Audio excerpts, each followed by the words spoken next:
This House now resumes its sitting.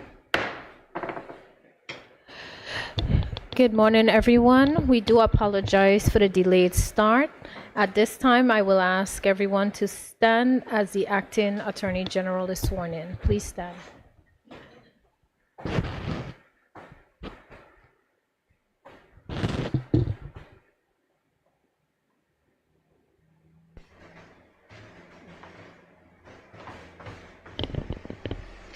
I, Joanne Williams Roberts, do solemnly and sincerely affirm and declare that I will well and truly serve His Majesty King Charles III and the people of the Virgin Islands.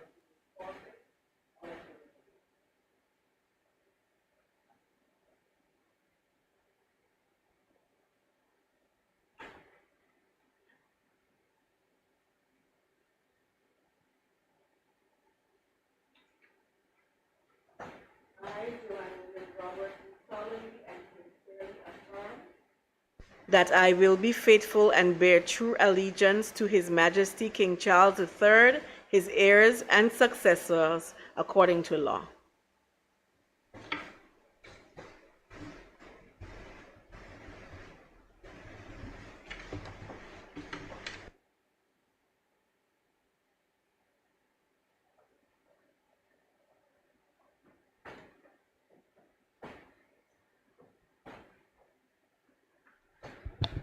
Please be seated.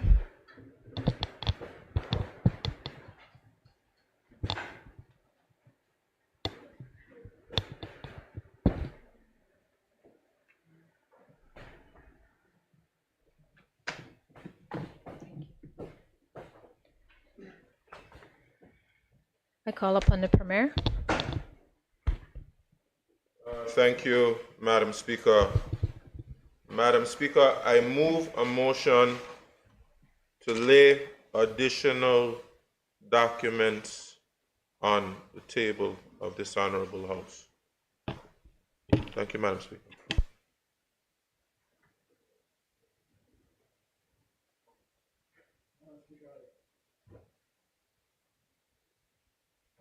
Second. Honorable members, a motion has been moved and seconded. Those in favor? Aye. Those against? The ayes have it. The motion is passed. I call upon the Premier. Thank you, Madam Speaker. Madam Speaker, I rise to lay on the table the following documents. Statutory Instrument 28 of 2025, Environmental Protection and Tourism Improvement Regulations 2025. Statutory Instrument 27 of 2025, Labor Code Appointment of Labor Inspectors Regulations 2025. Sorry, Madam Speaker, I was supposed to do that in the other way. Yeah. I should have given 27 before I did 28. The Virgin Islands National Money Laundering, Terrorist Financing and Proliferation Financing, Risk Assessment of Legal Persons and Legal Arrangements, 2025. The Virgin Islands Terrorist Financing Risk Assessment, 2025. A review of law enforcement and criminal justice bodies in the British Virgin Islands, Volume 2, a roadmap for 2025 to 2035. Madam Speaker, in addition to laying those documents, I wish to move a motion to debate a review of law enforcement and criminal justice bodies in the British Virgin Islands, Volume 2, a roadmap for 2025 to 2035. Madam Speaker, I rise to second. Honorable members, a motion has been moved and seconded. Those in favor? Aye. Those against? The ayes have it. The motion is passed.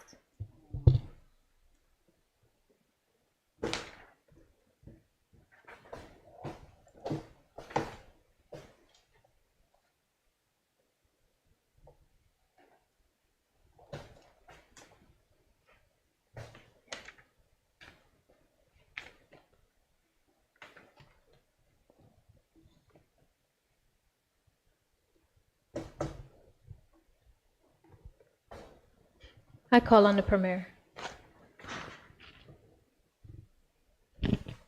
Thank you, Madam Speaker. Madam Speaker, I just laid on the table the second volume of the Law Enforcement Review, which was done by an organization in the United Kingdom called His Majesty's Inspectorate of Constabulary and Fire and Rescue Services. This is an institution that around the United Kingdom does inspections on various law enforcement bodies and provides them with recommendations for improvement in a number of ways. I would say it is a useful exercise. Madam Speaker, this was commissioned based on the Commission of Inquiry report and government's agreement to execute a number of its recommendations. This falls in line with one of the recommendations which we agreed to in the framework for the implementation of the recommendations of the COI report and other recommendations. Madam Speaker, persons would be familiar with the COI by now. They might be all COI'd out by now. So I don't believe I have to say anything more about the COI.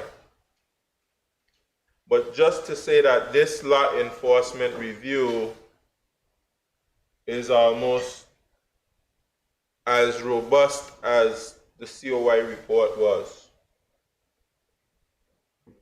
In this volume 2 alone, not speaking about volume 1, there are some 375 recommendations for the law enforcement bodies in the Virgin Islands. It is a massive document, and there's as the title suggests, there's a 10-year roadmap that these recommendations are expected to be implemented by. Now, Madam Speaker, in going through the recommendations, it is not necessarily the case that the recommendations are bad recommendations or are not fit for purpose. I believe that His Majesty's Inspectorate of Constabulary and Fire and Rescue Services have been clinical, and they've paid great attention to detail, and they've gone about their work in a professional manner. But I do have a massive challenge with their recommendation, similar to the COI. In the COI, we had a number of recommendations speaking about improving various things, transparency, accountability, etc. A number of things recommended for improvement, and we've gone about the business of improving those things. But the first recommendation of the COI spoke about the suspension of our Constitution and to suspend parliamentary and representative democracy and have all the power vested in the governor, who would be advised by a council. And fundamentally, Madam Speaker, that's what we call colonialism. And around the world, we have quote-unquote democracies, the quote-unquote free world, championing democracy, representative government, And we go around and we criticize governments around the world that we see as autocracies and dictatorships. But yet, Madam Speaker, we have supposedly a champion of representative government democracy, champions of the quote-unquote free world, who are still promoting this concept of colonialism. The governor, who is unelected, has no mandate from the people of the Virgin Islands. It was recommended for him to have all executive and legislative authority in the Virgin Islands. And even the recommendation itself is a shame, and should be a shame, Madam Speaker. Even anyone who even consider that for a moment should be ashamed. That is my very strong view. We have a similar recommendation here with the Law Enforcement Review. I think the HMICFRS rightly examined the concept of internal security. They looked at this concept of internal security and said that it's somewhat vague or ambiguous and needs to be properly defined. And then goes on to say that customs, immigration, prisons, financial investigation agency, all of these law enforcement bodies, their functions should comprise internal security. Madam Speaker, this suggests that all of these areas should be moved under the ambit of the governor, the unelected governor, and that we should reconstitute the National Security Council to provide oversight for all of these bodies. Madam Speaker, that is taking us in the opposite direction. And it's even worse that it's a roadmap into the future, into the 2030s. So, as many persons in the world are progressing and refining their democracy and their institutions of government, it is suggested that we go further into colonialism.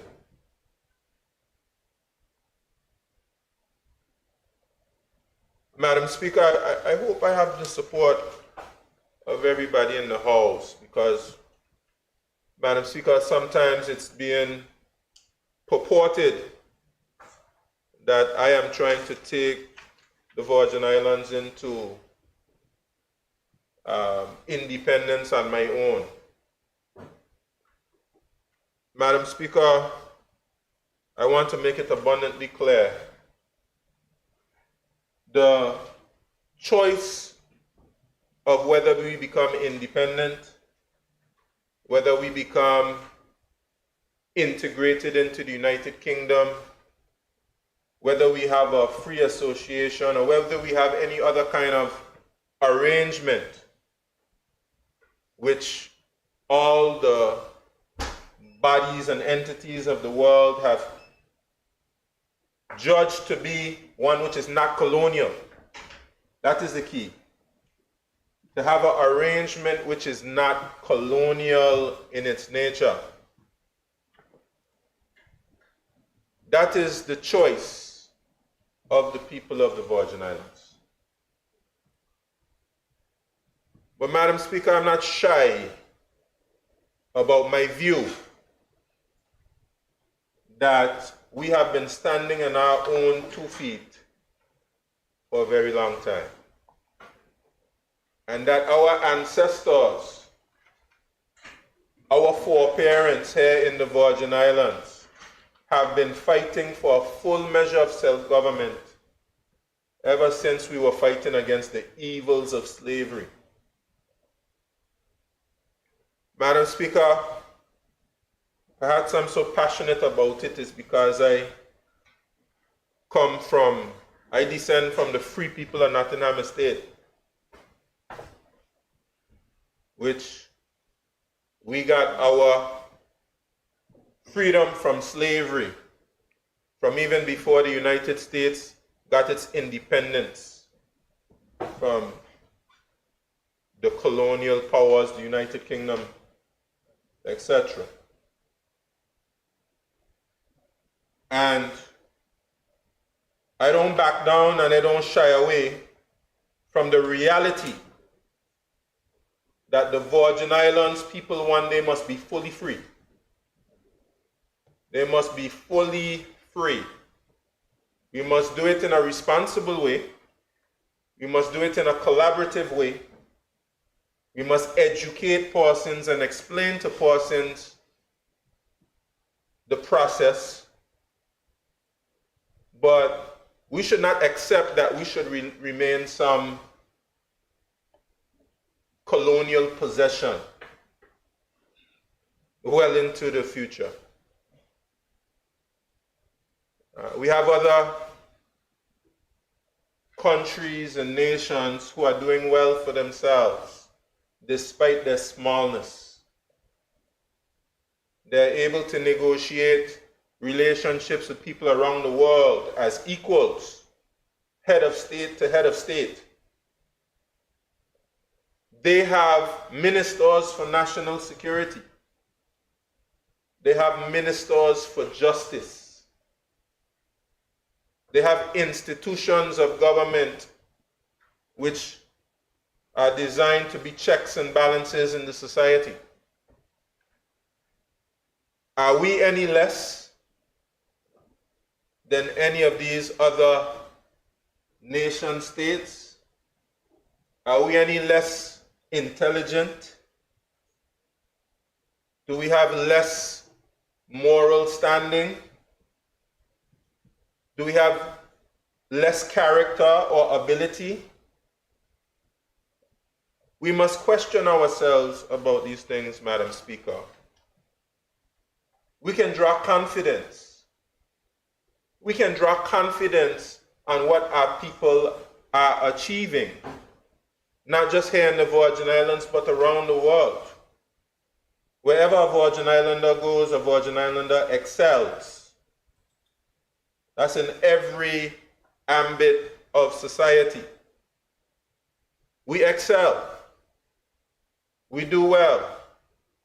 We do our people proud. There's no reason why we can't take more responsibility for our affairs. So I don't blame His Majesty's Inspectorate for their view. But the people of the Virgin Islands must rise up and say no. We will not give more responsibility to the governor. We will not take areas which have been devolved to the elected government, customs, immigration, financial intelligence agency, all the other bodies which are here. We will not give responsibility of those bodies to the governor. That's taken us in the wrong direction. That is taking us backwards. And we should not allow a COI or a law enforcement review to take us backwards. Now is the time, Madam Speaker, to move forward. So, Madam Speaker, my position, my very firm view is that we should actually do the opposite of what is being suggested here. The police, the prisons, internal security should be under the responsibility of the elected government. It should be the opposite of what is being suggested here. And I'll tell you why I say that, Madam Speaker, without casting aspersions on any particular individual. But colonialism is a failure. Colonialism doesn't lead to greater security. Colonialism leads to an inferior state of security. And this is what we see here in the Virgin Islands. All of these 375 recommendations are a poor reflection on the United Kingdom government. They are a poor reflection on the United Kingdom government. I'm not casting aspersions on anyone, but our history with the United Kingdom has been one of neglect. One of neglect. And that's colonialism. When you have a large empire and you're spread all across the world, you can't focus on any one particular area. So you have persons stationed all over the world, and you don't provide any money to these colonies because colonialism is expensive. You can't afford to put money all of these areas where you have all of these territories. So you just suffer from neglect. You can't put money into the proper administration of justice or proper oversight of these law enforcement bodies. Some of the recommendations in here is for some level of inspection that should happen on a regular basis. It's suggested here that there should be a body dedicated to the overseas territories who would do an exercise like this on a regular basis. Why has that not existed before? Why is it that we wait till 2025 now to realize that that is something that needs to take place? This type of law enforcement review should have been done decades ago on a regular basis. Some of the deficiencies which have been allowed to continue should have never been allowed to continue for so long. That's a reflection on those who are responsible for internal and external security. The Virgin Islands full of loving people. And we have a few people here and there who they're troubled, let's say that. They get a little spicy every now and again. They get a little mischievous and a little troublesome. Some of them in their younger age, when they get older, they cool out a little bit. So we give them some grace. But the vast majority of Virgin Islands people are good, decent, law-abiding individuals. Madam Speaker, the majority problem we have in the Virgin Islands is a problem that everyone in the Caribbean, and you could probably say in the world, experiences.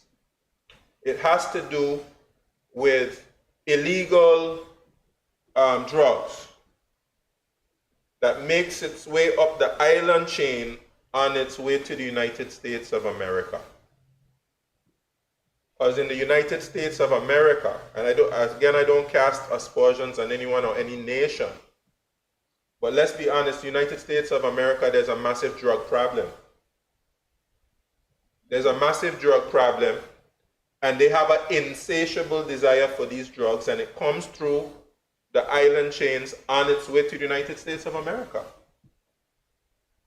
And we have young people who get caught up because of the glitz and the glam, who want to get a little piece of the wealth, and most of the wealth is coming out to the United States of America. And this is the case in a lot of developed countries that has this need for illegal drugs.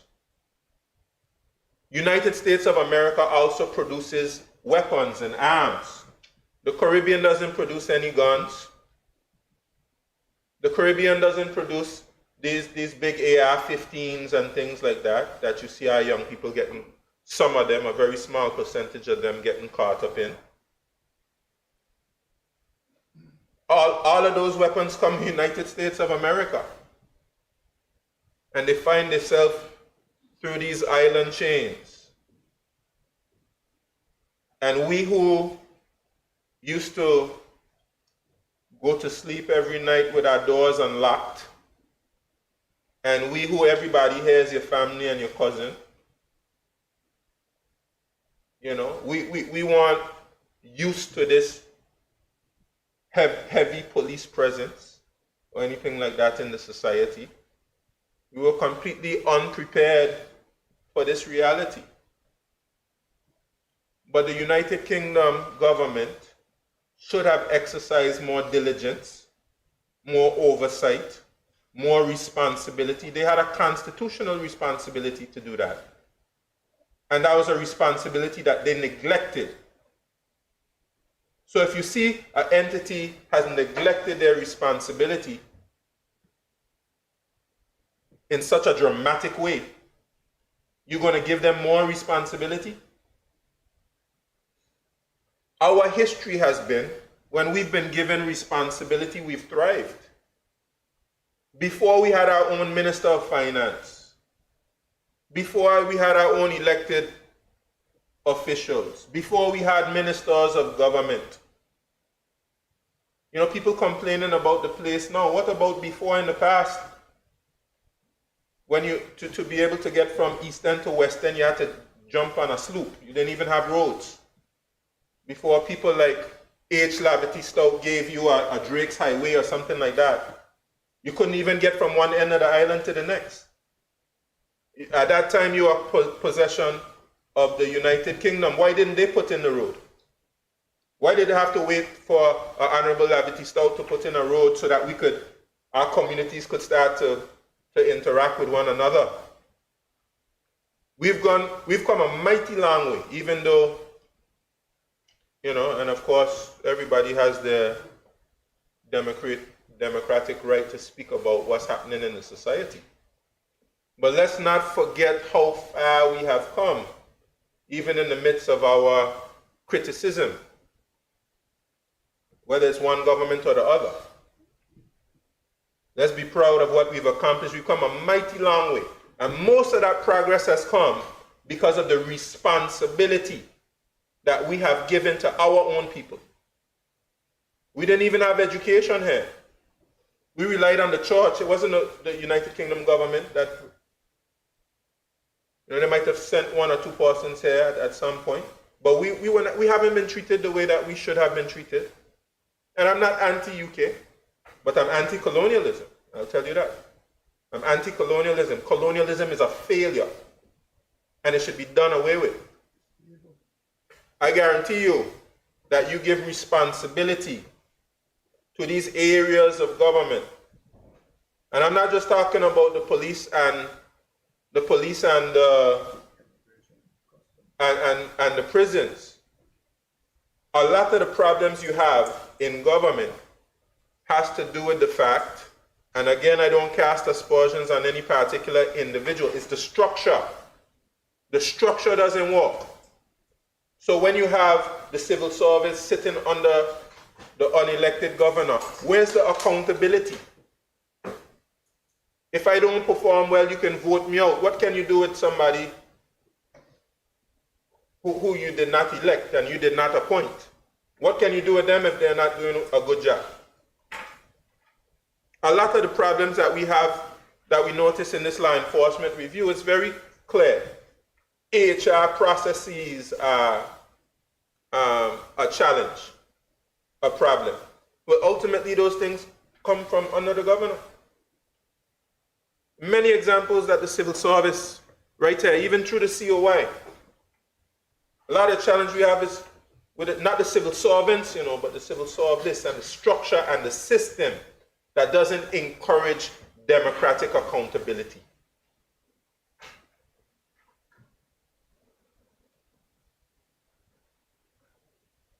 And the system, in my view, is a failure.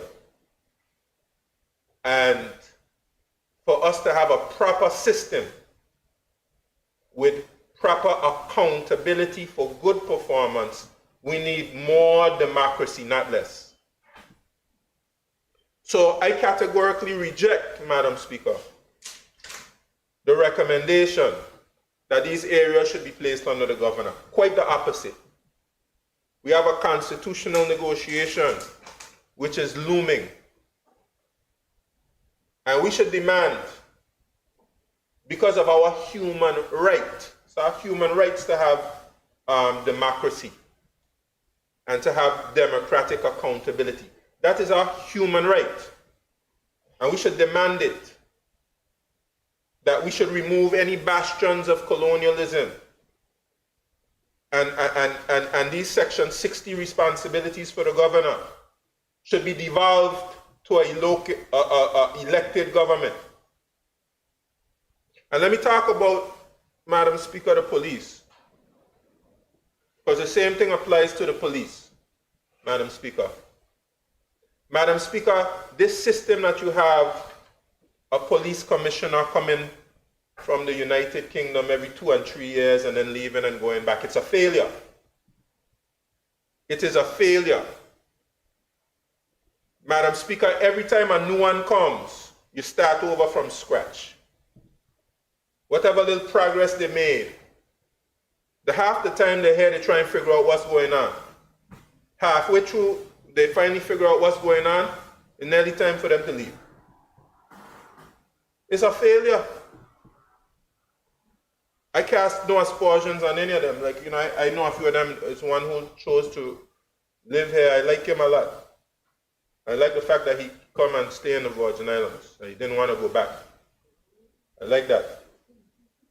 But this whole idea that every now and again you have one come, one leave, it's a failure. We have people who have come up through this force. They understand the society. They have the cultural and the socio-economic context. Those things are important. They know that one young man there that he'd been given trouble from time here in school. Maybe the parents used to be in the police station all the time. They know the context of the society and the individuals in the society. When you have people who come from elsewhere, they don't know anybody, everybody is a suspect for them. Everybody is a suspect. It's just like when you're in the United States or the United Kingdom, and you have populations and cities with black people that's being policed by people of different races. And they look at everybody as a suspect. That's why when I was in the United Kingdom, I was just a student and some police officers harassing me about some nonsense. Because the only thing they saw was the color of my skin. And I was a suspect for them.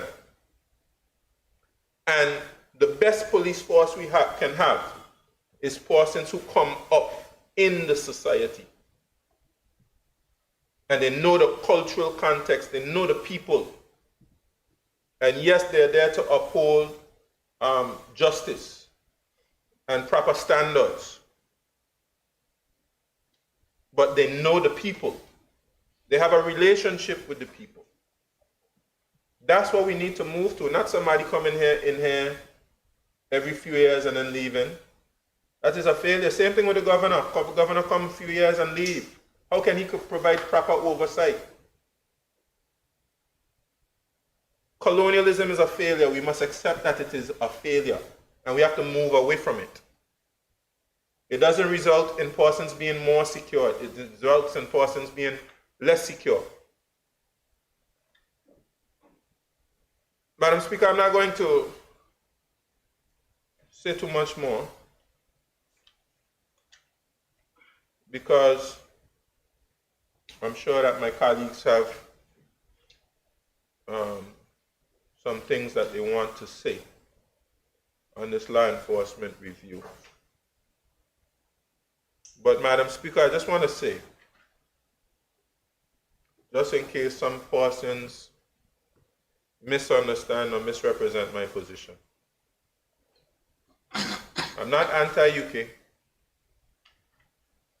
I'm not anti-anybody, but I'm pro-Virgin Islander. I'm anti-colonialism and I'm pro-democracy. And I believe that the United Kingdom, who claims to be a champion of democracy, free society, that they themselves should be happy to move away from this colonial system that we have. And it's not effective. United Kingdom has enough challenges and problems in the United Kingdom nation. And then the big issues that's happening in the world. United Kingdom should be helping us, to nurture us, to be able to stand on our own 2 feet in every single area. They should be like a big brother to us. Not a colonizer. They should be there to provide support. You know, they have much more advanced systems than we do in a number of areas. They should be there to provide support to us, help us to nurture us and to help us to grow. Not keeping us stuck in a colonial situation that just stifles our growth. You know, I said this in another forum, Madam Speaker. Some persons in our society, we are so brainwashed.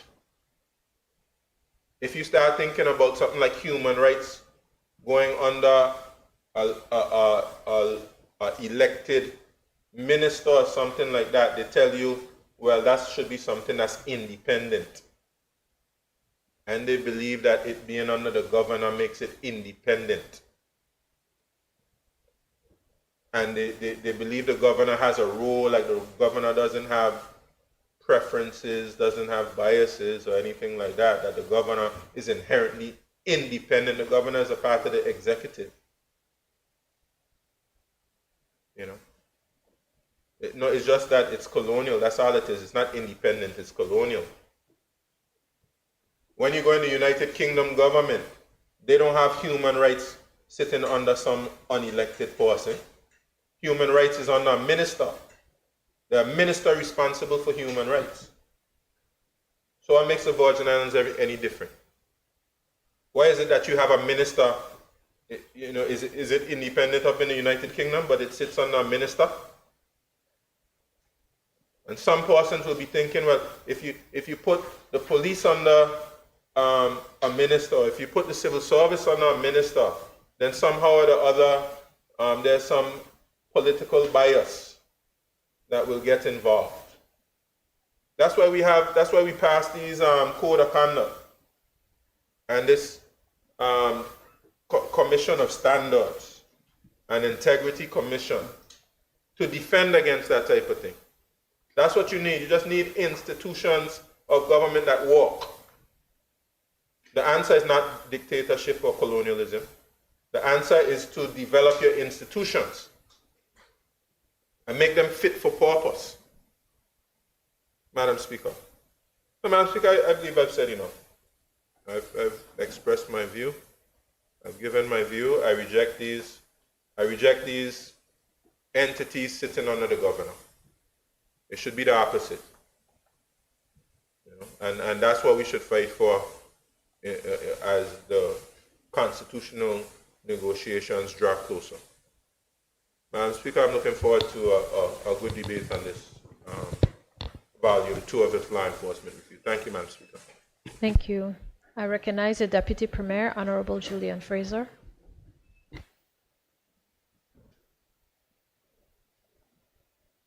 Thank you, Madam Speaker. Madam Speaker, I first wish to applaud the Premier for his presentation on this very important matter. And I also admire him for his strength in being able to stomach what has been given to us. Madam Speaker, I am going to dissect the document a bit in my presentation. It is too important, Madam Speaker, for me to not address. Madam Speaker, I did second the motion a long time ago. So, yes, Madam Speaker, some years ago, a lot of years ago, I first heard this quote in an English class in college. And for me, at my age, I just, yeah, it sounds good. I could throw it out at a party, and not too many people would know what I'm talking about. But today, Madam Speaker, I find it to be quite appropriate. And I know everyone knows what I'm talking about when I say it, because I'm pointing fingers and I'm speaking to the masses when I say this. Madam Speaker, it says, first they came for the socialists, and I did not speak out because I was not a socialist. Then they came for the trade unionists, and I did not speak out because I was not a trade unionist. Then they came for the Jews, and I did not speak out because I was not a Jew. Then they came for me, and there was no one left to speak for me. This quote, Madam Speaker, serves as a powerful reminder of the consequences of silence in the face of injustice, and has been widely referenced in discussions about social responsibility and human rights. Madam Speaker, you're going to hear in this very house today, God, I hope not, but it's quite possible that you will hear people who can find reasons to justify what is before us here today. And it's because, it will be because, Madam Speaker, it's as if it has no consequences for me. And the people who are listening, who agree with me, feels the same way. Madam Speaker, I've been down this road a long time ago. Madam Speaker, I came this close to being a slave. This close. I lived under slave conditions. When the Premier talked about H-Life, they started coming to build roads to get from one end of the island to the other. That was after my time, so to speak. So I know what he's talking about. He's a smart man, he read a lot, so he would know it because he read.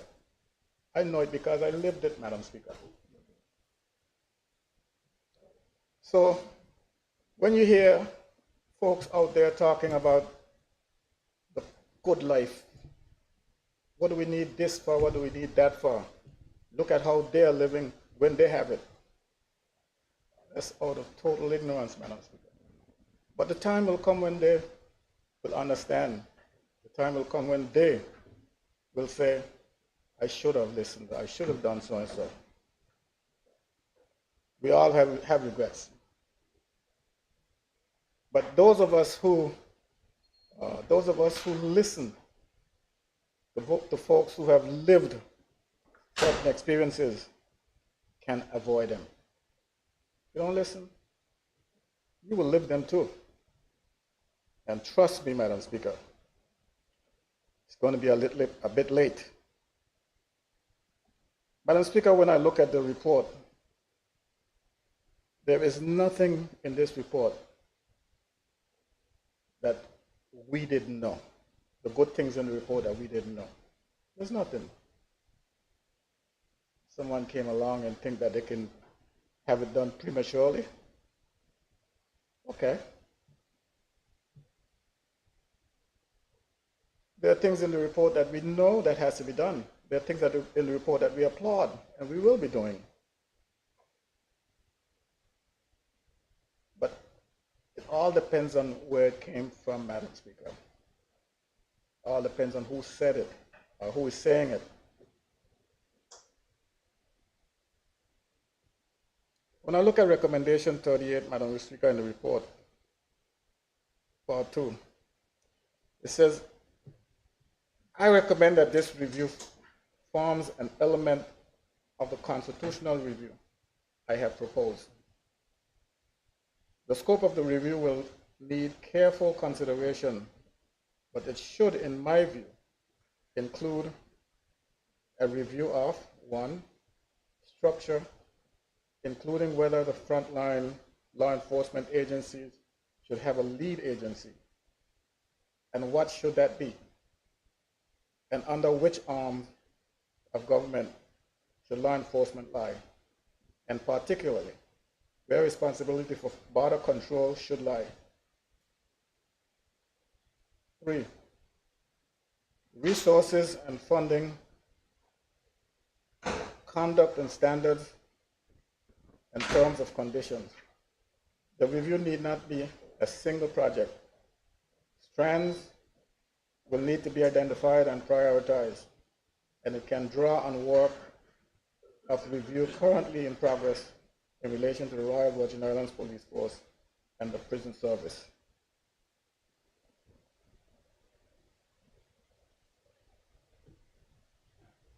Madam Speaker, I see where this whole thing is going. And if you follow carefully, you would see two.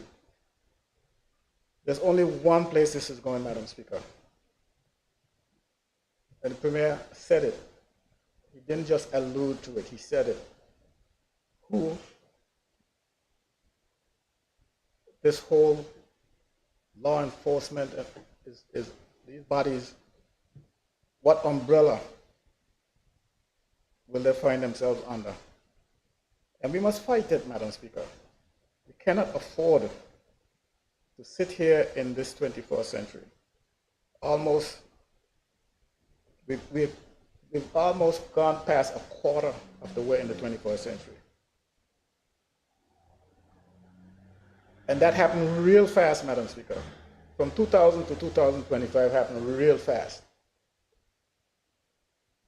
And the tendency is that as years go by, they move faster. And the next thing most of you would know is that it's 2050. And you'll be asking yourself the question, what have we done?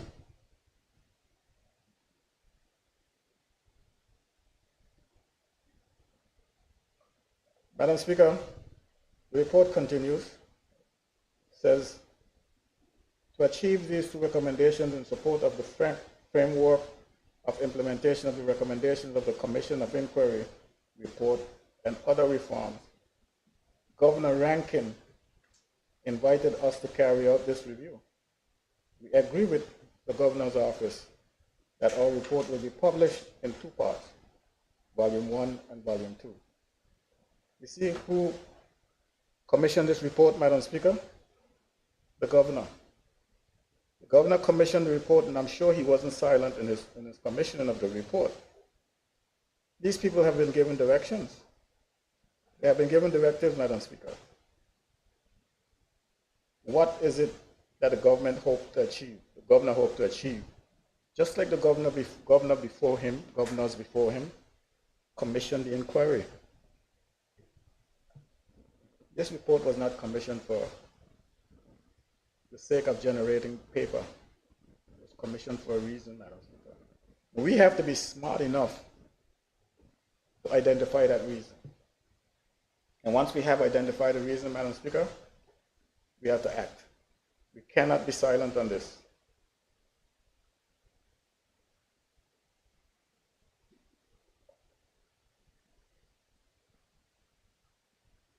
Madam Speaker, they talk about our agencies being underfunded.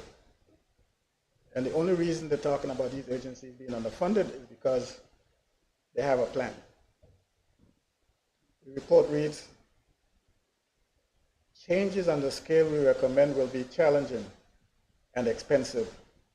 While we recognize there are finite resources, this roadmap addresses historic underfunding in the British Overseas Territories across the law enforcement and criminal justice sectors. Significant strategic investment will be needed to modernize agencies, facilities, and equipment, which have been underinvested in for decades. And further investment is needed to develop agencies' capabilities and capacities to an acceptable standard. Addressing our recommendations will also need commitment, leadership, and dedication from His Majesty's government of the United Kingdom and Northern Ireland, UK government, the Governor's Office, the government of the Virgin Islands, and law enforcement and criminal justice bodies. And they will need help to do this. Since we published Volume 1 of our report, the Governor's Office appointed a law enforcement review implementation manager funded by the United Kingdom government. This role will help to manage the implementation of our internal recommendations, our initial recommendations. This is a good development. So, Madam Speaker, you see the action has already begun. The Governor's Office has already appointed a manager, according to this, for the purposes of bringing together these bodies. Bringing together these bodies.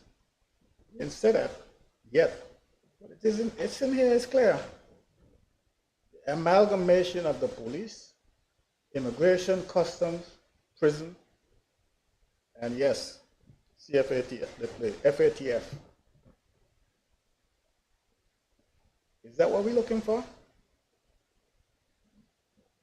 I remember the days, Madam Speaker, when the immigration services were carried out by the police department. Yeah, if you come in from St. Thomas and the boat docks to the terminal, the ferry terminal, you have to wait for a police officer to come down, clear the boat. And I'm standing there, and like this police officer would give you time. Not give me time, but you probably try. I remember one day we came in from St. Thomas on a boat, and Tampo was on the boat, Madam Speaker. And as the boat docked, Tampo jumped off. Everybody telling Tampo, you got to stay on the boat, you got to stay on the boat. He jumped off. When the police officer came, he asked Tampo why he got off the boat. He said, why not? He said the boat wasn't clear. He said the boat didn't look like it was tied up to me. So what Tampo was saying is that I'm a Tartolian, I'm a belonger. I'm a Virgin Islander. The boat reach, I'm gone.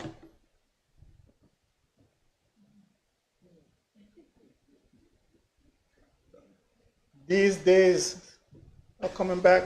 You're going to see in this report, Madam Speaker, who the officers that they're going to recruit to do this work will be. There's a lot in here, Madam Speaker. The turn off with the report is the size of the report. It turns people off. You got to have tenacity to go and read that report, Madam Speaker. Else the old adage that says that if you want to hide something from a black man, you put it between the covers, two covers, because he ain't going to read it. That's not exactly true for all of us, Madam Speaker. When our life is on the line, we rise to the occasion.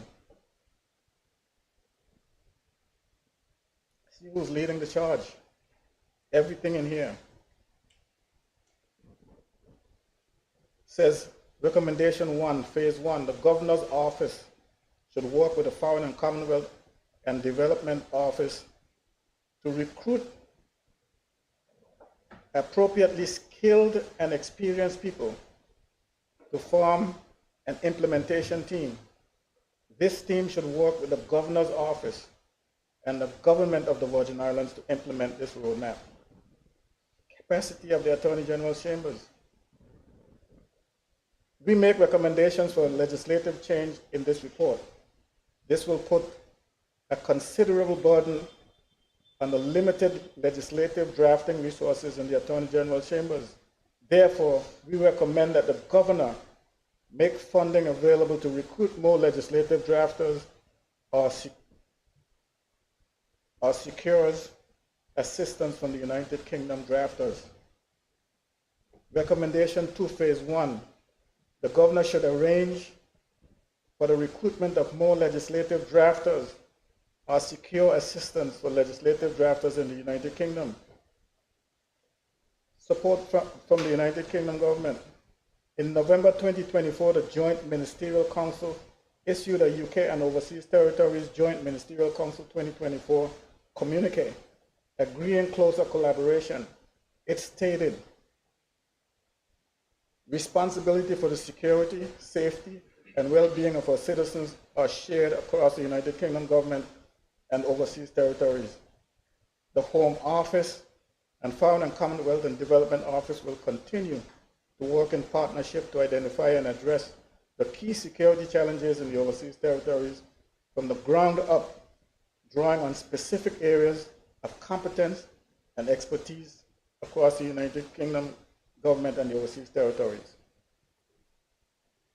Madam Speaker, if I was on the street, I would tell you exactly what this means. Madam Speaker, they got their, what you call, in every opening in your body.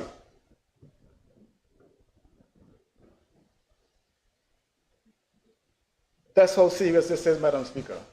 This little snippet that I've just read leaves nothing open. Everything is tightly wrapped.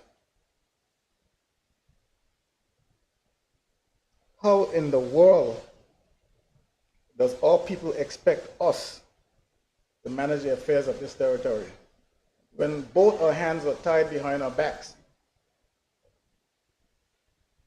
They didn't just say stick your hands in your pocket because they know you can sneak it out when they're not looking, but they tied your hands behind your backs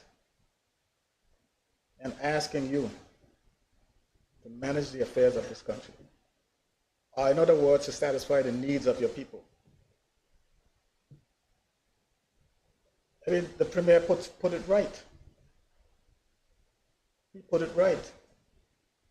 He said that colonialism is a failure. But that's for the world to see, Madam Speaker. There's nothing there that you can't see if you're looking. I go further and I say colonialism is evil. And if you don't believe me, ask all the Caribbean countries who decided to go independent in the 60s, and last of which was in the 80s. Ask them. We, the Premier, the rest of the government,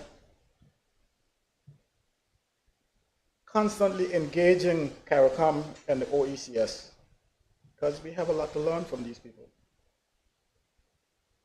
Constantly engage them. I'm sure within the last hours, he's been in touch with them regarding the tariffs, the issue of tariffs.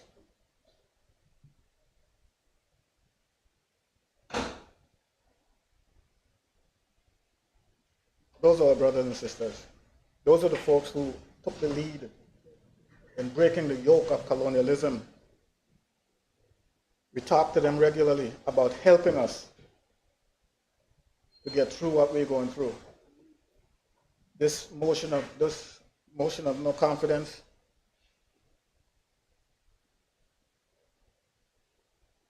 not the motion of no confidence. Order in council, Madam Speaker. This order in council, Madam Speaker, is something that we should all be concerned about. We should lose sleep about it, Madam Speaker. It's something that we should lose sleep about. We consult with our Caribbean brothers and sisters in the OECS and the CARICOM regarding this matter. And we should never stop until it's gone. We need the ability to breathe, Madam Speaker. You can't breathe with someone's neck or knee on your neck. That's what that thing is doing. Who doesn't believe this? They will learn, they will find out. But I hope to God that they don't have to get to that far for them to know that it is not something that we can continue living with.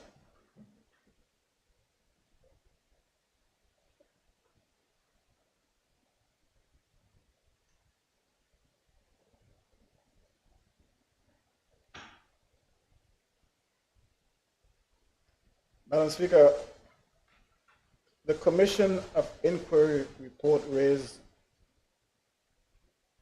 the potential for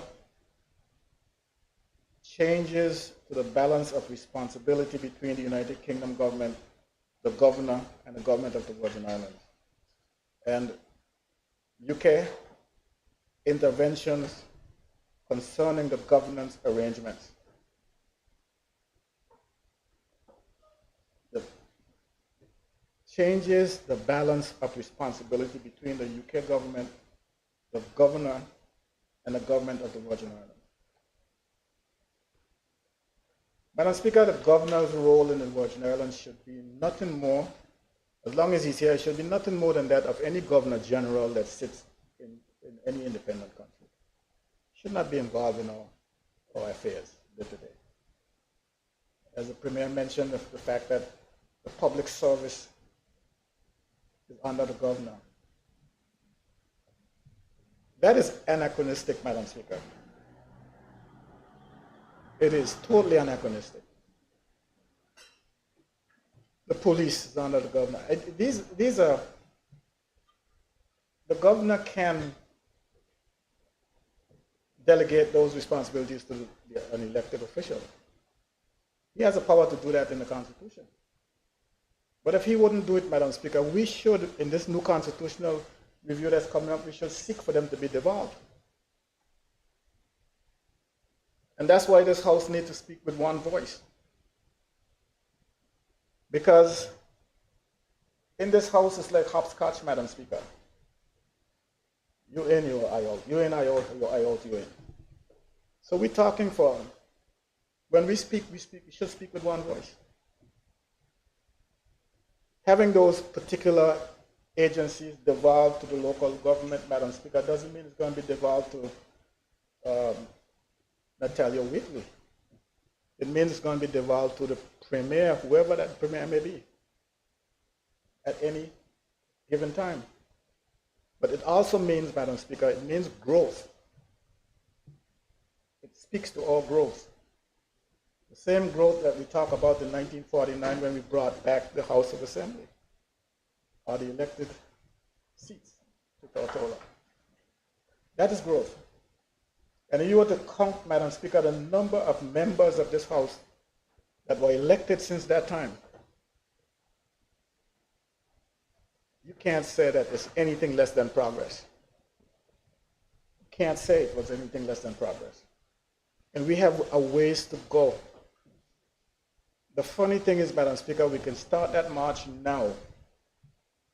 We need not wait until another 25 years to begin that march.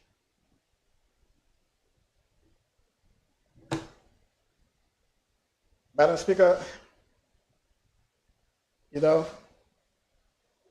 the march to self-determination, someone asked a question, who gives our Premier the right to be advocating for self-determination?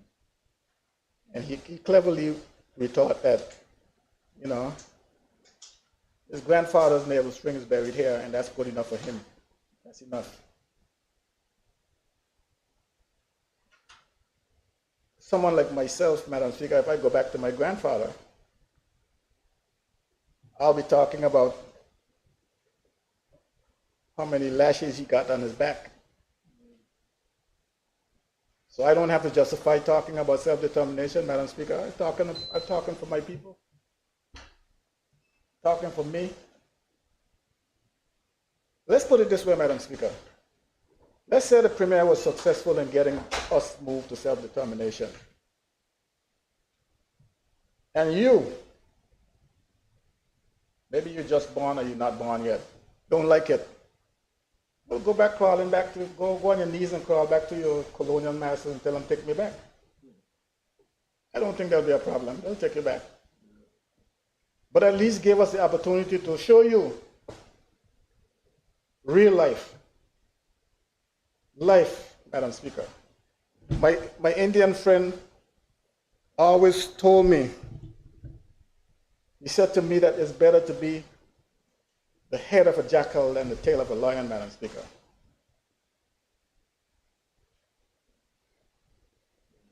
Go figure that out.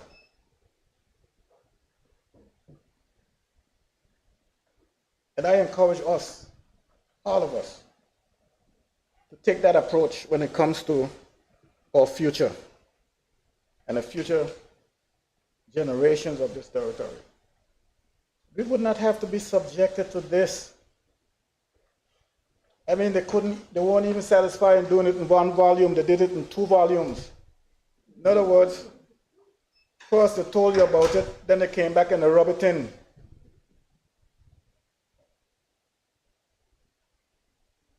Look at us, look around this room. All of these people went to college. Some even went as far as to be doctors. Two on my side are doctors. Big AG back here. Went to the best schools in the world. What are we teaching? What are we teaching our young junior minister down there? If we can't stand up now. If you think this document that we're talking about right now is bad, the Premier got another document coming up soon that we have to debate in this House. Heaven help us. Heaven help us.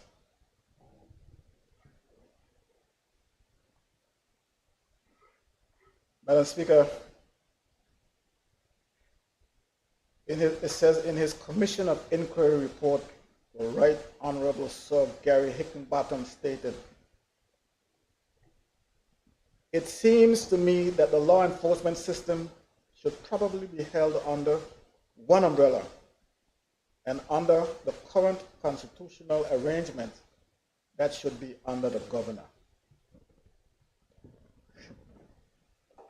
Was he reading the same constitution that we have, that we've been reading?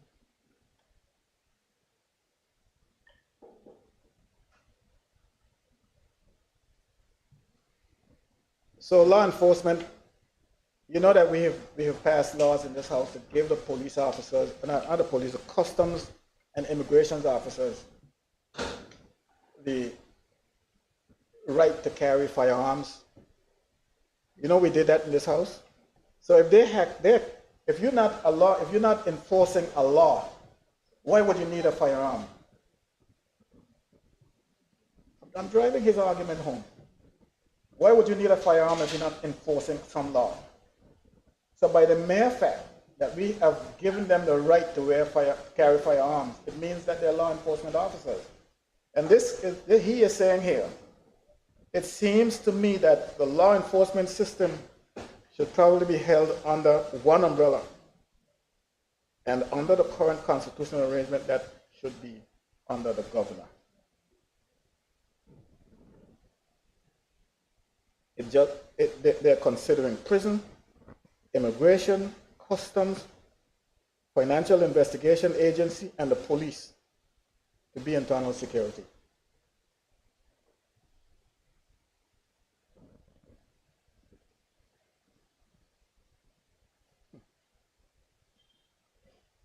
Premier, when this term is over, you can boast that you had 2 terms as a premier, albeit that one was abbreviated, but you ended the term. Nonetheless, you would have carried this one to its conclusion. So you don't have anything to lose. Just keep fighting. If you win the battle, feathers under your cap. For me,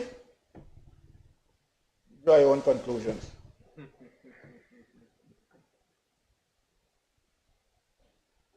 But I hear them talking about you got to go and educate the people.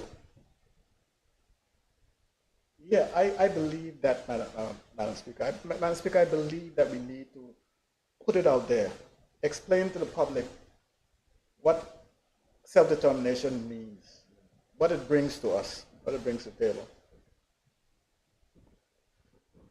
I know there are some nuances out there when it comes to this topic. And that people ask questions like, what happens to the dollar? Do I get to keep the dollar? The answer is yes, unequivocally yes.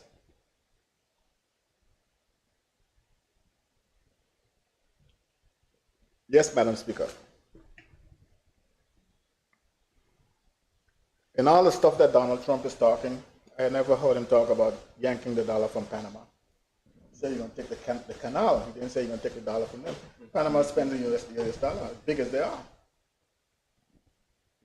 So why would he come for our dollar? No reason. Oh, we don't have an army. How are you going independence without an army? You know the amount of countries, real countries in this world that doesn't have an army? Even the United Kingdom. What do they have of an army? A fragment?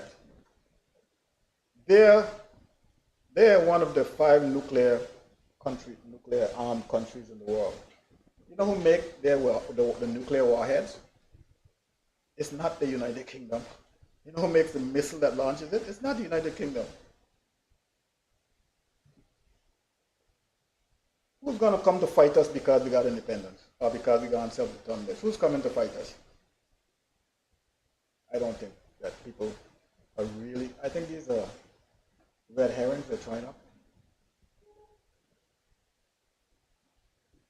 But this is where our danger lies, Madam Speaker.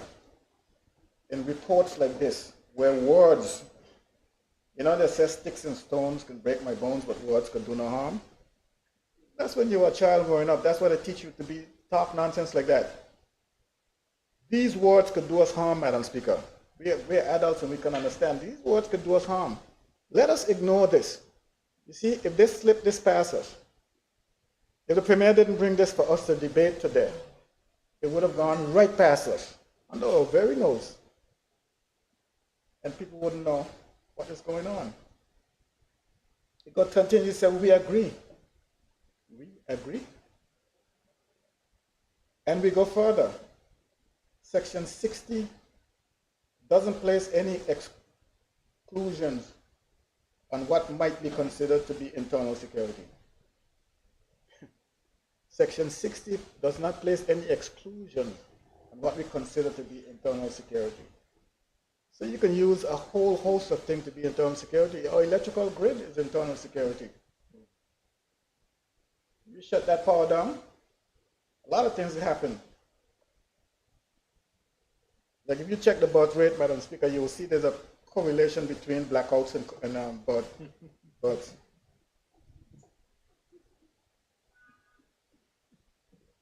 So, Madam Speaker, these people could designate a whole lot of things as internal security.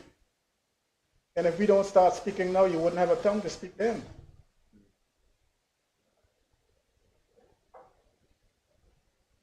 Given the challenges faced by the BVI and the scale of change necessary, given the challenges faced by the BVI and the scale of change necessary, unless specifically precluded by law, all law enforcement and criminal justice issues should be considered matters of internal security as defined under Section 60C of the Constitution.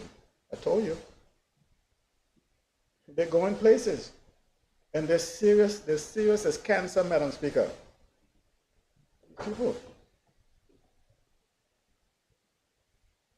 Yeah. Therefore, they should come under the governor's special responsibility. Yeah.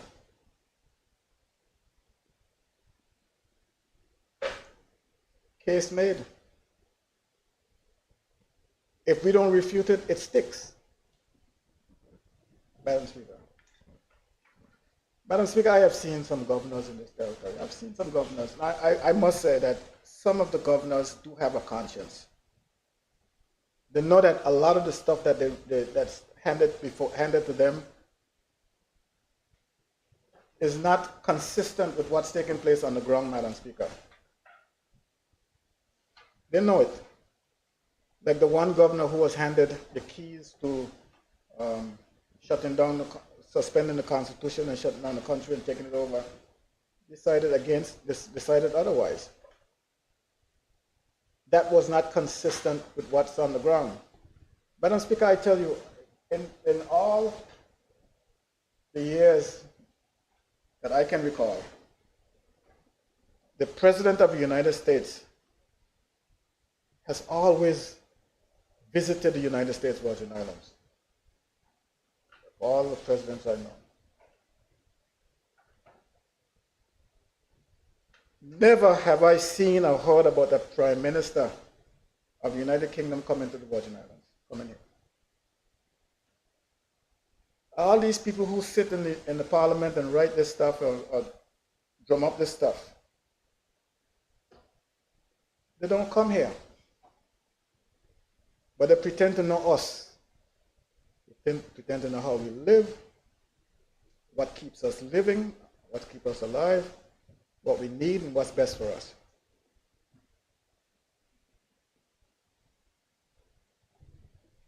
And the funny thing is that too many of us accept it. Too many of us accept it. Oh, they got that craw for us. They talk about me, they could talk about the premier, they know everything about us. With this, with that, with the other. But we're not the enemy. We are your friends, looking out for you. I'm not going to stop looking out for you, no matter what you say about me, because it's the right thing to do, Madam Speaker. And I should know better.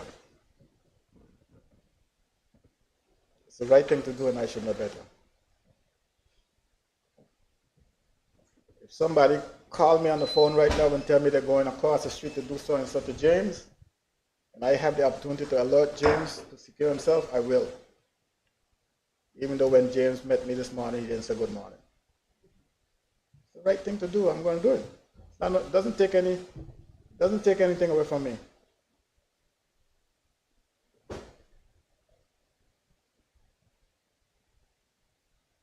The governor delegates to the premier a range of matters under Section 63, which could, and in our view should, be defined as internal security.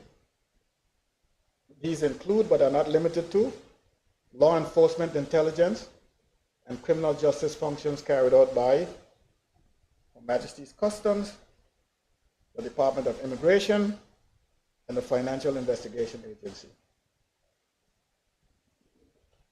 Work with me, Madam Speaker. Work with me. This document is 289 pages long. You know what page I'm on right now, Madam Speaker? I'm on page 17. I didn't make this up. You're the one who gave us the opportunity to debate it, Madam Speaker. I didn't make it up. There's a lot that all people should know about what's going on, Madam Speaker. And if we don't tell them what's going on, they will never know. They will never know. Could be boring, but it's reality, Madam Speaker. Could be boring. There are also other examples of BVI government departments carrying out internal security roles. Most notably, the Ministry of Health and Social Development is the lead department overseeing the day-to-day running of Her Majesty's Balsam Gut Prison. As a Commission of Inquiry pointed out, this is despite the Prison Ordinance 1956 giving the power to the governor. You see where these people are? You see how ruthless they are? Of all the laws that we have made since 1956, they just circumvent them. They do like this, taking you back to 1956. Madam Speaker, you know how old I was in 1956? Now let's go to how many of you were born in 1956. You see, I'm telling you, if you live long enough, Madam Speaker, you will see a lot of things. Only had to live long enough. 1956. Telling us, okay, let's grant that the prison is under the governor. How many of those prisoners have he fed? Who feed the prisoners, Premier? The government of the Virgin Islands? So how could you own something and not take care of it?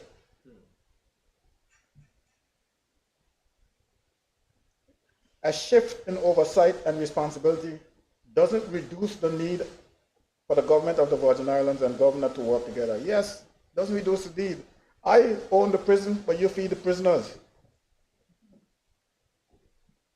It's written right there. That's what it said. It just said it in one sentence.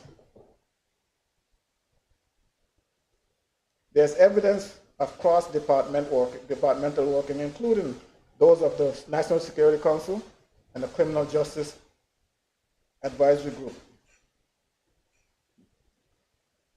But it isn't effective enough. Now get this. It's not effective enough. For example, the National Security Council appears to take in the main a reactive stance, dealing with issues as they arise, rather than taking a long-term or holistic view of the security of the British Virgin Islands. This is a missed opportunity. You only have to look in the Constitution and see what the National Security Council is about. The National Security Council advises the governor. The governor is a member of the National Security Council. He chairs it. In other words, he is a Hefatourian there. And they're just here telling you right now about that. Dealing with issues as they are. He said it's a reactive stance.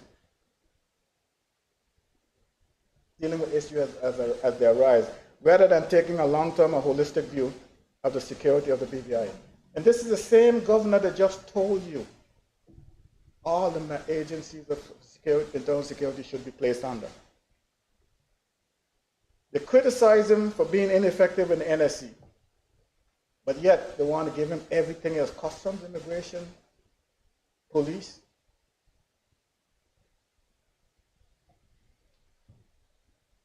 ATF, prison. So through one hand they're saying one thing and the other hand they're saying another, and you're confused. Totally confused, Madam Speaker. At least I am.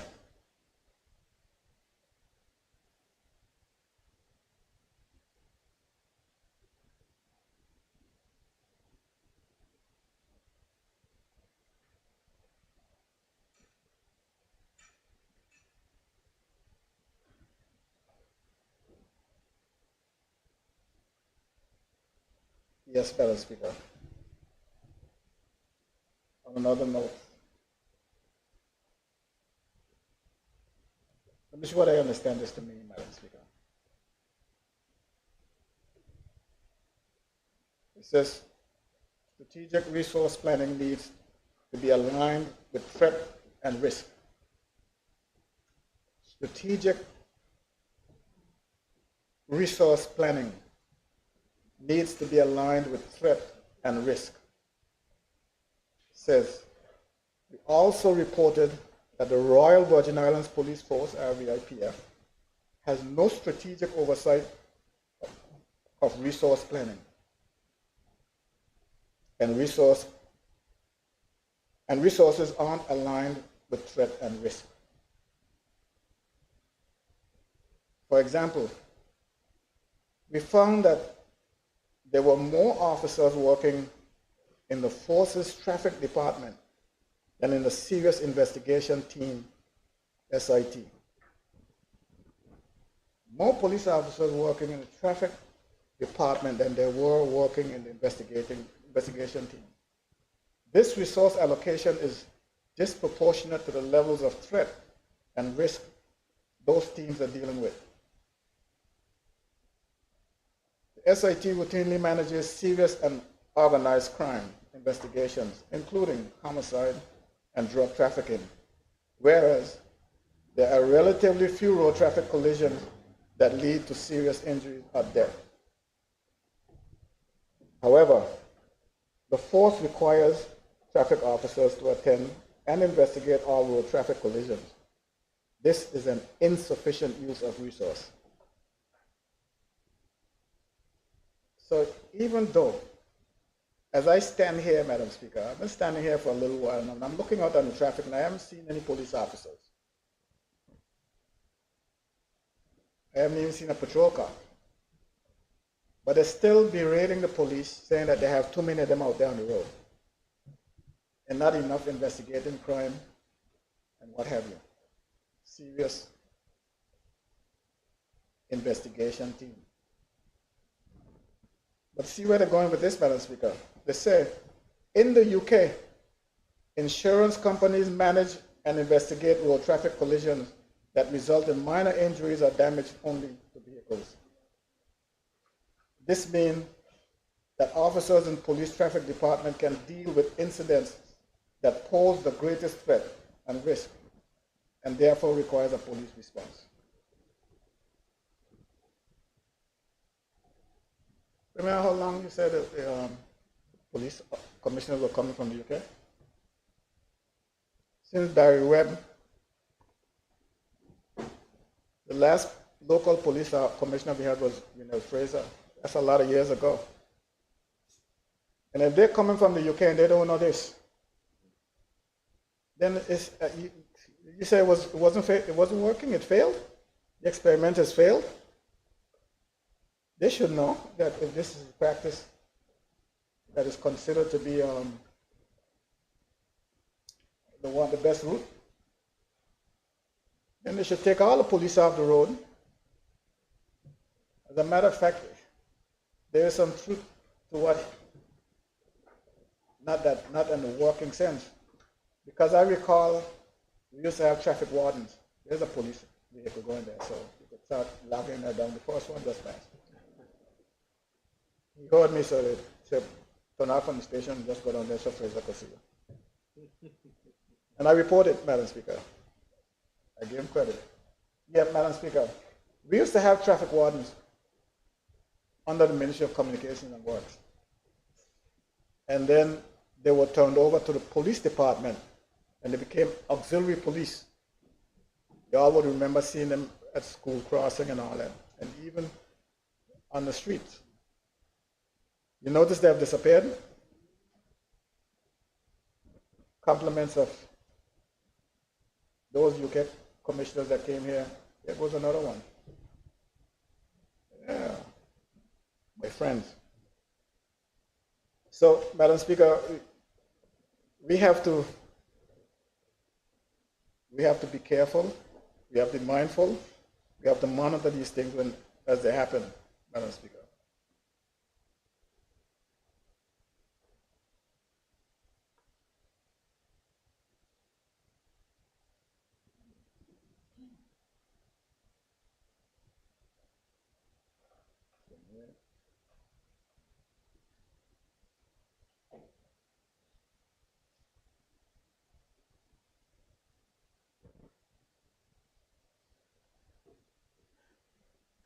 Madam Speaker, it says this is a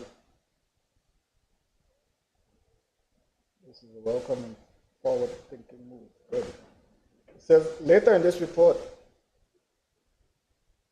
we recommend merging Her Majesty's Custom and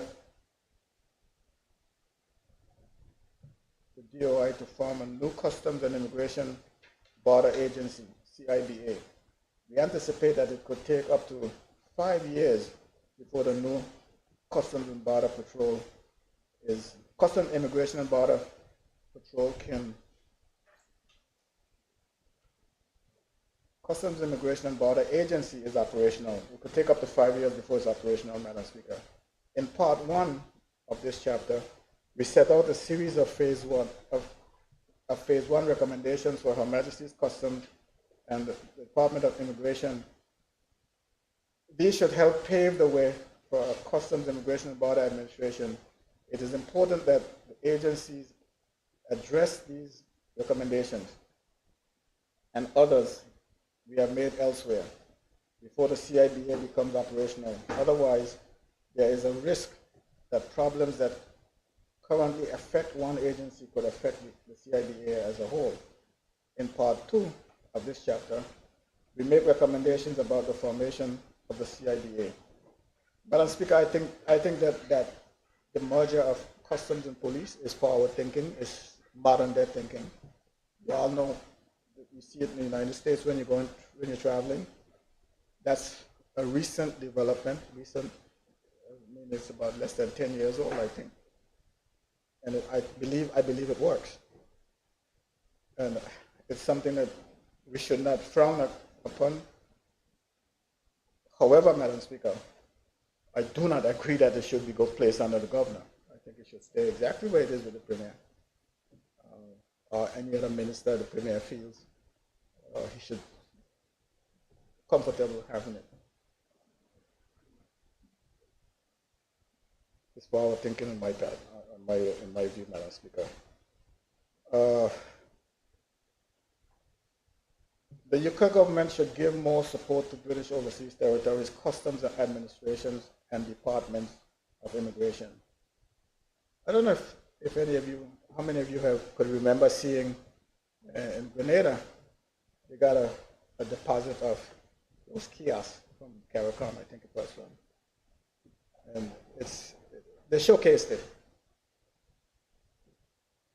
I hope that the United Kingdom government isn't planning on giving us 4 kiosks and say, well, we're supporting your initiatives. We need a whole lot more than 4 kiosks. If you're gonna dip your hand in our business, then do it meaningfully. I know we are grateful people. We're not ungrateful. They gave us 1 dialysis machine, and we're thankful. We talk about it all the time. They gave us a little ambulance. We talk about it all the time. Even though you got 5 big ambulances down there, but the little one that you give us, we tend to highlight how grateful we are. That's our nature. We don't take things from people and not acknowledge it, Madam Speaker. The UK government should give more support to the British Overseas Territories, customs administration, and departments of immigration. We found insufficient UK government support for the BVI, Her Majesty's Customs and DOI, and their counterparts in other British Overseas Territories. The Miami-based Foreign Commonwealth and Development Office, FCDO, of Overseas Territories and Polar Directorate, Law Enforcement Advisor, primary focuses on policing. They lack the capacity to carry out a similar role for customs or immigration agencies. The FCDO should recruit British Overseas Territories Customs, Border and Immigration Advisor. The Customs, Border and Immigration Advisor should have experience of working in a senior law enforcement role in the United Kingdom border force. See where you're coming from? And ideally, experience of working in capacity building in other jurisdictions. Their role should be to support the Customs and Immigration Agency in Caribbean and North Atlantic POT, Anguilla, PVI, Bermuda, Cayman Islands, Montserrat, and Turks and Caicos Islands.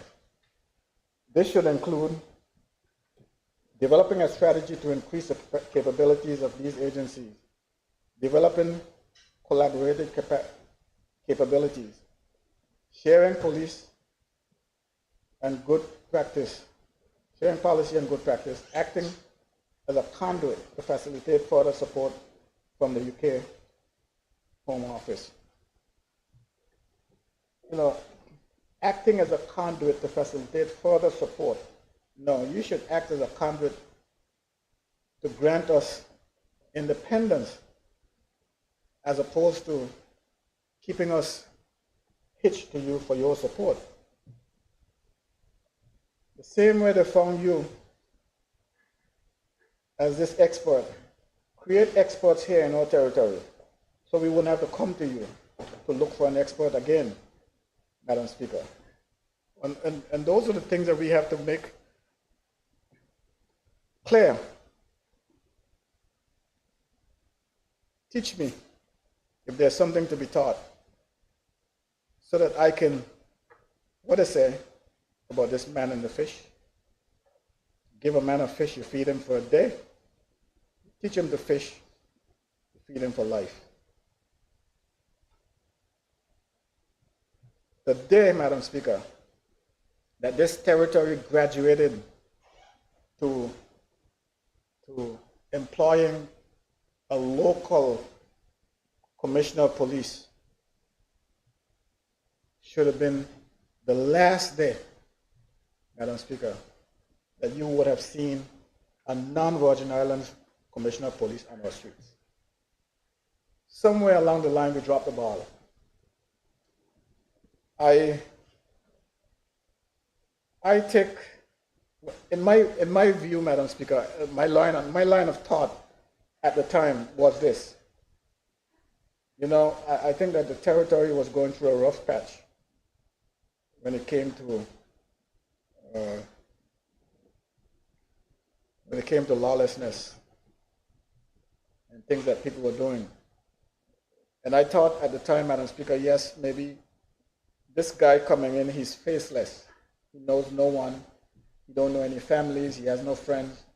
So he will actually enforce the law across the board, no matter who the perpetrator, alleged perpetrator would have been. So I said maybe it's a good thing. Let him come in. Madam Speaker, those guys came and they made friends real fast. Real fast, Madam Speaker. I guarantee if I used to go to the bars and cigar, I'd run into some of them down there.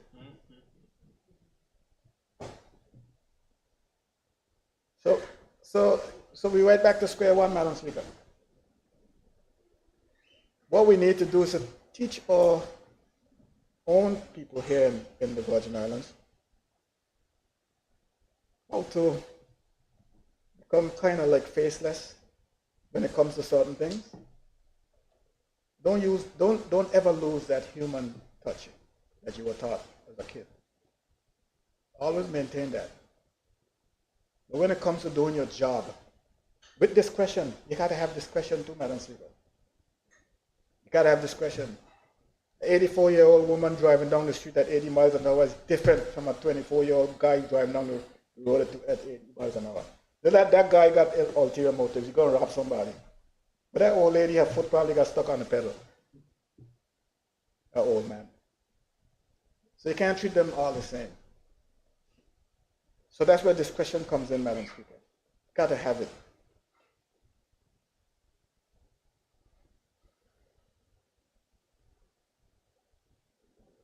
Madam Speaker,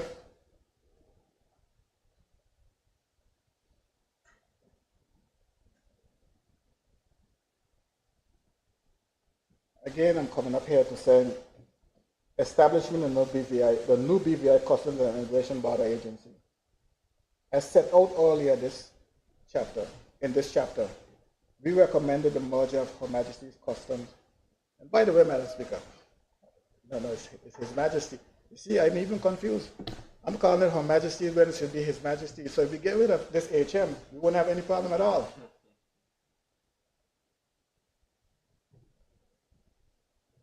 As set out earlier in this chapter, we recommended the merger of His Majesty's Customs and the Department of Immigration to form a new Customs and Immigration Border Agency, CIBA.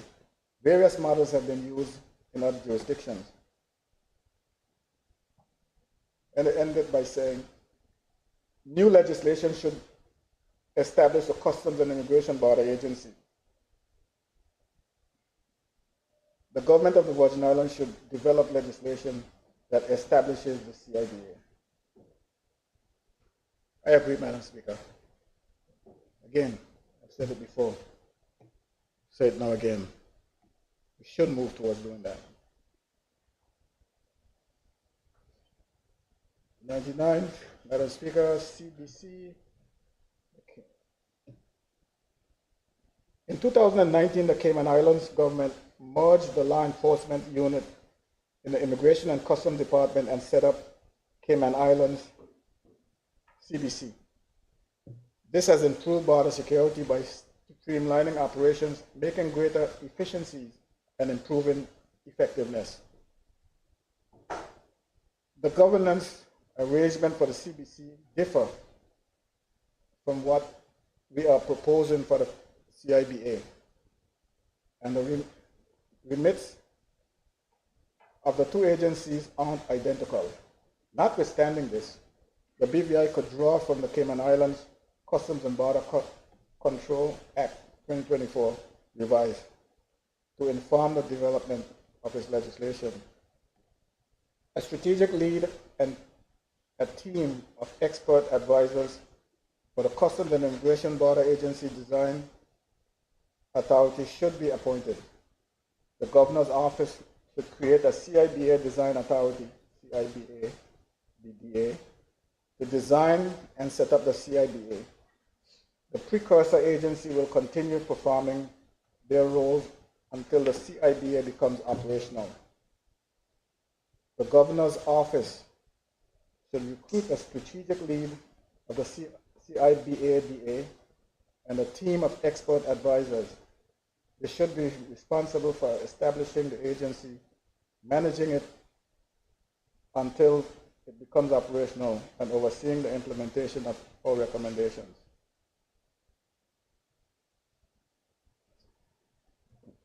Why is the governor being charged with this awesome responsibility, Madam Speaker? Is it because they don't trust the local authority, Madam Speaker?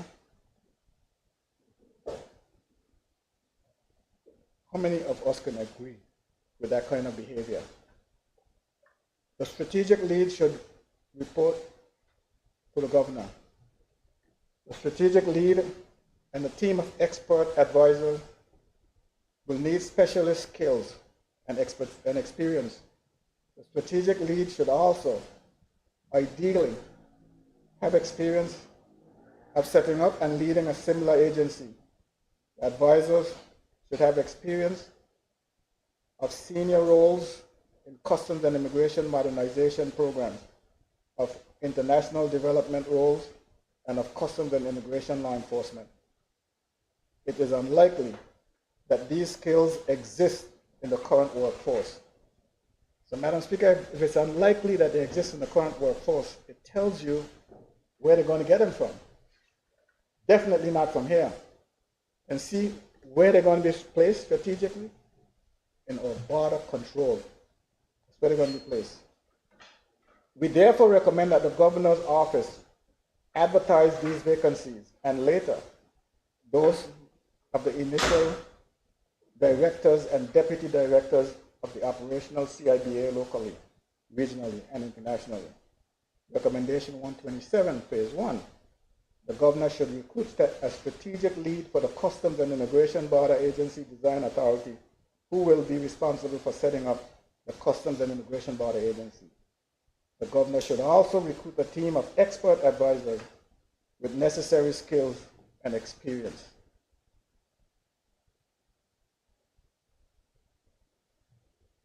Madam Speaker, this entire manual is designed and written with execution of the Order in Council. There's no other way that I can put it, Madam Speaker.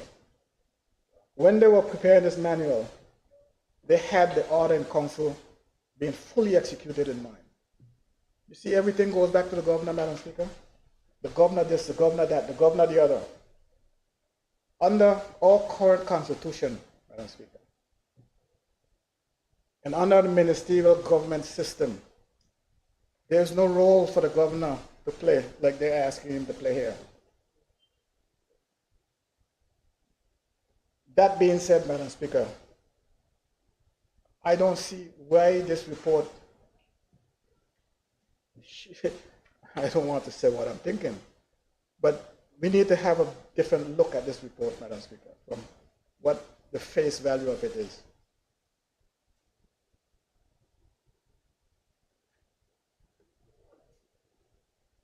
It is, in my view, Madam Speaker, unconstitutional based on our Constitution. I'm not suggesting to the governor that he impose the Order in Council in order to have the report executed.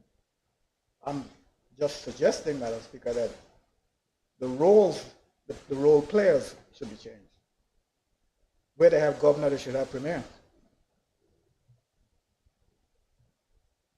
I wish for someone to tell me different.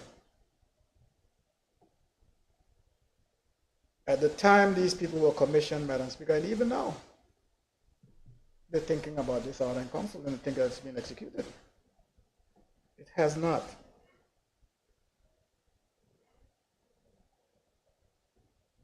And that puts us in this precarious position, Madam Speaker.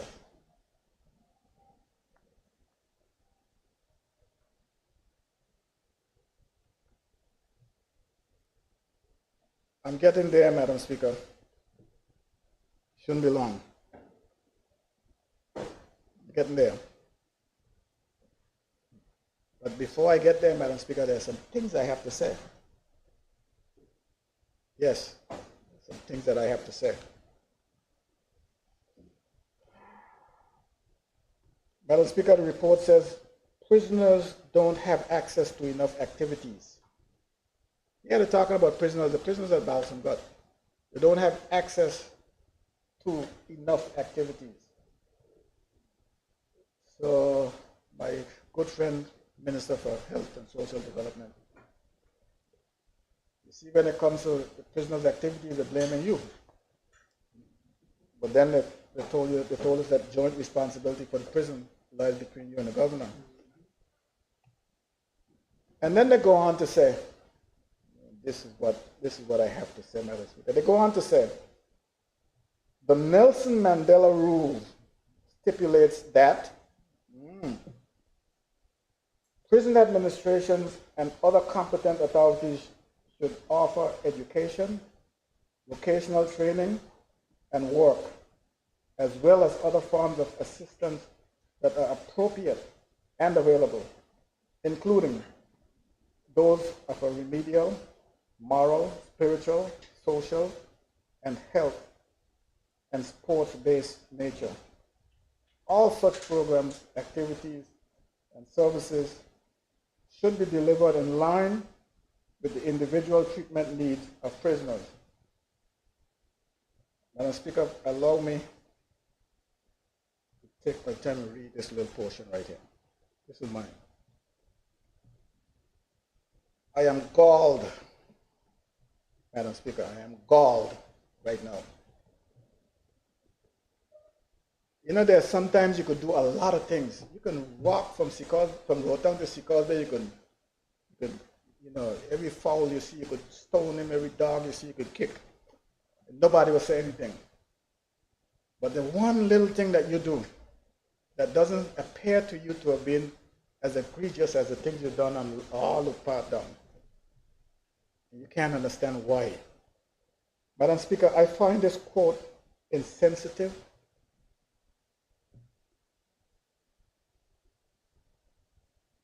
To be quoting, Madam Speaker, what is probably the greatest freedom fighter ever lived. Specifically, Madam Speaker, because of what he was fighting against. And to know that we are being subjected to the same conditions he fought under, and freedom from the same oppression, Madam Speaker. I think it is disrespectful to be reminding us of where we are. Of all the things, Madam Speaker, that this great man has done, all the things that he has done. Madam Speaker, Nelson Mandela spoke of a lot of things besides prison and prisoners. He spoke about freedom and liberation. Why not talk about that, Madam Speaker? A situation that we are faced with right now. Madam Speaker, this man spent 27 years of his life in prison, most of which was in solitary confinement. And you're going to take his name and put in this report to talk about prison. All the things that he's done. You didn't make it a point to let people know that before he died, he became the president of South Africa. You didn't make it a point to let people know that before he died, he liberated South Africa. No, but you're going to talk about what he said about what prisoners need when they're in prison. But Madam Speaker, Nelson Mandela couldn't use any of these things when he was in prison. I know it, Madam Speaker. That little hole that he was in Robben Island, I was there, Madam Speaker. I was there.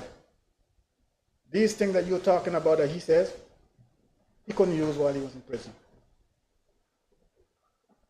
So I have some respect, Madam Speaker, for our great leader, one of the greatest that ever lived.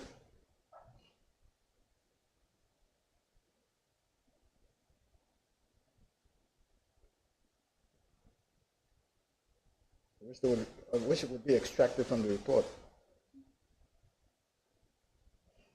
A great man once said, don't attach his name to it, because I'm not sure he said it. But there are those who will believe he did. Madam Speaker, it says the tenure of directors of public prosecutions should be changed. The tenure of directors of public prosecutions should be changed. Under Section 95 of the Constitution, the DPP is appointed for life, subject to limited exceptions which cause and so on and so forth. It says a life tenure isn't healthy for public bodies. It can, for example, lead to complacency and resistance to change.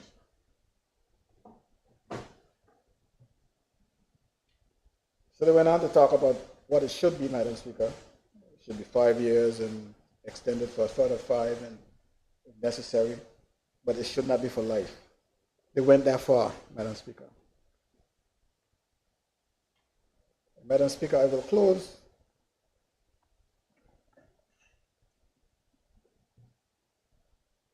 my little spiel here, Madam Speaker. We talk about geographic staff rotation. The Royal Virgin Islands Police Force, Her Majesty's Customs and Department of Immigration all have personnel based in Anegada. Some have been performing their duties and living on the island for many years. We didn't hear or see any evidence of these officers being corrupt, but the situation poses a clear corruption risk, especially as there are very few officers from each organization there. I'll close by saying this, Madam Speaker. You haven't seen any evidence of corruption, but you had to go there. There's something about it. There's no way you could be a black Virgin Islander or whatever you are in a position like this, with all the opportunities that it presents, and you're not indulging. No way. That's what they're saying. That's what they're saying. Madam Speaker, I remember a little story. It's got to be true because this is a woman talking herself. She said, I keep accusing me, so I went and I did it anyway. So you got a couple of officers up in Anegada, everybody believe it dirty, so you might as well go dirty. Gentlemen, ladies and gentlemen, if you're one of those people up in Anegada, continue to live your godly life. We admire you, we respect you, despite what others may say or think. Thank you, Madam Speaker.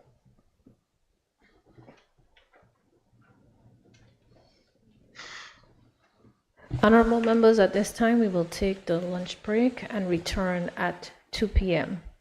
House is now in recess.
This House now resumes its sitting. Thank you. Honorable members, the debate continue. I now recognize the Leader of the Opposition, Honorable Myron Walwin.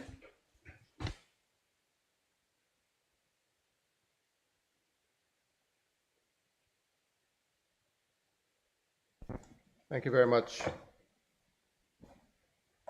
Madam Speaker. Madam Speaker, from the onset, I'm going to seek your kind indulgence because I will be referring the document from time to time throughout my presentation. As a matter of fact, for the majority of my presentation, because persons have not gotten the chance in the public to scrutinize the document like they would normally get the chance to scrutinize a bill. So we could very well end up having a discussion in this House around a topic as important as this without people having any understanding as to the particulars involved. So I will seek your indulgence from the onset. But Madam Speaker, history is important. And sometimes you have to go back to come forward. And I think that this is one of those instances where that must be done so that proper context could be given to where we are. Madam Speaker, this report, the law enforcement review,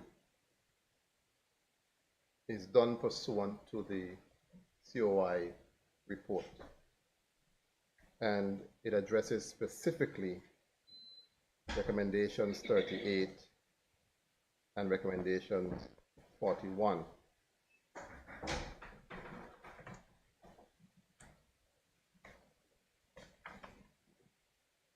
Now, Madam Speaker, recommendation 38 speaks to the review of law enforcement and justice systems to include frontline agencies such as the police.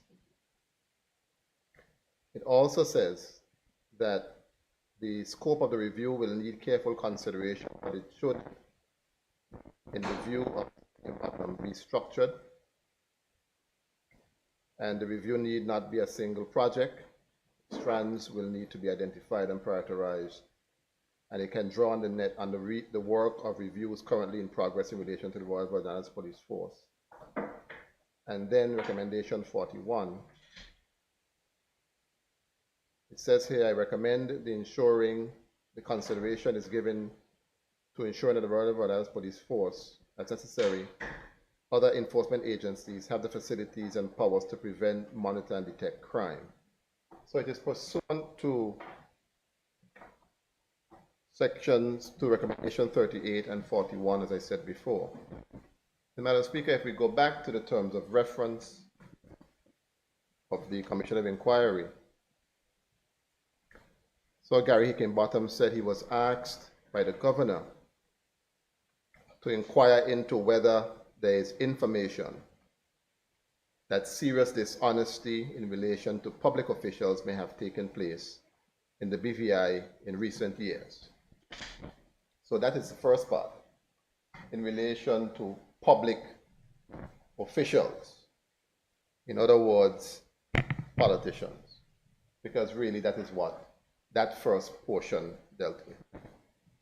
And the second portion says, and to make recommendations with a view to improving the standards of governance and operation of the agencies of law enforcement and justice. So this report is pursuant to the COI in two respects, one, section 38 and section 41, and also in pursuant to the perceived double standard that was in the terms of reference. Because the terms of reference, on the one hand, asks to see if there's corruption in recent times in relation to public officials, i.e. matters that are under the purview of local government and local ministers. And the second part is a review of law enforcement agencies and those things that are under the purview of the governor. And clearly, you see the biasness from the onset, because if you're looking for corruption and you really want to help, if it's corruption you say you're looking for, then you should look at corruption throughout the entire sphere of governance. If you're doing a review, you should do a review throughout the entire sphere. You can't have that double standard, Madam Speaker, existing. And that is a problem for me and has been a problem for me. But then, when you look at 245, page 245 of the report,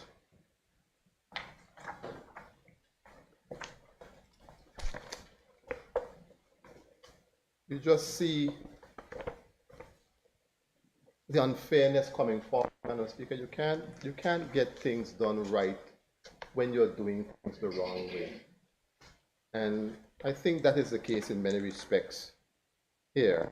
At the second paragraph, at page 245, it says the BVI is a small jurisdiction, but due to a variety of factors, including geographical, it has a history of more than its share of crime,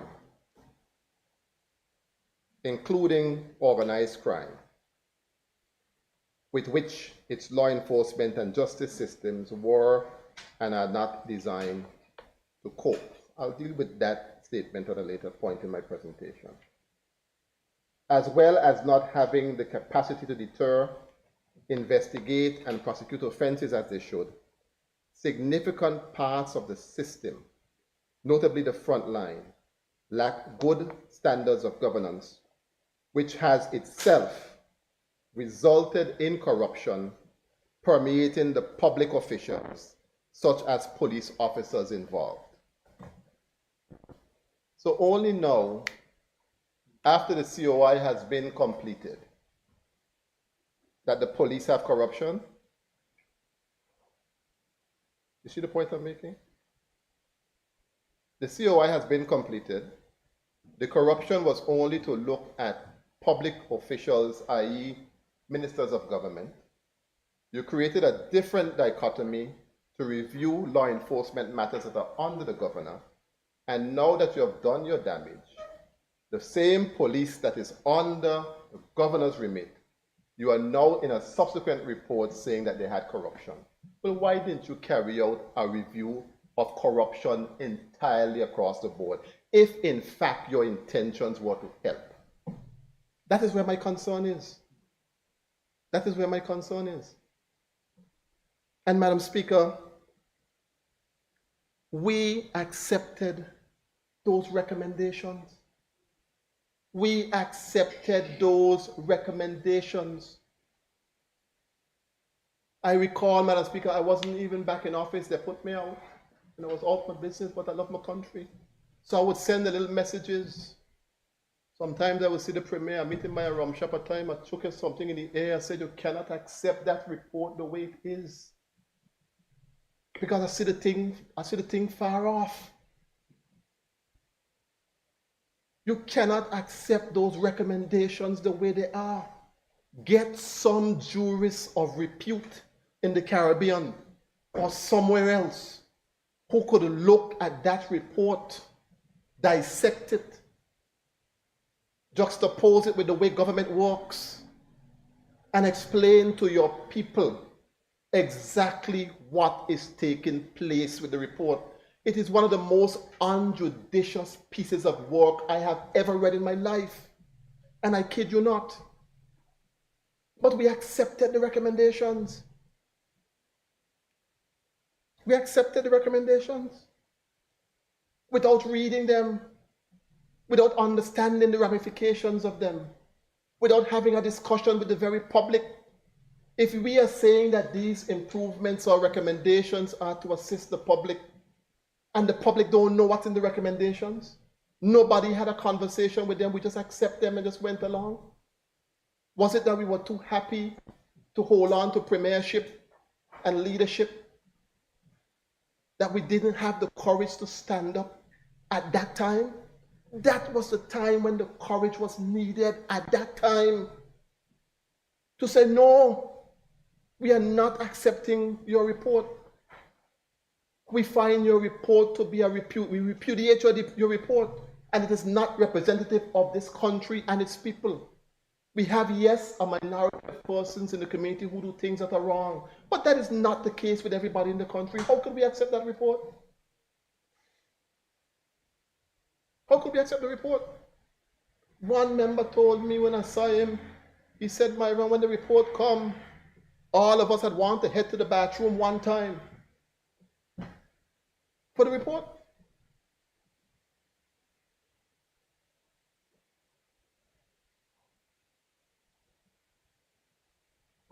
Courage is not about moving when you have strength. It's about going on when you lack strength. And that was a moment of courage that our leaders should have put forward, and we folded. So now that we folded, and you have this report here now, we're going to come in here and get a heart attack. We're going to talk for hours because we have some things to say to get off our chest.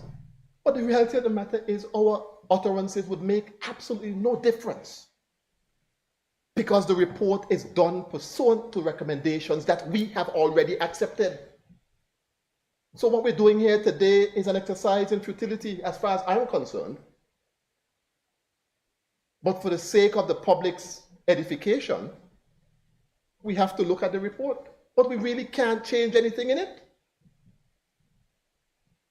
And I don't believe, honestly, that it is something of debate or discussion as relates to the British government. I don't believe that whether we implement phase 1, phase 2, phase 3 of this, that the matter is up for debate as to whether we accept it or not. Acceptance has already happened prior to this report by the accepting of the recommendations, Madam Speaker. And that is where, Madam Speaker, we have found ourselves. And we are in a habit and allow ourselves to become somewhat bamboozled, as it were. Twice over. Here it is. This report was laid. We were told before that the COI report was going to come at a particular time. We had an unfortunate situation with our premier, and then all of a sudden, the time was accelerated. It was almost like a month out or so from we were supposed to get this report, if my memory serves me right. Something happens with the premier, and the report comes in a matter of days. Right? 24 hours. Look at that. 24 hours. So what should have taken a month at the time when we were told we were going to get it, the report comes in 24 hours after something happened in relation to the premier. And then within 72 hours, I'm calling numbers, but you understand what I mean in terms of time. You hear that somebody coming down from the UK, some undersecretary or somebody coming down in relation to accepting the recommendations. And nobody stood up and say, no, we can't do that. We have to talk to our people first. Everybody jump on board, accept the recommendation, without the public having any appreciation for what is happening. And here we are today again with this report. We got this report last week. Last week? Or a week before? A report that has 280 something pages that none of us can honestly say, that we had the chance to read this report in its entirety. Nobody can say that. It would not be truthful. Maybe one or two. Maybe Mitch. Okay, Mitch, let me read it. I read it substantially. But the point that I'm making is that for a document as important as this, sufficient time should have been given for members of the House to read it. And when you check it, will Premier, what the reason is? Oh, they want to lay the report in the UK. That could be a reason. for a democratically elected government and legislature to not have the time to read through such a damning report that, by the way, is under embargo, which means that you could not even have a discussion with your constituents. And now you come now to rush us with this report because the UK wants to lay it? Well, who are we representing really? The UK, or are we representing the people of the BVI? And so these, Madam Speaker, are some of the concerns that I have. Madam Speaker, the report looked into 9 public sector bodies, the majority of which are under the purview of the governor. It looked into the Royal Virgin Islands Police Force, HM Customs, the Financial Investigation Agency, and I must say the Royal Virgin Islands Police Force is under the governor. The Customs right now is under the Premier. The FIA is under the Premier. The Department of Immigration is under the Premier.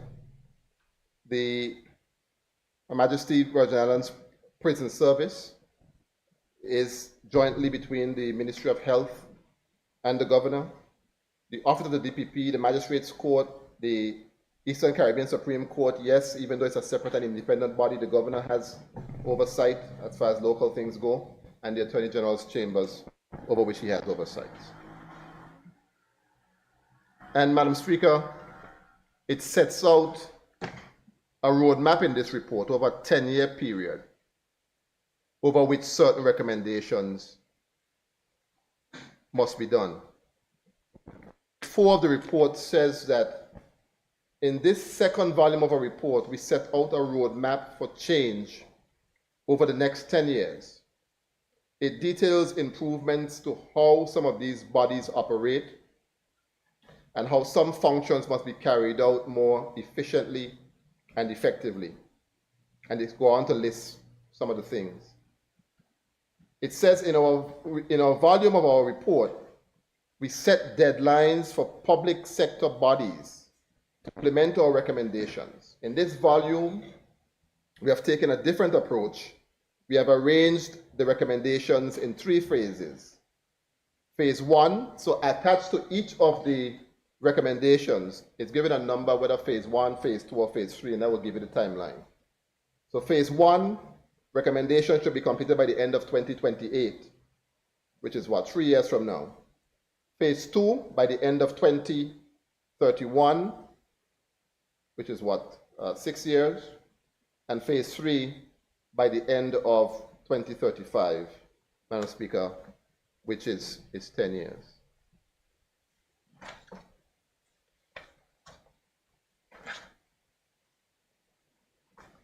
Now, Madam Speaker, I come back to the portion that I read earlier somewhere else, but it says in page 9,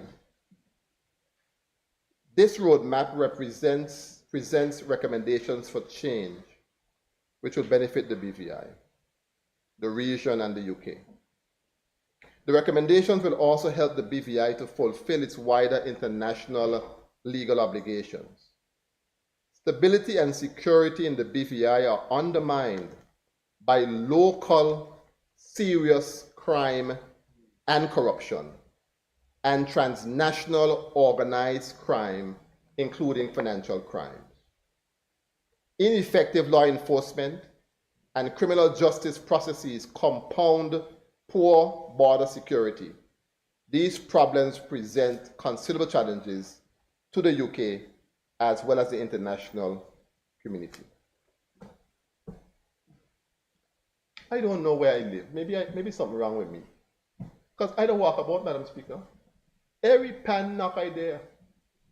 Where is this widespread? Unless they're doing it and I can't see. I know, yes, we have some criminal elements in the country, just like every other country we do. And we should use every opportunity to, one, show our contempt as a community and to work with law enforcement to root it out. That is our obligation as citizens. But where is this widespread corruption? Where is it? Where is this serious organized crime? Where I asked a rhetorical question because unless I can't see. And so our country is out there being branded. You understand what is happening to us? Local serious crime and corruption and transnational organized crime. That's some serious statements. And Madam Speaker, those types of statements hurt the BVI. They hurt our tourism product because one of the things about traveling is that people want to travel where the place is safe. Nobody wants to go anywhere where there's local serious crime and corruption and transnational. You would think El Chapo down here, he ain't in the jail? Where he is? You would think he lives somewhere down here. The way that they make these things sound. And so, as a brother, I am not pleased at all. Yes, we have criminal activity, like anywhere else, but I honestly believe that it is being overstated, and it is being overstated for a particular purpose. The same way they came and they said that you had serious corruption with the COI. Where the corruption?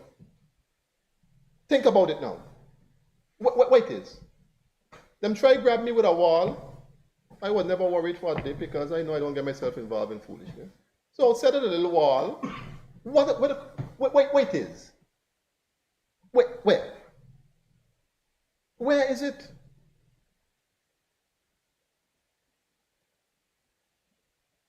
Where is it? We have to repudiate these assertions that are being made, Madam Speaker, about our country. And you can't include the issue that happened with Honorable Foy as something that is of the government. That is something that happens separate and apart from the institution of government.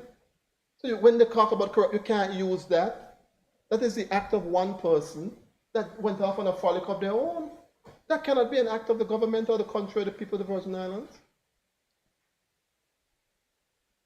So, Madam Speaker, I get concerned, very concerned, about these sort of statements that bother me personally and also affect our country.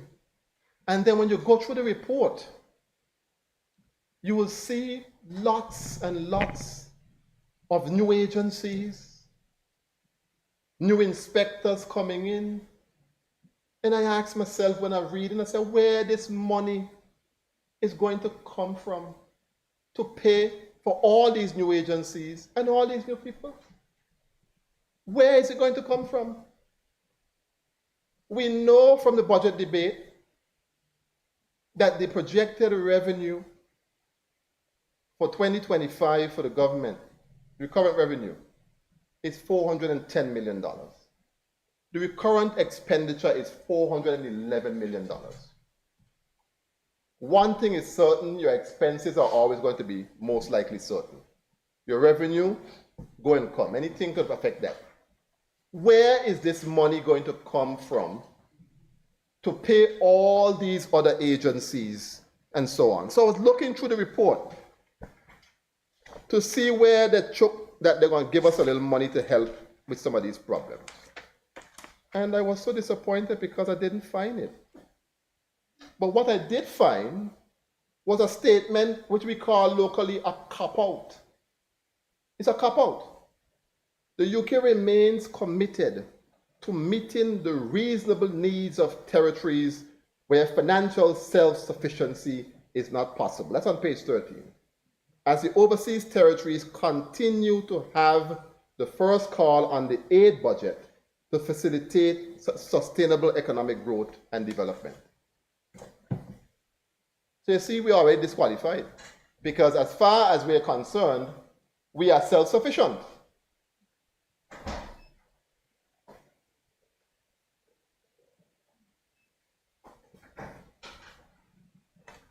So we can't help our people because the reality is things are hard in the Virgin Islands for a lot of people. And I don't think many of us who are in this House of Assembly understand just how difficult things are for people. People are not going to social development for help just because they want to. People are very prideful. When you see they get up and they go up there after they hear the laundry list of things they have to bring, and they still bite their conscience and go up there because they can't do any better, that means things are hard for people.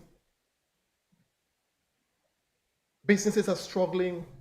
Unemployment is perhaps the highest I've seen it in this country.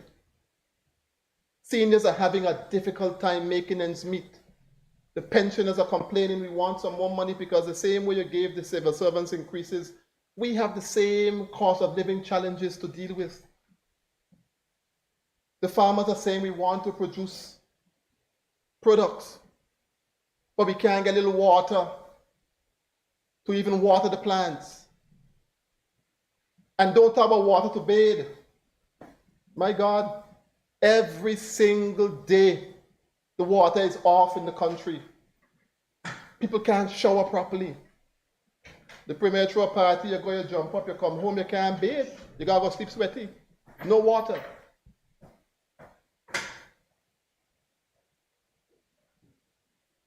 And we can't address those local issues that are so fundamental to our people.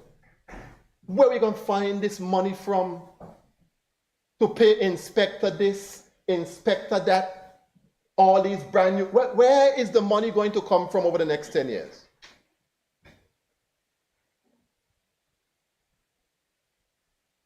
We haven't been able to do the things in terms of diversification that we've talked about. And if we are able to get those things done, and I pray we get them done, and whatever help I can give Premier, I will do. Though that money needs to go to improving the lives of our people. Them same things I just call out there. Not to go pay no inspectorate this and no inspector this and all of this and that and so on. There will certainly be people coming into the country. They won't be our own people. And I'll show you what I mean by that when I get where I get there. Where is this money going to come from?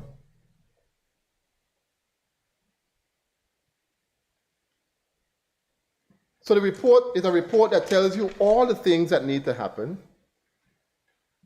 but there's no price tag attached to it. What is it going to cost us over the next 10 years to do all these things? But, Madam Speaker, the crux of the report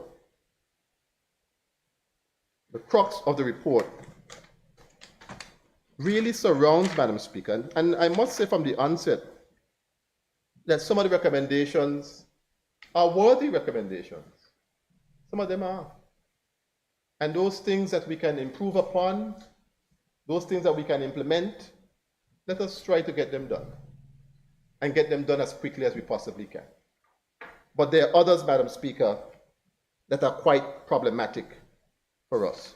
But the crux of this thing really boils down, Madam Speaker, to what you hear them term as the governor re-reserving or re-specifying his powers. And those are the powers pursuant to Section 60 of the Constitution. The argument narrowed down into the blurring of the lines between national security and internal security. And so a great effort was made in trying to define what the two things meant.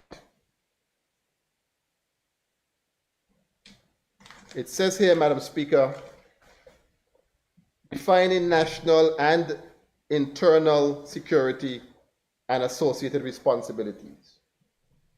It says, at the most fundamental level, the BVI lacks a clear and shared definition of what is meant by national security or internal security. We found these terms are both ill-defined and used interchangeably. For example, the National Security Council is responsible for internal security, and the governor has responsibility for internal security, including the police, without explaining what else is deemed internal security. And so coming out of that is a recommendation, phase 1,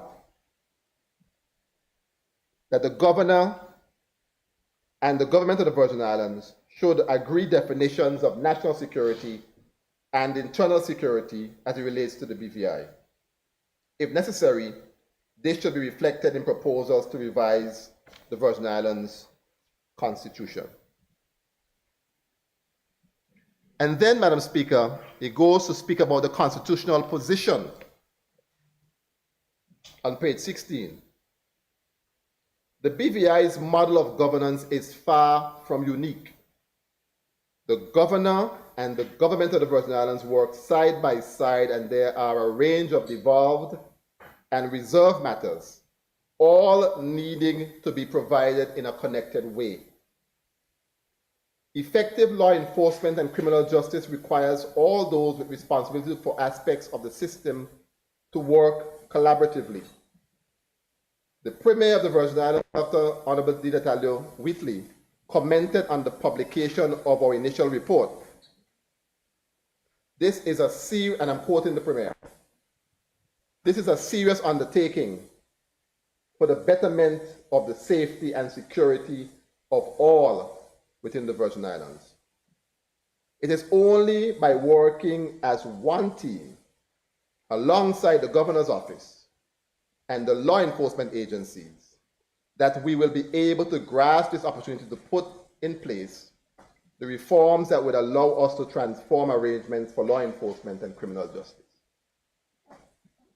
Now, Premier, them use your own word them against you, because you can now turn around. I heard you debating this morning, but as you say, and they use your own quotation. Well, we have to be careful sometimes what we say. You have to read the tea leaves, because in your spirit of cooperation, which is well intended, they took your words to put their own meaning on it. You can't now back away. You said working in collaboration alongside the Governor's Office and law enforcement agencies. So you have to show that. And it says we set out this roadmap, and here it is. We set out this roadmap with this clear collaborative intent in mind.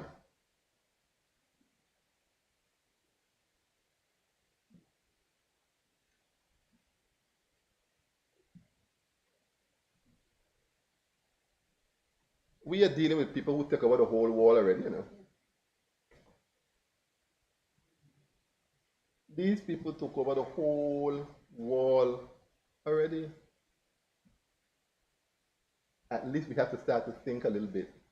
We will never be equal to the might that they have. We'll never be equal in terms of the brain power, in terms of numbers of persons and so on. But we have to think a little deeper when we're dealing with certain things. And so they go to section 60 of the Constitution. And I prefer to read it from the Constitution to make a point, Madam Speaker.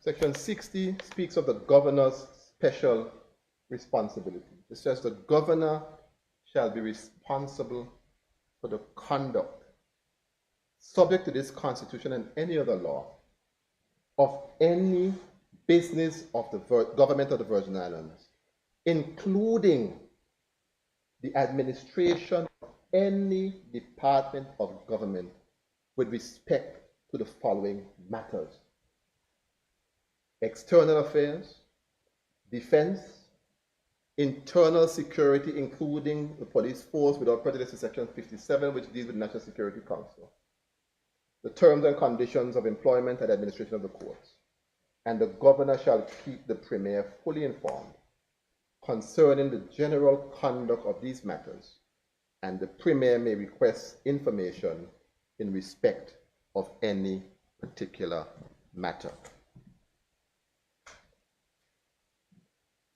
So in terms of the argument that these agencies that are under the Premier's purview have internal security implications, we can't win that argument. We can't win the argument. Section 60 of the Constitution is on the side of the report. It is. And the only way you could fix things is by looking at them objectively and call them for what they are. Section 60 of the Constitution, properly interpreted, is being followed by the report. In the report, that's what the Constitution says. Our personal feelings is something different. But the letter of the Constitution, Section 60, the report, that section supports the report. And it goes on to say that, but as we have set out above, the Constitution doesn't define what internal security or national security encompasses. Section 60 of the Constitution includes reference to internal security, and Section 57 refers to the role of a National Security Council in matters relating to internal security. And we were unable to find a statutory definition of internal security either in the BVI or British Overseas Territories.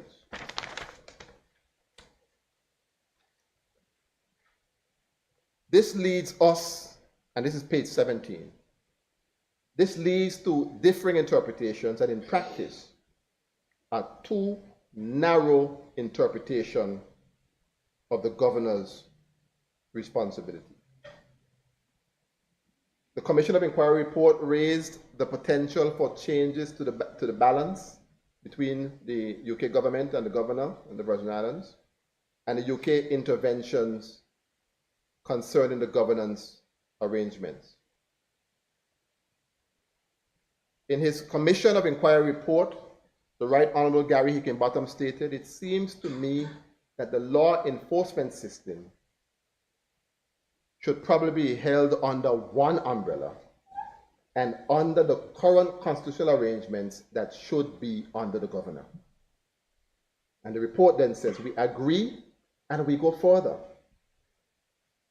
Section 60 doesn't place any exclusions on what might be considered to be internal security, which is true. It speaks about internal security and it says including the police, but it puts no limitation on the extent of that internal security power. It says including. And so it says, given the challenges faced by the BVI and the scale of change necessary, unless specifically precluded by law, all law enforcement and criminal justice issues should be considered matters of internal security as defined under Section 60C of the Constitution. Therefore, they should come under the governor's special responsibility. We have to find an argument against that. We have to find an argument against that. And the argument can be, oh, we had the powers before, you're going to put us back. That can't be the argument. The argument must be built of sterner stuff because you're fighting against what we negotiated in our very Constitution. And so you either find an argument that is legally based that could put this one here in dispute, or you try to accelerate the new constitutional review to make sure to fix Section 60 at the appropriate time. You can't do nothing else. That is the reality. That is the reality of where we are. We could jump high, we could jump low. Section 60 is on their side.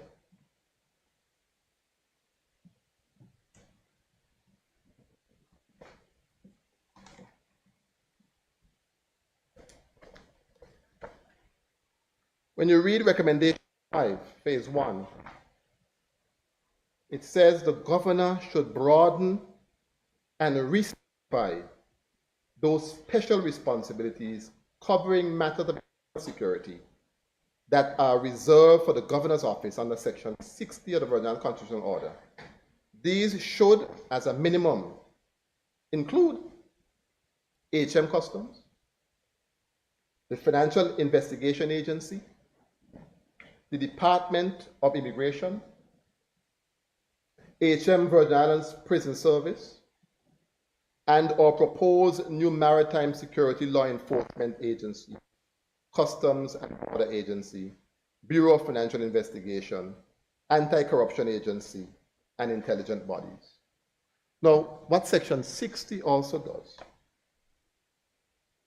in 62, the governor acting after consultation with the premier may assign to any member of the cabinet responsibility for the conduct on behalf of the governor of any business in the House of Assembly with respect to the matters mentioned in subsection 1. So clearly, we were operating under an understanding that these powers were assigned to the premier. Now, I don't know how they were assigned, if there's a document saying that I've devolved these powers to you. But certainly, even though Section 60, in my opinion, might be on the side of the report and the side of the governor, the proper thing to do for a country at this stage in 2025 is to devolve as much power as you can to the local government and work with the local government to make sure that the things are done properly. The action of taking that power back, because as far as my memory goes, HM Customs and Immigration has always been under a minister. Always been. And we should make sure that that continues. And yes, work collaboratively on those things. But I don't believe that flexing your colonial muscles to take back powers, even though, yes, Section 60 is on your side. It is not, Madam Speaker, in my view, the right way to operate, the right way, Madam Speaker, to do things. And when you look, for instance, at the Constitution and the preamble of the Constitution, and Madam Speaker, you would know this from your law studies, that there have been arguments and discussions as to whether the preamble forms part of the Constitution. Whatever side of the argument you're on, one thing is certain, it sets out the spirit of the Constitution. So even though you look at the letter of the law, the preamble assists you in understanding the spirit of the law.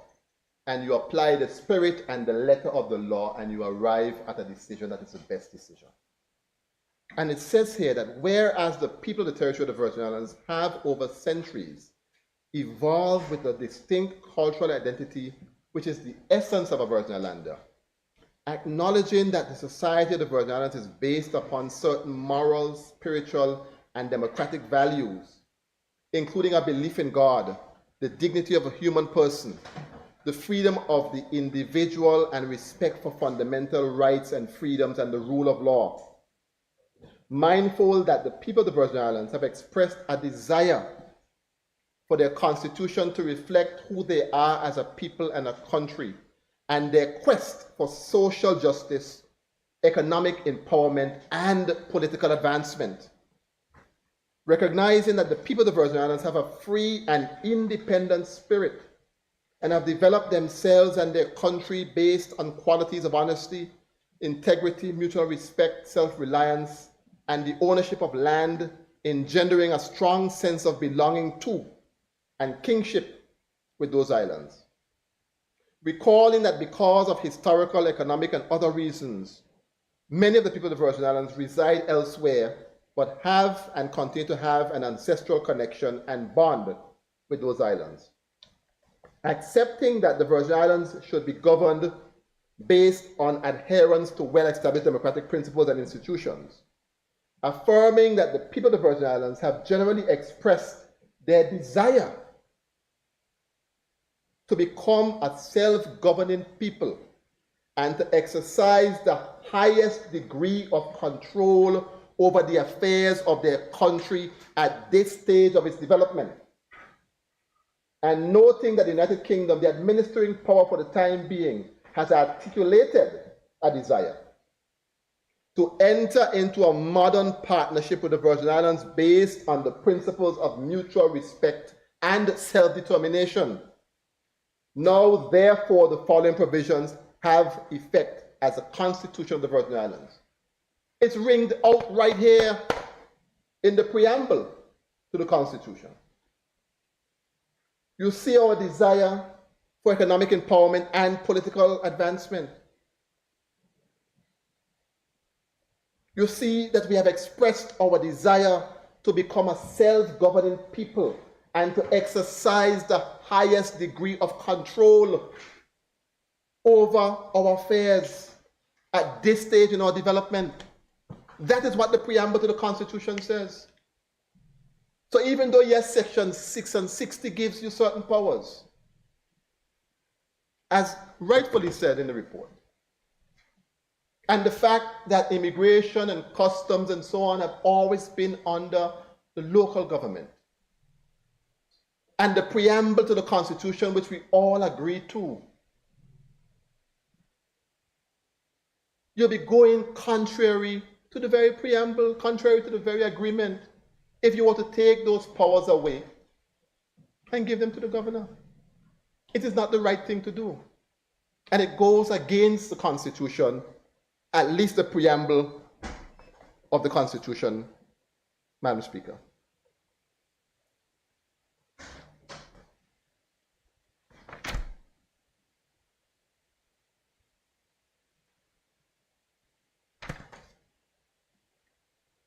Then you have Recommendation 6, Phase 1.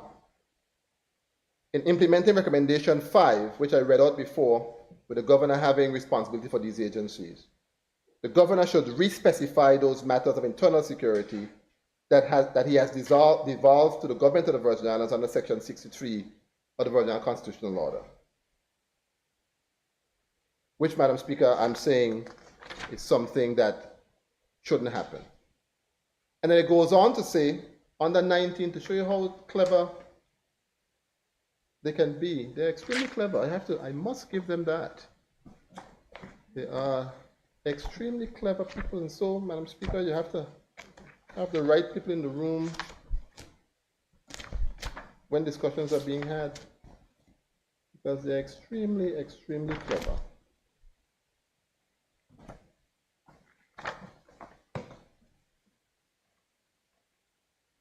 It says that this isn't without challenge, speaking about handing over or re-specifying those powers. This isn't without challenge. However, just as the governor has special provisions under Section 57 and 60 of the Constitution, so too does the Premier under 64. At least two of those have an impact on the effectiveness of internal security. It says Section 64C relates to the relationship between BVI and USVI, which is what we always had, and taxation. Therefore, any governance structure needs to be capable of working across the governor and the government of the Virgin Islands. And it says, nothing in our recommendations would reduce the governor's obligations set out under Section 40 of the Constitution to consult with the Premier. So he takes the powers away from the Premier with customs, immigration, FIA, and then under Section 40, he has to consult with the Premier in relation to those things. Now, consult is the word, you know. A grumble in the corridor has been held to be consultation. If he hear, he hear. But at the end of Section 40, which they didn't put in the report, is that the governor, if he acts contrary, cannot be held accountable in any court of law. It's in 42. They may put in that part. So he still has absolute power. So if he consults with the governor, once he takes those powers, if he consults with the Premier, and the Premier says, no, I'm not in support, there really isn't anything at all, Madam Speaker, that the Premier can do. And if we go, Madam Speaker, to page 33 of the report, that deals with the Royal Virgin Islands Police Force, it says in volume 1 of a report, we highlighted that the force doesn't have effective internal governance or performance management. We found it lacks an accurate understanding of the demand for calls to service, incidents, and crime investigation. To address this, we recommend that the Police Commissioner make sure the force's systems and processes are properly applied to accurately collect the information and data it needs to operate effectively. Having accurate information about demand will help to force the force to better understand the day-to-day threats and risks facing its local community, etc., etc. And it goes on to speak about the investigations unit not having as many persons as the traffic department does and so on. I think the Deputy Premier went at length to describe those things. But it says we found that it lacks accurate understanding of the demand for calls to service, incidents, and crime investigation. The police force, for as far as my mind can recall, has always been under the governor. And the commissioners, with the exception of a few local ones that have punctuated the system, have all been UK police officers. So if the governor has the responsibility for the police, and you're writing these damning reports about the police, then how do you justify giving him additional powers? How do you justify that? Because the very police is not operating in the way that it should. You have said that in your report. Then what is the basis for you're going to put on top of put according to what we say? You're going to put on top of put? So is it really at the end of the day about fixing the systems, or is it a power grab?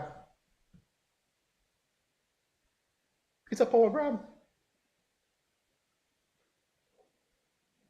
Is the order in council through the back door? That's what it is. I'll strip the local government of all their power, make them feel like them in thing. But all the power resides elsewhere. So we bring these bills to the House,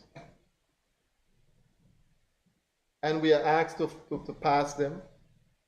Thank God we read them now so that we could make some of the changes. But it's almost like that's all we're here for. All the power resides elsewhere. And that is what essentially, Madam Speaker, is happening here. And then you go to page 78 of the report that deals with customs.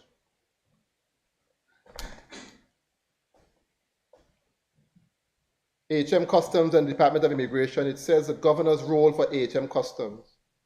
HM Customs is part of the Ministry of Finance. We found that HM Customs' budget allocation was insufficient to fund enough personnel or adequate facilities, equipment, training, and IT. Consequently, it was unable to effectively carry out its role. Moreover, we found that HM Customs focused its activity predominantly on revenue collection and didn't adequately prioritize its border security or law enforcement roles. These are essential for the protection and security of the BVI and its population. This is the takeover clause. Earlier in the report, we recommend recommendation 5 that the governor should re-specify internal security to include all law enforcement functions. In accordance with that, the governor should re-reserve responsibility for HM Customs law enforcement functions under Section 60 of the Virgin Islands Constitutional Order 2007. Changing the governance arrangements in this way would align HM Customs closer to the Royal Virgin Islands Police Force as they both be held to account by the governor. So all you will be responsible for, Minister of Finance, is to make sure that when somebody come in through customs with a little KFC from St. Thomas, and they have the receipt for $30, they pay $30 for this KFC. Depend on buying, you can't tell me what chicken to buy. I buy how much chicken I want. I buy in $30 worth of chicken.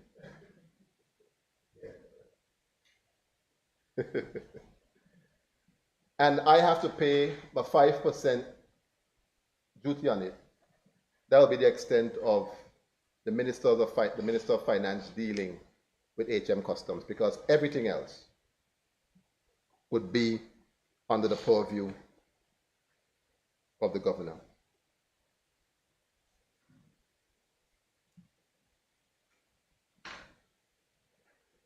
Recommendation 93 says, once the governor has re-reserved responsibility for HM Customs, a new governance committee shall be established as a subcommittee of the National Security Council. Under this, the governor should see HM Customs performance in relation to its law enforcement activities and the full range of the Department of Immigration's roles. And the Premier should hold HM Customs to account for its collection of custom duties and excise taxes. You see what I said? So the governor will oversee HM Customs performance in relation to law enforcement, which is the bulk of what they do. And then the Premier will collect the tax on the chicken when it comes in through customs. That's essentially what recommendation 93 is basically saying. 93, sorry.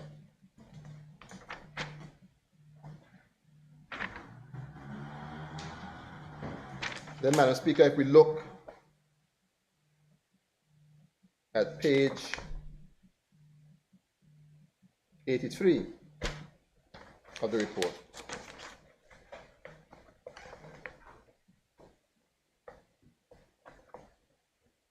and I want to hear the member for the 9th get up when the appropriate time comes to defend the people of Virgin Gorda and Antigua. Don't mind the last election of 2019, some big lie get tell up there on me. It was some hefty lie. By the time I get up there, I didn't realize the lie them had done sink in. So I had no chance to take them out. I still love the people of Virgin Gorda dearly. And as a matter of fact, as recent as a week ago, I remember going through Virgin Gorda and I saw right way up there extending their facilities. And when I see it, I call you, member for the 9th, and I put it to you, and I put it very strongly to you, that you have to watch what is happening in that small community. Because if a giant like that continues to grow, you are going to kill Bucks and you are going to kill Rosie. I put it to you privately and I put it to you publicly.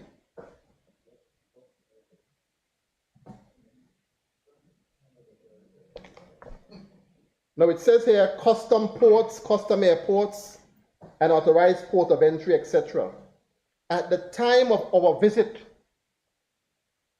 10 ports and airports were custom ports or custom airports. 9 of these were also authorized ports of entry for immigration purposes. HM Customs personnel worked at 9 of these, and immigration personnel worked at 8 of them. We are concerned that HM Customs lacked sufficient resources, facilities, and equipment to operate effectively at this many international ports of entry in such a small territory. We therefore recommend that some of these international ports of entry are closed to international traffic. Doing so would have significant benefits. It would increase staffing efficiency. It would also help to increase security. A smaller number of custom ports and airports could be equipped with modern scanning devices and other technology to detect illicit goods and persons of interest. And given that almost all the custom airports and ports require a significant capital investment to bring HM Customs and immigration accommodation, facilities and equipment in line with acceptable standards, reducing their number would significantly reduce the cost of achieving this. Specifically, we recommend revoking customs status and immigration authorization from the Auguste George Airport in Anegada, Dog Hole Ferry Terminal in Jos Van Dyke, Gun Creek, Virgin Gorda, and Taddy Bay Airport, Virgin Gorda. We also recommend that St. Thomas Bay Jetty Spanish Town Terminal should act as a custom port for containerized cargo. Shouldn't. With these changes in place, HM Customs and Department of Immigration would clear all international air traffic at Terence B. Lettsome International Airport. And all maritime traffic would be cleared at Road Tongue, West 10, the Pier Park, and Port Purcell, or the St. Thomas Bay Jetty for non-containerized traffic. According to my mother, them people barefaced. It is barefacedness, and that will show how you have a lack of understanding for the cultural elements. You gonna tell the people of Virgin Gorda they're gonna close on the airport? And the people in Anegada? You understand how important the hole in Jos Van Dyke is to the Jos Van Dyke business and the businesses over there? And you could be so barefaced to go write that?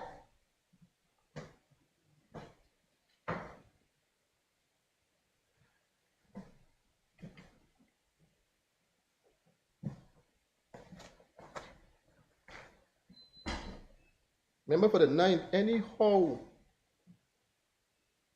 that airport got closed in Virgin Gorda in Anegada. When election time come, I'm going to eat you for fish. I put it to you. You have to stand up and defend your people. This is wrong. This should not have been in a report. This should not be in a report. And so, as a consequence of what I just read, recommendation 99 says, the Commissioner of HM Customs, in consultation with the Governor and the Government of the Virgin Islands, should, 1, revoke the appointment of Taddy Bay Airport and Augusta George Airport as custom airports, revoke the appointment of Dog Hole Terminal and Gun Creek as a custom port, and revoke the appointment of St. Thomas Bay Jetty Spanish Town Terminal as a customs port for containerized cargo. And recommendation 100. And this is phase 1, you know. Phase 1 is within 3 years. So I'm telling you, within 3 years, Virgin Gorda must not have no airport. and Uganda must not have no airport. Anybody want to go there, they come to Tola and them catch the boat. Too bad for you, the boat done gone up. You can stay by Maria's, or if you have a friend, you can stay there. That ain't got nothing to do with us. That's what I'm saying to you. So recommendation 100 says, the chief immigration officer, in consultation with the governor and the government of the Virgin Islands, should remove the designation of the following ports and airports as being authorized for the examination by immigration officers of persons seeking to enter or entering the BVI. Taddy Bay Airport, Augusta George Airport, Dog Hole Ferry Terminal, and Gun Creek. With no understanding or appreciation for what those facilities mean. What those facilities mean to a tourism product on our sister islands, and culturally what it means to us. No consideration, Madam Speaker, whatsoever. But we accepted the recommendations. These are the ramifications of some of the things that we do, because we accept them. We didn't sit down and read through the recommendations to see what the implications could possibly be. We accepted. This report is based on recommendation 38 and 41 of the COI report. So we have accepted closing down the airport in Virgin Gorda and Antigua. And your little dog hole, your lovely dog hole, they want to cut it out.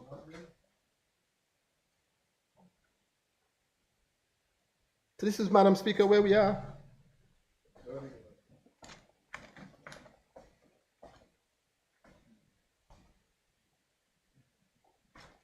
And if you go, Madam Speaker, to page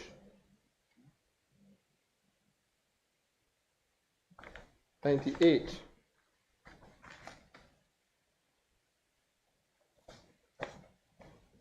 Page 98 now, Madam Speaker, speaks about establishing the new BVI Customs and Immigration Board Agency. As set out earlier in this chapter, we recommend the merger of HM Customs and the Department of Immigration to form a new Customs and Immigration Border Agency, CIBA. Various models have been used in other jurisdictions. We have concluded that all the functions of the precursor organizations, aside from maritime security and law enforcement underwater, should be included in the new agency. And the new establishment, the new legislation should establish the Customs and Immigration Border Agency.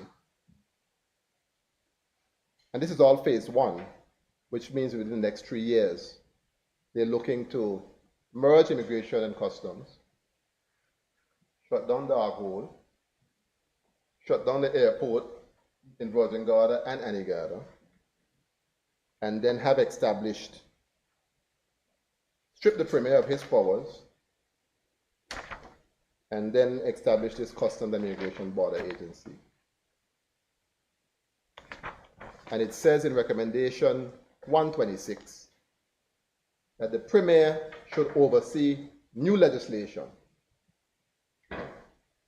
Again, I don't think there's an understanding for how the House of Assembly works. The Premier can't oversee no new legislation. New legislation comes to the House of Assembly of the Virgin Islands, and we, as members of the House, decide what becomes law and what doesn't become law.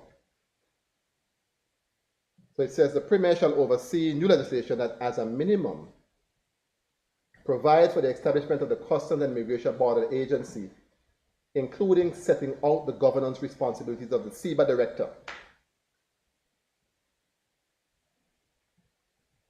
the Governor, the Premier, and the CIBA Governance Committee.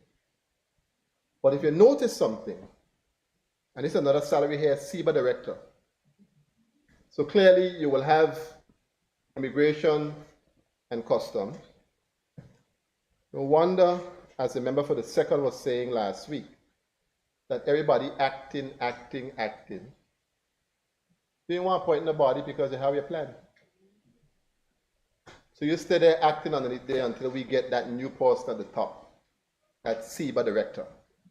And when you read through the report, Madam Speaker, you see all kind of qualifications that are designed to make sure that we don't have the authorities, we don't have the qualification here. I can read one of them.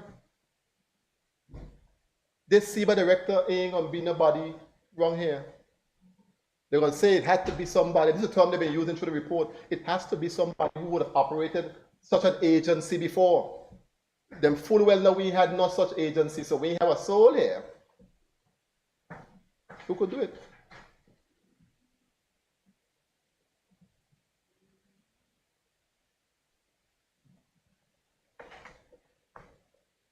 These are serious things and serious times, Madam Speaker, that require courage. Courage for great leaders, as the territorial song says, Madam Speaker. Recommendation 127 says that the governor should recruit a strategic lead for Customs and Immigration Border Agency Design Authority, who will be responsible for setting up a Customs and Immigration Border Agency.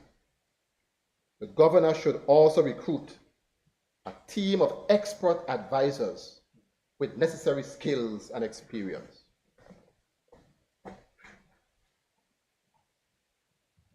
So all that team of expert advisors may very well come from outside of the borders of the Virgin Islands.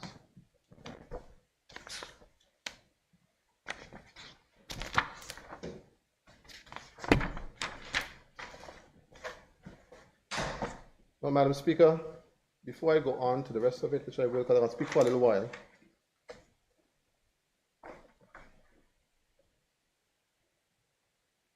this country, Madam Speaker, is at a unique place. A very unique place. We see what is happening in this report. Nothing short of a takeover. You have to call it what it is. It's the council, the ordering council through the back door. Find a way to take all the power away, because that's what the order of council was supposed to do. This country, Madam Speaker, has to come together.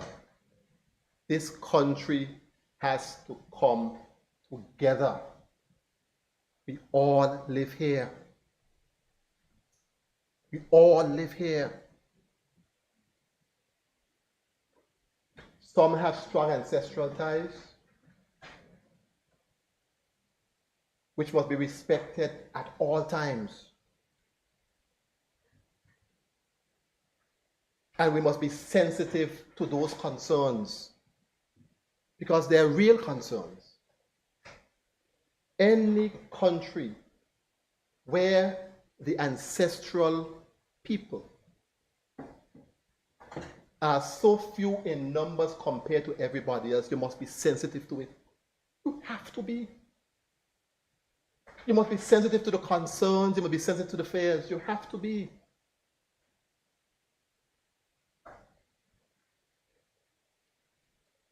But we cannot use it as a divisive tool among ourselves. All of us who call this country home, ancestral ties, whether you're like me, whose parents are not born here, but I born here. You have people whose parents, who have one parent born here and one who isn't born here. You have people who have become belongers to the country that have all the rights that you've given to them. This chopping up of our people, chopping up for political purposes, to make some believe that they don't belong and this belong and that belong, those things are not helpful to us. Because right now, all of us within these borders, we are under attack here. And if you go out to war, and you chop up, so you can't win nothing, what war are you going to win? What war are you going to win? You had some of the same people who are the orchestrators of this kind of trouble. So they call in a match when the COI happened. It was them and Jesus down there. Nobody studied them. You cannot be somebody dividing people and then expect to marshal everybody behind you when the time comes. Nobody gonna study you. We have got to put these social constructs in the back seat now and hold hands together as one people of the Virgin Islands because of what is happening to us. And if we can't see that, then dog eat our supper. Because while you fight against your own people, who are your ancestral people coming from Africa, and you're fighting against them, while other people from across Europe coming and taking up what you have, so you're there cussing me, or my mother and father ain't from here, and you're there cussing me, I cussing you, you cussing me, I cussing you. Somebody from overseas come take up the whole thing gone with it. When we don't argue, the thing gone.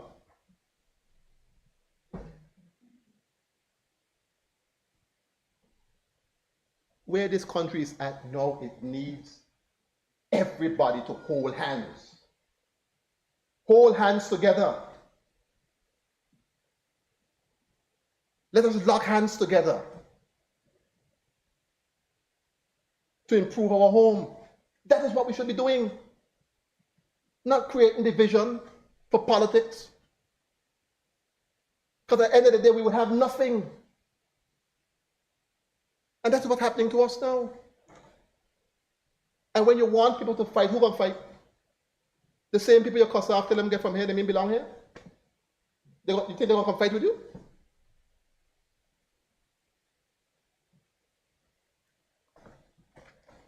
And Speaker 115, page 115, that deals with the marine law enforcement and security. It says again, the BVI faces a significant threat for transnational organized crime groups. Intelligence suggests that organized crime groups use the BVI as a drop-off or transit point for smuggling a very significant quantity of Class A drugs, as well as firearms and people. They then move most of these goods and people to the other Caribbean countries and territories and onwards to the United States and Europe.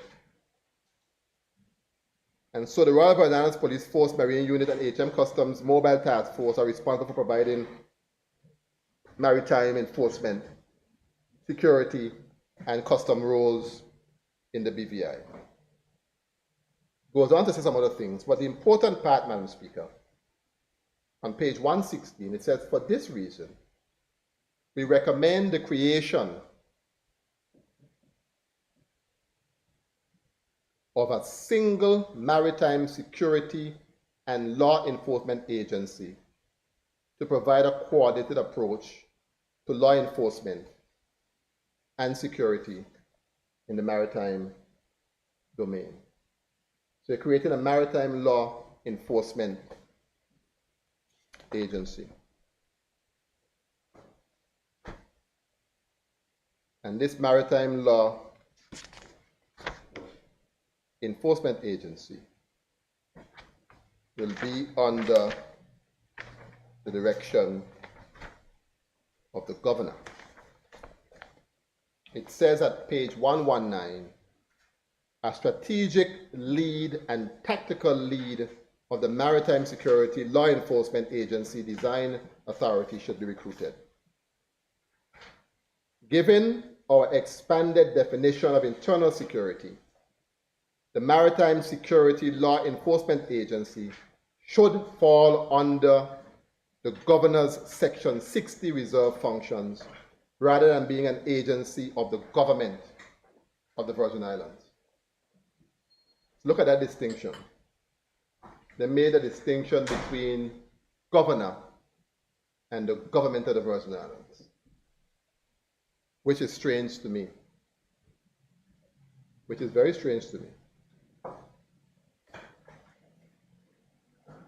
Initially, the governor's office should set up the authority to establish and oversee the unit before it becomes operational. The governor's office, with the support, should recruit a strategic and tactical lead for the organization.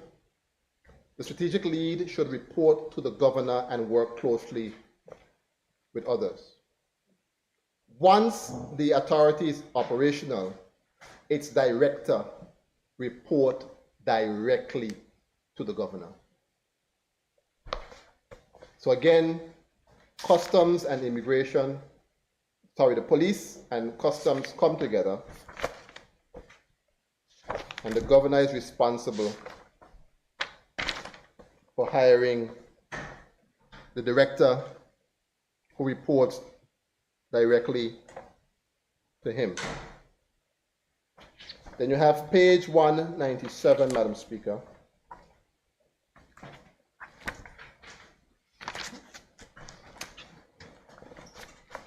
That speaks about the BVI criminal justice system.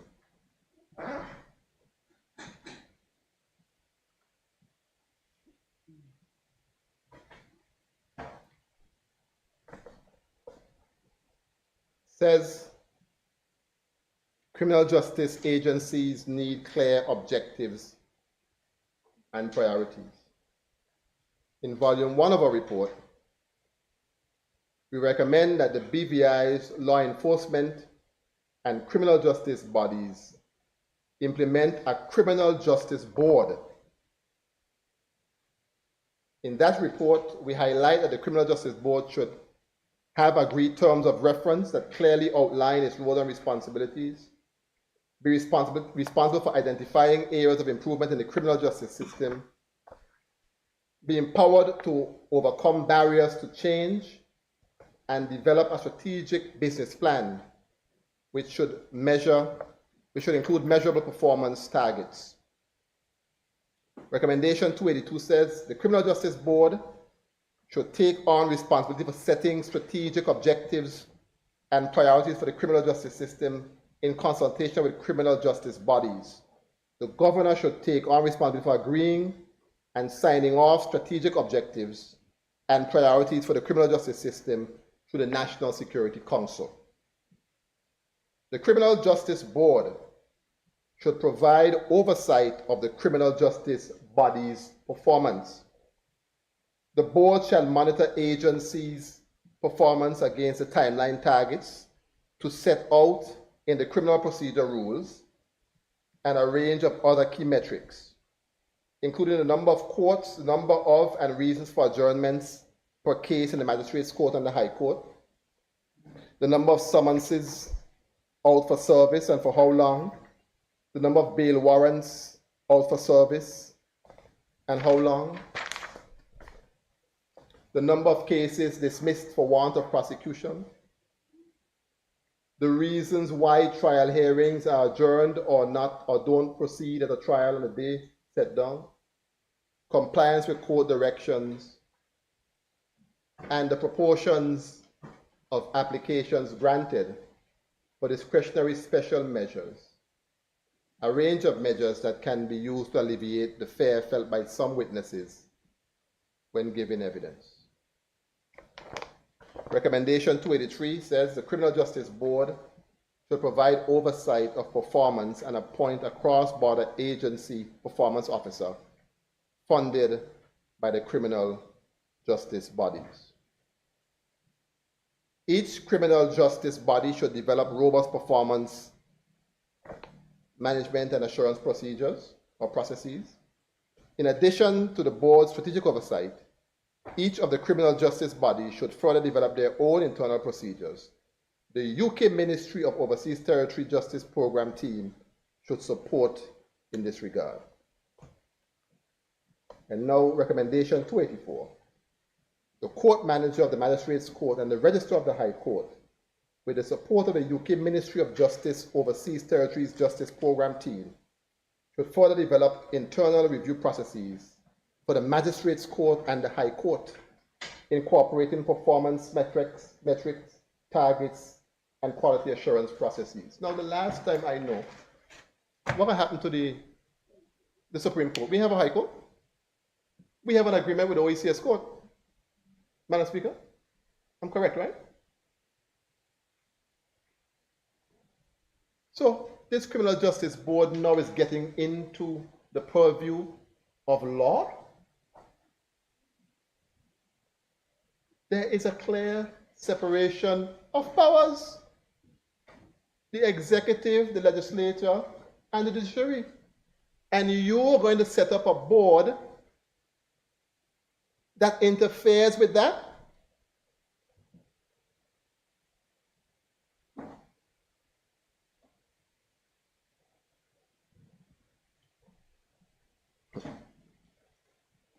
We are going down a very, very, very slippery slope. When you could have a board to come tell the registrar what to do, and dealing with internal processes for the High Court,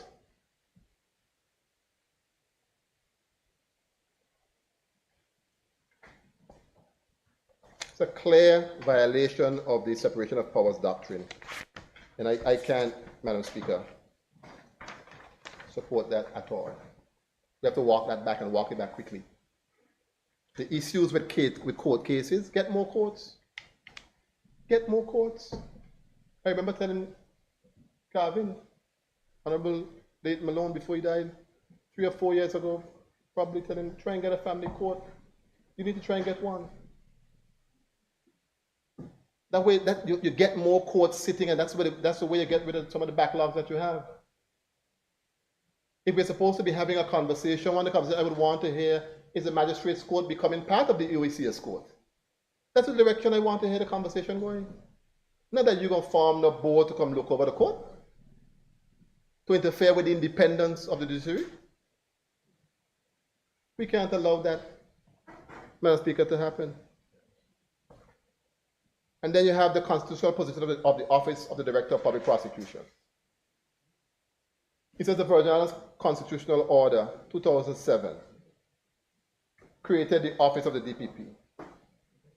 Before the enactment of the Constitution, the Attorney General carried out the work of the DPP.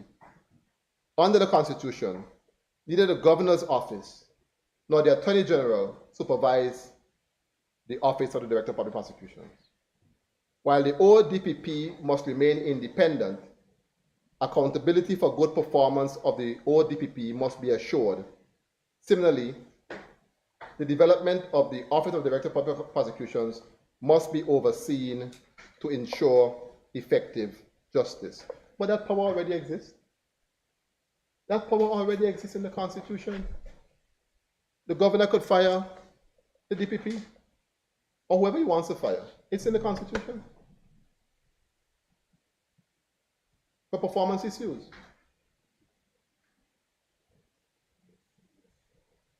We have concluded that the constitutional position of the ODPP needs to change. Early in the report, we recommend that the governor should re-reserve responsibility for criminal justice. We also believe that bringing the ODPP under the governor, you hear that? Bringing the Office of the Director of Public Prosecution under the governor would improve how the post of DPP is managed. The DPP is a constitutional creature. The independence of that office is important. You can't bring that office directly under the governor. No. What you need to do is hire the right DPP. That is what you need to do. Or hire whoever it is. Make sure that when you are hiring, you hire people who have the skills to do the work and who could do the work. If you have somebody there, you're not happy with how they're doing the work, deal with that, but don't come change the whole system to deal with one person. Okay, that is what you're trying to do. The office of the DPP must be independent. It can't be brought under the governor. What are we doing here? It's a dictatorship we're developing now. Everything goes under one person. That can't be, Madam Speaker. what it is we are seeking to do. And if that's what we're seeking to do, it certainly, Madam Speaker, cannot enjoy my support. Section 95, I think it is, of the Constitution.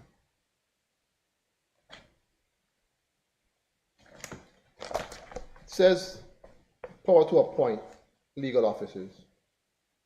Power to make appointments to the offices to which this section applies and to remove, listen to it, 95. Power to make appointments to the offices to which this section applies and to remove and to exercise disciplinary control over persons holding or acting in such offices shall vest in the governor acting in accordance with the advice of the Judicial and Legal Services Commission. But the governor acting in his own discretion may act otherwise in accordance with that advice if he or she determines that compliance with the advice would prejudice Her Majesty's service.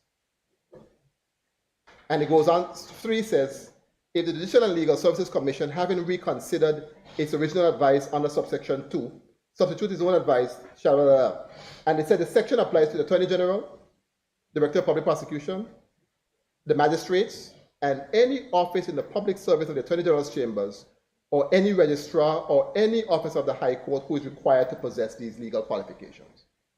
95 gives you the power already. It says the power to make appointment to the offices to which this section applies and to remove and exercise disciplinary control over them. And 9 says a person holding the office. It says where 10 says where the issue of the DPP, removal of the DPP from the office has been referred to the Judicial Services Commission, the governor shall suspend the DPP for performing the functions of his or her role pending the outcome. So there are powers already in the Constitution for this thing. So why are we trying to interfere with the independence of the Director of Public Prosecution's office by seeking to bring it under the governor? And the recommendation here, recommendation 289, is nothing new. The governor should amend the constitutional terms of appointment of the Director of Public Prosecution to limit the tenure. That is not true. There is no tenure in the Constitution for the DPP. The only qualification is that you must have 7 years experience and 10 for the Attorney General. There's nothing in the Constitution that says that the DPP must be permanent and pensionable. That's a decision that your government, that your office would make, and not Human Resources. And we've had DPPs here who have been on contract. The last one before this one was on contract. So rather than doing your work and address where you need to address, you want to tear up the whole system to fix a problem that you have the power to fix already, go do your job.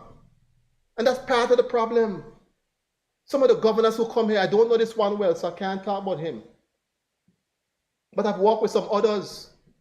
Big stick, no noise. Can't do nothing. They could tell you how to do your job, but when it comes to doing theirs, they can't get it done. That is the reality. I've worked with several of them. I remember I had one here one time harassing us all the time, and everything under him was a failure. Up to the point where the High Court was under a tent on the festival grounds. You all remember that?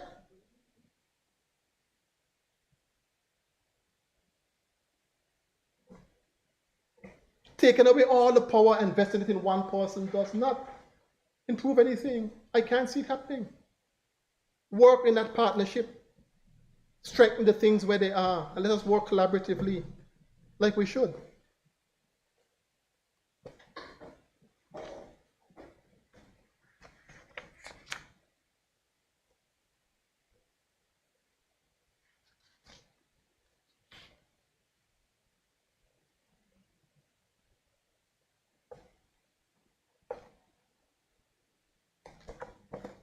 I think I'm winding down, I promise you. I was up late reading listing last night, so I can't let my reading go to waste. 245. I read parts of it already. Speaking about conduct, standards, and corruption.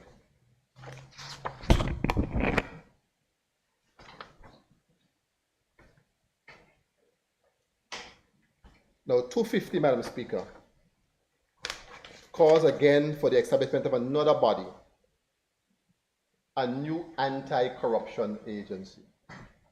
Where are we going to get money from to go pay these people? Where? Where are we going to get the money from?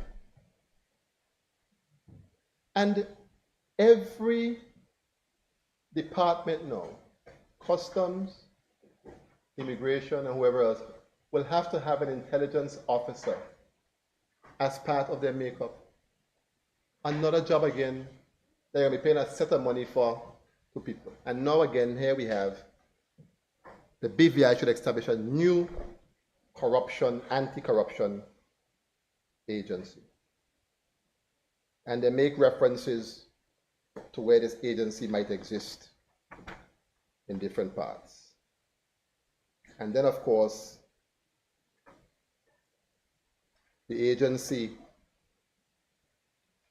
reports to the governor. Recommendation 347 says the governor should make sure that the chair or commissioner of the anti-corruption agency is appointed through a merit-based service. But here, this part here now, you see them smart? That's why you have to have on your thinking cap. You're dealing with these folks. Pay attention to what you're doing. Conducting anti-corruption investigations is a specialized role. You follow me, Madam Speaker? The head of the ACA, the Anti-Corruption Agency and Intelligence Unit, should have experience of running an anti-corruption unit in another jurisdiction. You see how we did one time? Bram, bram, bram. That ain't how we. That one line disqualifies. The investigators should also be suitably skilled and have experience of carrying out investigations in similar organizations or police anti-corruption units. As these skills and experience aren't available in the BVI workforce, can you imagine? Have we ever had a skills audit in the BVI? How a man, who wrote the report? Who wrote this? Who did? Who name? Andy Cook from England, right? He come here for how long? 2 months? And he don't know in the whole of Tatola, the whole of Virgin Gorda, don't mind we small, all them people, he don't figure out that we don't have nobody here with no skills and experience. All these skills and experience aren't available in the BVI workforce. No skills audit was done, you know. Not even an audit to see if we might have, if we don't have anybody here, we might have somebody in the diaspora. We might. Suitable candidates should be recruited from other jurisdictions. You understand that?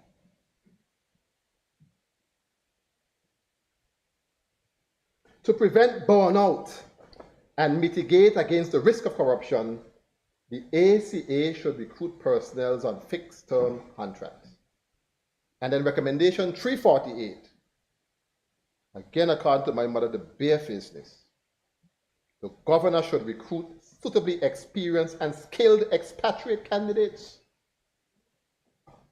to fill the positions of head of the Anti-Corruption Agency Investigation and Intelligence Unit, investigators, and financial investigators. You understand what I'm saying? So the whole policy of BVI landers or belongers preferred, out the window. We are now saying we don't want no local person.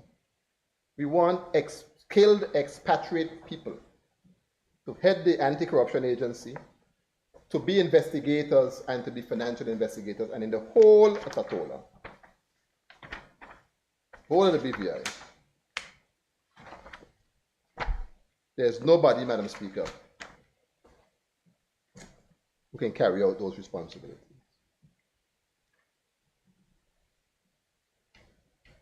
Madam Speaker, we're at a bad place. We are indeed at a bad place, and I'm going to end where I started.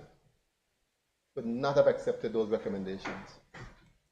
All of this stuff lay on the feet of those who accepted these recommendations. They should not have been accepted. They should not have been accepted, particularly without understanding the full gamut of what we were dealing with. If they threaten to take it over, say take it over. Sometimes you got to call people bluff. Take it over, you take a role, take it over. Take it over. The same one who said she would take it over, she mash up England. Turn the place upside down. She get a job if she were in there, she get a little handle on the job. They might have beg her, please, we know you mean well, but you try to go home. And look at where we are now. So the same thing we were fearing is now coming wrong in a different way to us. There isn't much that we can do, to be quite honest. But we can't roll over and play dead. And we have to make sure that we educate our people as much as possible what is happening. We have some fence mending to do.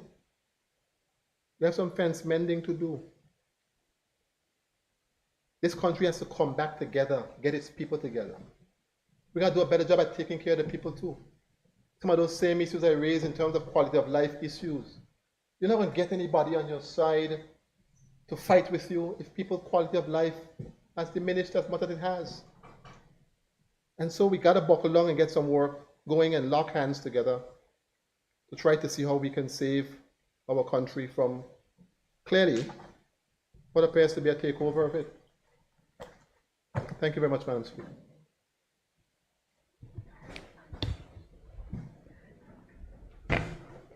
Thank you. I recognize the member for the 2nd District, Honorable Melvin Turnbull.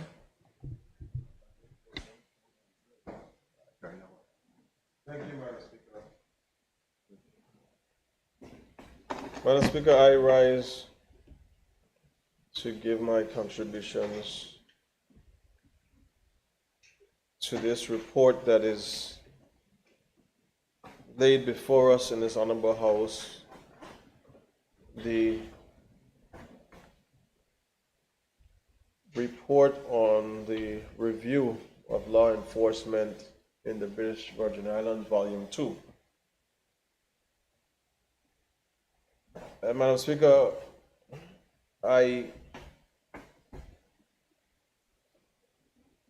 from last week when we had the debate on the merchant shipping, and even prior to that when we had some discussions,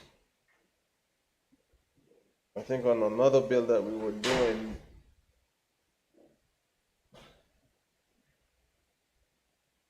I said to the Honorable Premier,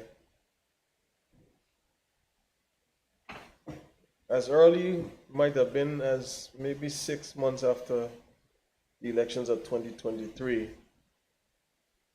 that we have to start to look at the areas where we have persons in key positions acting and do all in our power to ensure that they are confirmed so that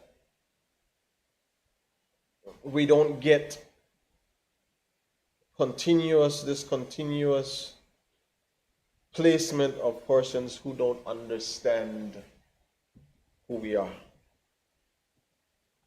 And they would come from the United Kingdom, which is preferred by the powers that be.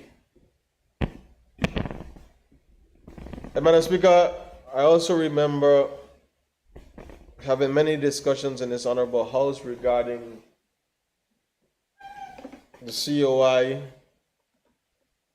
going back to 2017, 2018 on the high-level framework document,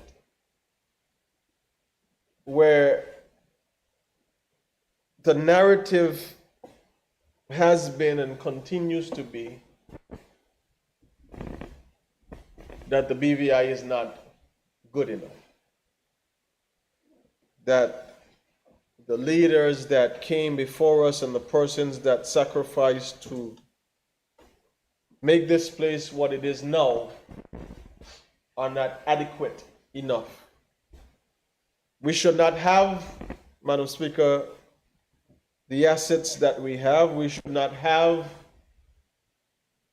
the forward progress that we've been able to achieve. We should not even have, Madam Speaker, if you pay attention close enough, the advancements in this very 2007 Constitution order. We should not have it because we are deemed to be corrupt. Madam Speaker, I keep saying that it is not what you are called, it is what you answer to. Because just like me, people call my name and all kind of things for their own purpose. And I said in some district meetings I had last week, Madam Speaker, you call my name, this go wrong. I'm going to find you and we're going to have a conversation. Because it's seemingly okay for you to call my name and then your customer may not responding, so your story go down the line as truth. But Madam Speaker, I think I've been around long enough. And I think we as a Virgin Islands people must understand, more importantly, that your name is all you have. Your name and your word. And the only thing, Madam Speaker, that can work itself out of a lie told, Madam Speaker, is the truth. So there's a lot of persons going around the place telling lies, but not being confronted. There's a lot of things, Madam Speaker, being spoken about our name in this BVI that have not been confronted. So they get bold enough, Madam Speaker, to even put them in black and white. Madam Speaker, volume 1 of this first report was 175 pages. Volume 2 of this here report is 289 pages. The COI report, Madam Speaker, was over 1,000 pages. And if I recall correctly, the high-level framework document was 3.5 pages.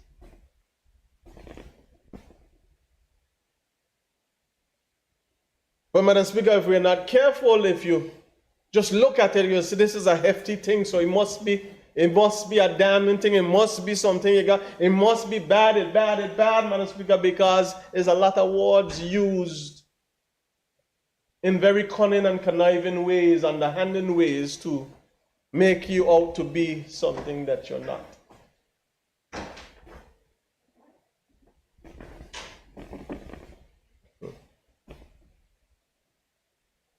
Madam Speaker, I took the time from the time we got this report because I was interested to see how we get from where they started in volume 1 to where we would end in volume 2. I read every page. You can see the bag under my eye there, man. I read it.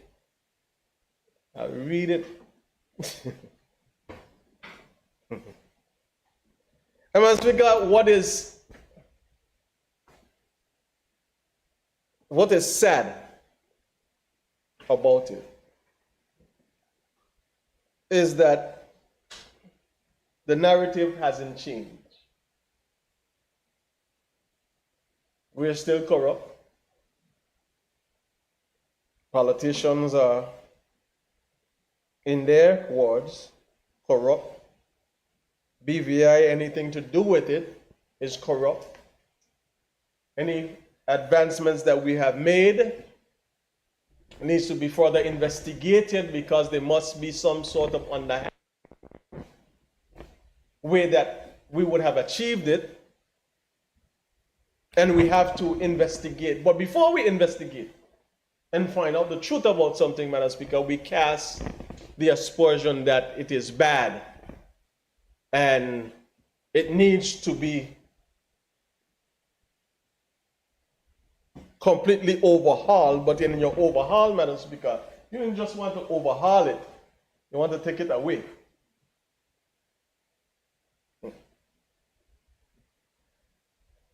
So, Madam Speaker, this document, and Madam Speaker, I'm going to ask for your permission to refer to my notes.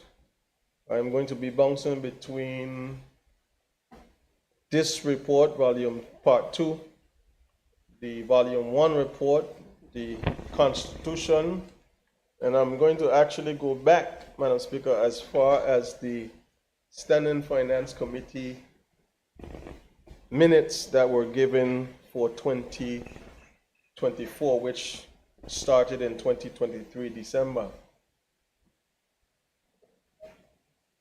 So, Madam Speaker, if I look at this document objectively, this is what, from the beginning of the document and the overview of what they have, you would imagine that they had intended to conduct this review in response to the recommendations of the COI report of 2022.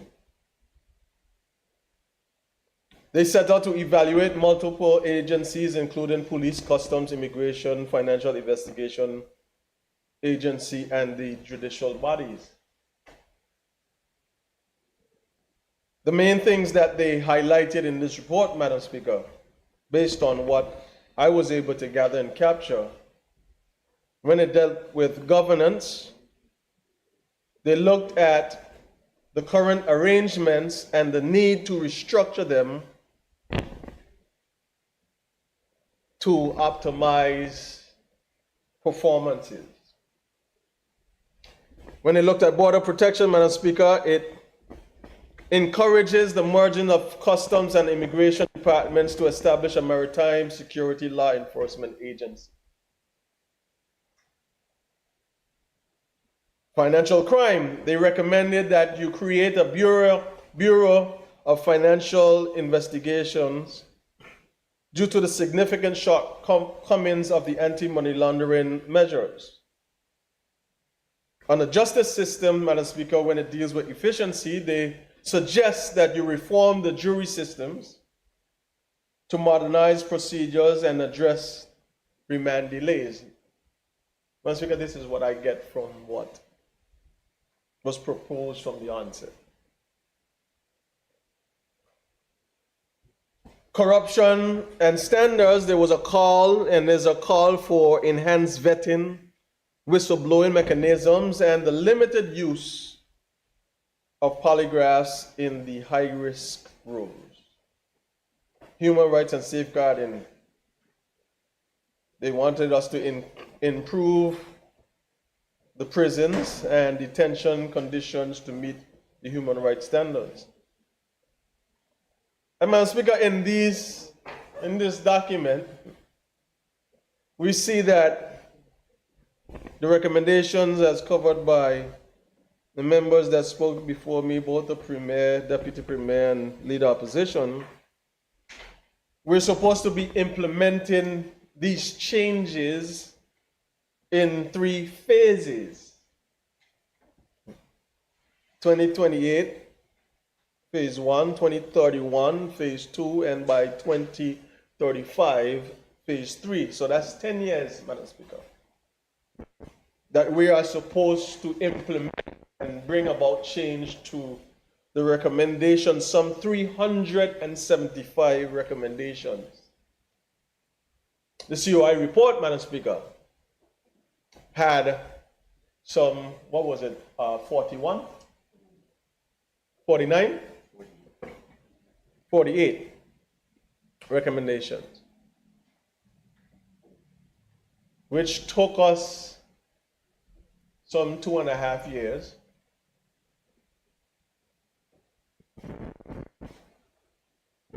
to try to get implemented.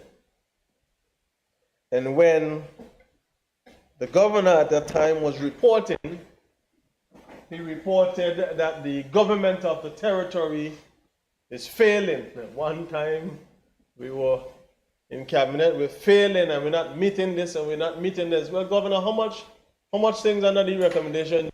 It's not what we met as a territory. You're failing, and that's the report that he wrote. And then he went off to the UK and had a nice Christmas, and we don't hear stressing.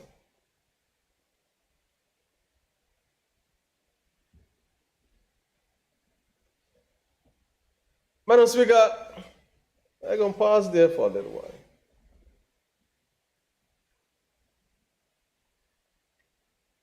Never in my wildest dream, as a young boy, I wanted to be the next Michael Johnson.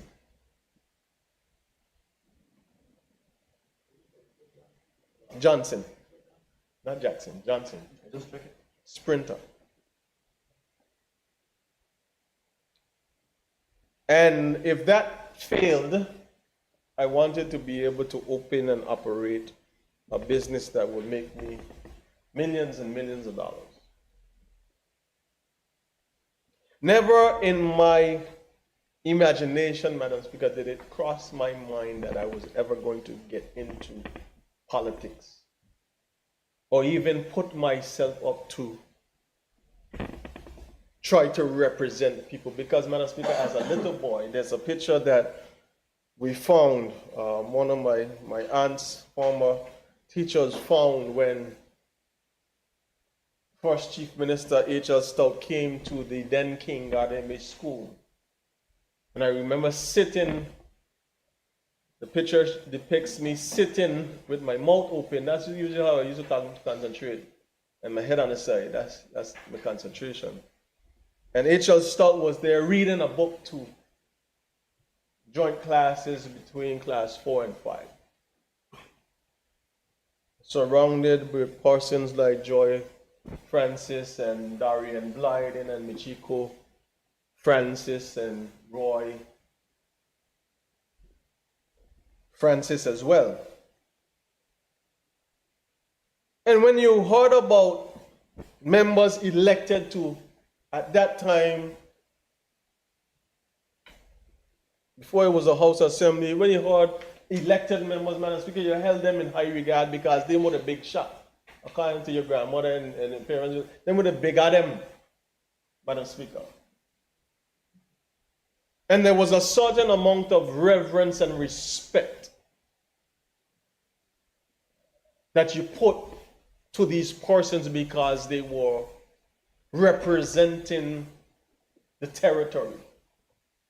It was only later, Madam Speaker, that I learned and I could appreciate that some of these men and women that paved the way for me to be here never fulfilled a full education even through primary and high school, but they served. And what they were able to achieve, Madam Speaker, is what we have now some 75 plus years later. A BVI that was built on a foundation and the principles of God and dependency on one another. A BVI, Madam Speaker, that persons continue to envy and want to find out and take from us, Madam Speaker, what they can in terms of knowledge so that they can build and develop their individual territories and countries. And Madam Speaker, all through this time we have remained dependent on the United Kingdom, who at every step of the way quantifies every single thing that they do for us. If they send a man to write a letter, they tell you how much his ticket costs, tell him how much he should be paid, and they quantify it to say this is how much the United Kingdom has given towards the BVI. But we are dependent on you. Yes, Madam Speaker, we don't and haven't always had the best relationships before. There have been some leaders, Madam Speaker, that have broken down that relationship, Madam Speaker, between the United Kingdom and the BVI. But there's also been some leaders, Madam Speaker, who have done their very best to ensure that they form up that relationship on behalf of the people for which they are responsible. And Premier, I must say this to you, like I said it to you in cabinet, and I said it even to the former Premier. Sometimes it's important when they're writing letters, Premier, and I know you probably do it. When they're writing their letters on behalf of the Foreign and Commonwealth and Development Office, and this minister sending this letter, Premier, you write back on behalf. Don't go through the government. You write back. You're representing the people of these Virgin Islands. You write back too. Because what we seemingly have, Madam Speaker, is this relationship where it is always advice given on what you need to improve upon.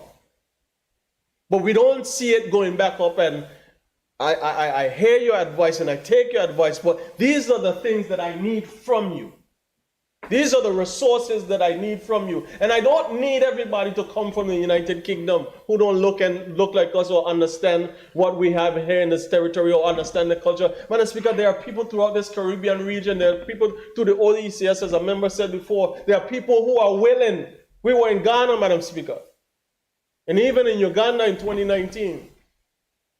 There are people throughout the world who have a tremendous sense of respect for the advancement that the British Virgin Islands have been able to achieve over the last 75 years. Let's call on those people, Madam Speaker.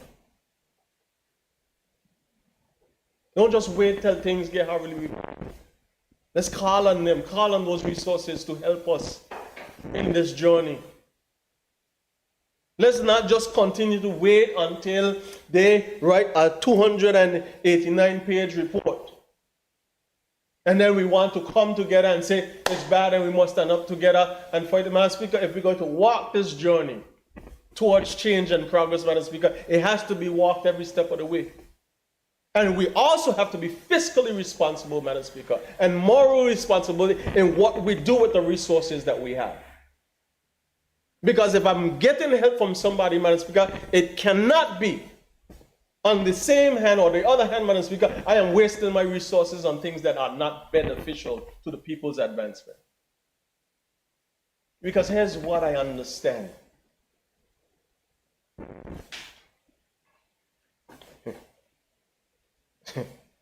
Here's what I understand very well, Madam Speaker, that they pay attention to every single thing that we do and say.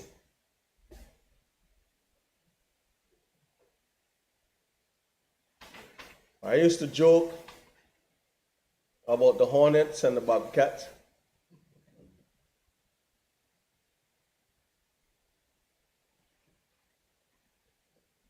But they share information. And they share information to strengthen their position, whatever it is. And Madam Speaker, we seemingly don't want to share information. I saying it again, Madam Speaker. I remember when we were going through the COI recommendations, you had to have a, what was it, the joint cross-ministry something. It was all the ministers, premier, and the governor and the deputy governor, everybody come together. It was a meeting you used to have on Fridays, where the COI review committee or whatever it was. And we get together and we start to discuss, where we are from the different ministries, which ministry is doing this, and then I heard, Madam Speaker, that's where the Charlotte Bobcat thing come from, Yeah, the tripartite meetings. That's where the Charlotte Bobcat come from. That's where I make it up from right there. Because I listen to somebody who is not in cabinet, because it should be, private and confidential. Talk about what's coming to cabinet, what was discussed in cabinet, and how they think cabinet should function better. And I say to myself, I think the premier wants to go three chairs down from me, and I watching him like, this premier, I'm not going to tell you, I watching like, are she serious? And we here holding secret from all people? And them telling all Madam Speaker, I remember, I'm going to talk the thing, I'm a Cat Williams today. Madam Speaker, I remember in fulfilling the recommendations under the COI for the natural resources portion of it, I think it was 32, B32, and another one that dealt with Crown lands.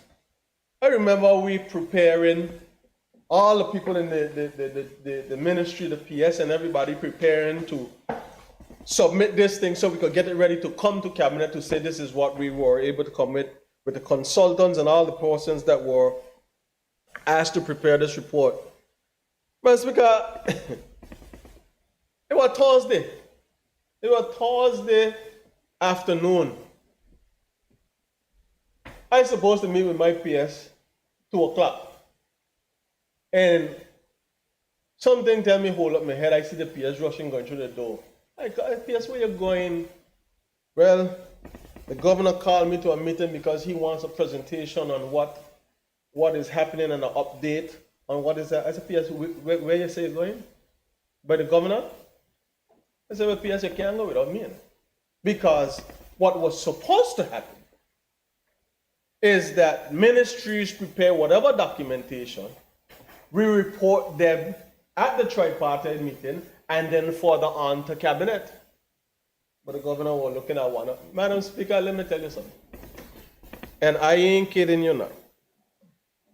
Madam Speaker, I went down with my PS. I won't let you go by myself because our people are intimidated.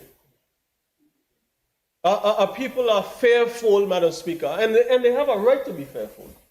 Because the way the narrative, Madam Speaker, comes out, it gives the impression that, and they are starting to envelop the very feelings that we are in fact corrupt and we are doing something wrong and they are doing something wrong. Whatever they're doing is not enough, Madam Speaker. I got down there with the PS, Madam Speaker. The governor got a whole staff meeting, including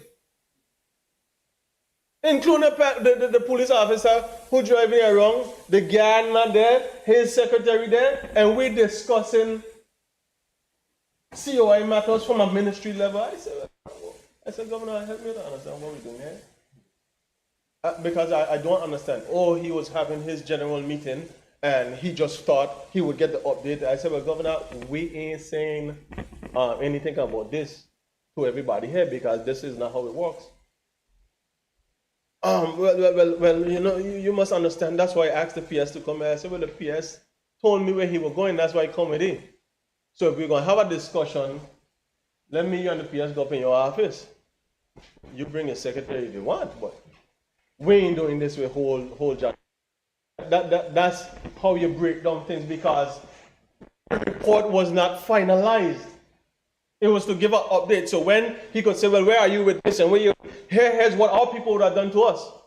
Well, the man do enough and the man do this and the man do that. And the governor have a right to do what he's doing. And he have a right to say what he's saying. And he come back and Madam Speaker, we have to be more careful and more responsible and even more alert, Madam Speaker, of these plans that are set up to bring us down.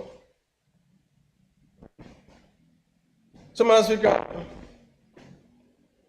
the regional impact of this report proposed to strengthen the intelligence and anti-corruption capabilities and forensic supports across the Caribbean and North Atlantic British overseas territories. That's, in my estimation, from a positive side, what I got that they were trying to achieve based on the summary and the context from which they started.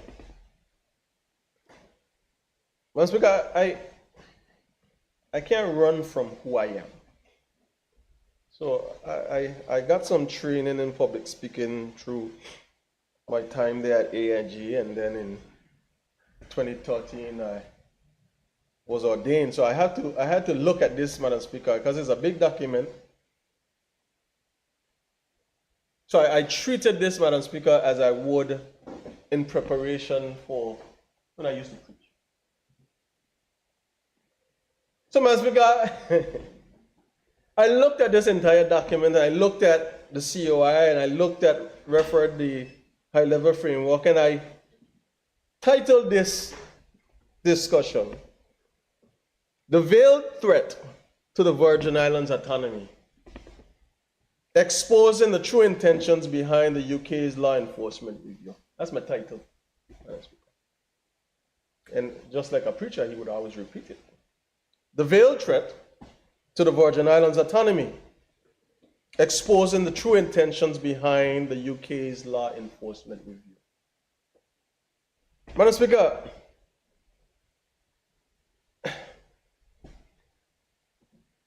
it is one thing to want us to improve the systems and want us to improve law enforcement, and nobody in this House, Madam Speaker, in this BVI would be against the improvement of systems for the betterment and the peace and tranquility of these Virgin Islands, Madam Speaker. But, Madam Speaker, one thing I learned a long time ago, systems don't work unless people do. And the systems that we have, they know, just like other overseas territory, and they were graceful enough to, Madam Speaker, to highlight different parts of the overseas territories that don't have this and don't have that and don't have that. But, Madam Speaker, we're 75 years young.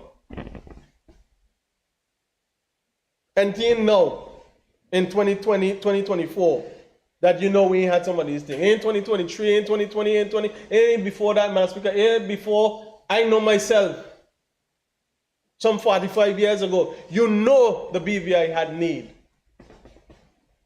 to improve on some of the systems. But, Madam Speaker, what they continue to do is highlight the deficiencies and not give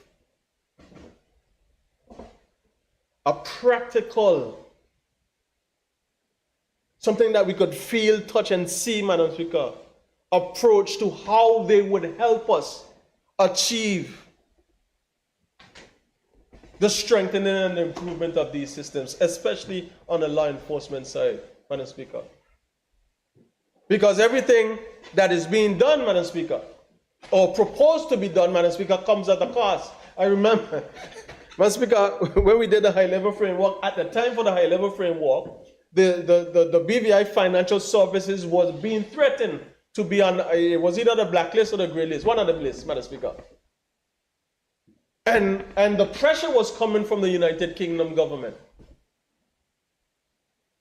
that we needed to do this and we needed to do that. This is at the same time, Madam Speaker, that the hurricanes of 2017 wreaked havoc and complete and utter destruction on this territory's infrastructure. And here we are facing the Israelis. And before the United Kingdom says to us, Madam Speaker, that we see what you went through, we realize on CNN and BBC where you disappeared off the map and off the radar, what you went through. We know we sent a ship here with over 5,000 body bags. We know you're under threat of being on this blacklist, Madam Speaker. So here's what we're going to do, BVI. Outside of what your GDP would have been, outside of what your earnings would have been, Madam Speaker, considering the circumstances that you have been through, we are going to give you this amount of financial investment to rebuild your territory. No, you know what I do? Propose a loan.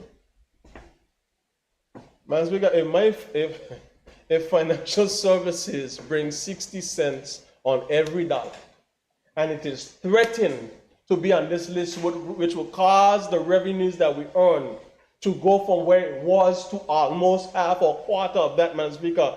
How do you expect me to pay back this loan? Can you match me up? You want to match me up?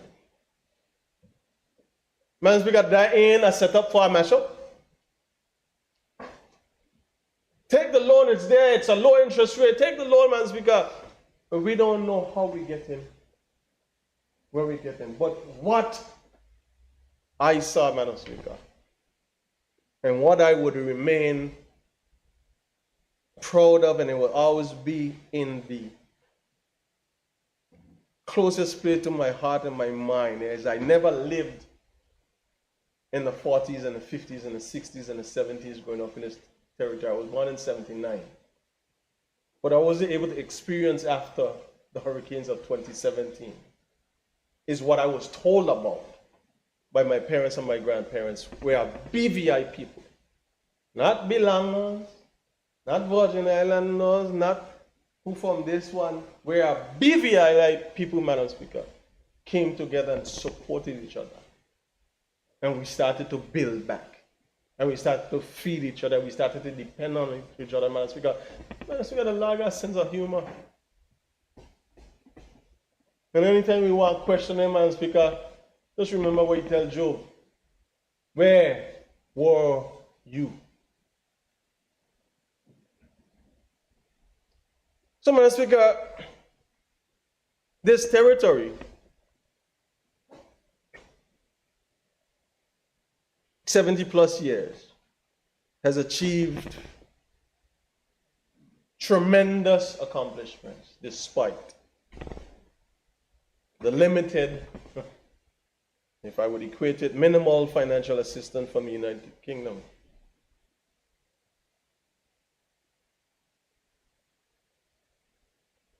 And the advancements that we've had, Madam Speaker,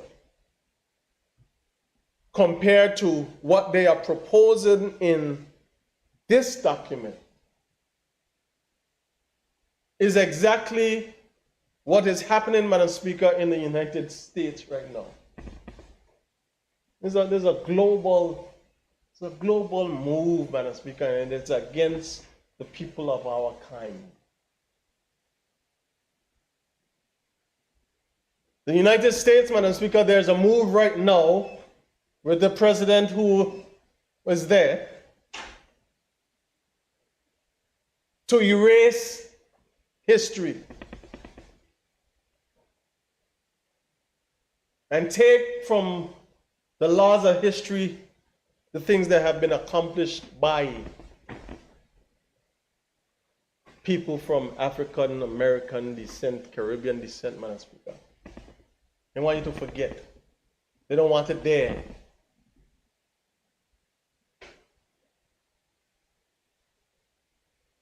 And here in the BVI, the UK through this report and Mr. Cook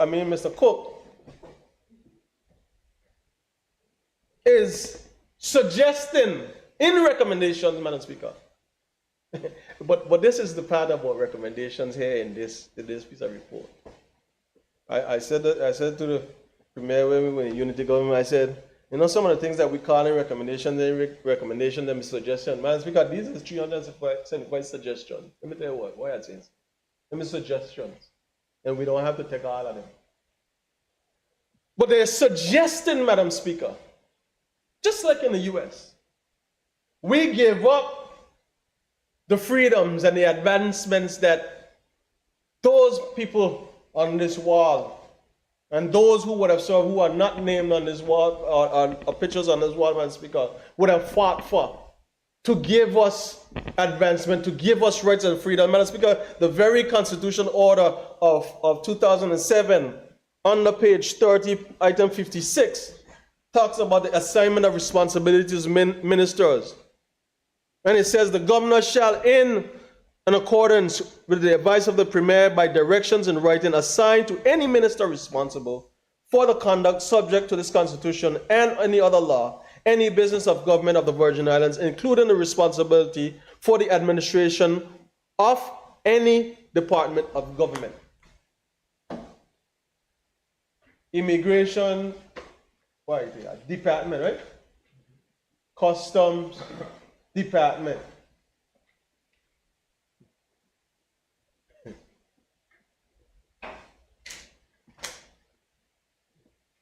This progress was made and achieved in 2007, Madam Speaker. You go back to the constitutions prior to that, you see advancement made. And just in one swoop, because you write a document that's close to 500 pages, you're recommending that we roll all of that back because you feel and you say we don't have what it takes. Premier, I said again, these people that you have in these acting positions, don't let them do what they want to do. You see the plan. You see the game. Let we make noise. You're going to tell me, Madam Speaker, that the Royal Virgin Islands Police Force, which currently sits under the governor,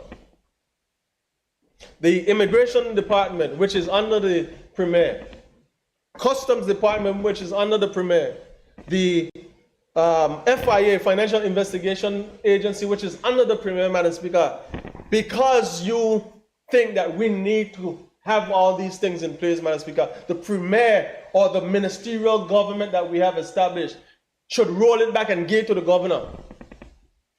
That's what recommendation 1 of the COI was. Absolute powers. Suspend our constitution, Madam Speaker. So one man is in charge of everything.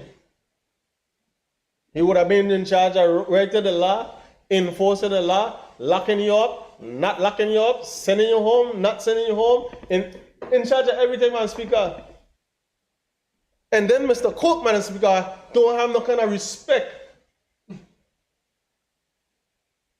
Madam Speaker,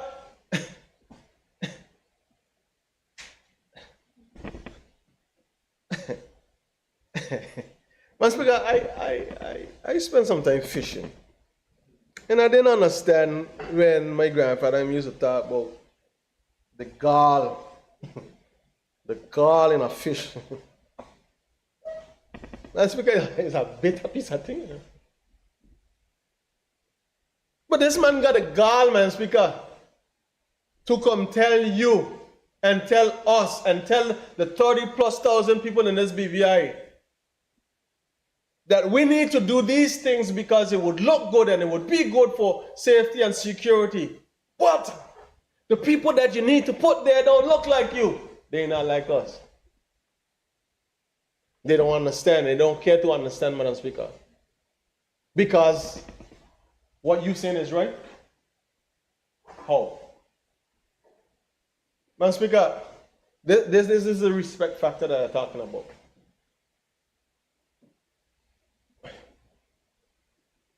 The former Commissioner of Police, also legislator, Honorable Vernon Malone, served this territory. He served the territory as a Commissioner of Police, he served the territory as a teacher, he served the territory as a lawyer, he served the territory as a mentor to me for the short time that I got to spend with him. And he gave and he put some progress. Whether you like the man or don't like the man, it ain't got to do with me.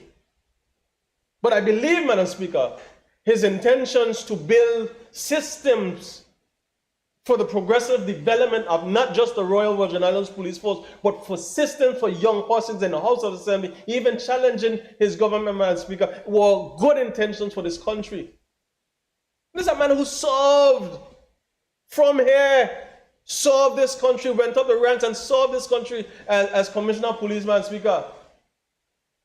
And then when the man funeral is, the sitting Commissioner of Police from the United Kingdom don't show up, and he here on island. In my own country, Madam Speaker, in my country, and that was okay.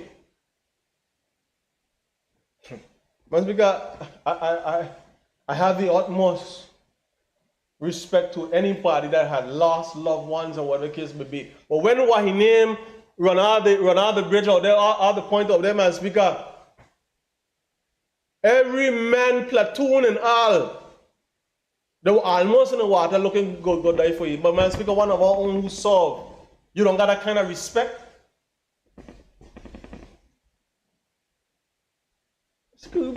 We can't keep accepting these things. And then we keep brushing them under the rug. And the more we brush them under the rug, the bigger and the bolder they get with what they want to do, Madam Speaker. It's not right. We cannot continue this way, Madam Speaker. And don't just tell me, Madam Speaker, about crime and how you think things should be, Madam Speaker. Some of these things are very good in terms of the systems and developing things, Madam Speaker. But we know we need the resources. But don't tell me you're going to send everybody from the United Kingdom. When they got officers and skilled persons through the region that we could depend on to build what we need to build and put in place what we need to put in place. Madam Speaker, I said it last week when we were dealing with the merchant shipping. We have 200 nautical miles of oceanic space that we're responsible for. You think they may know 70 years ago we had that? And now the report says the borders are insecure. There's room for this. But that's your responsibility, Jack.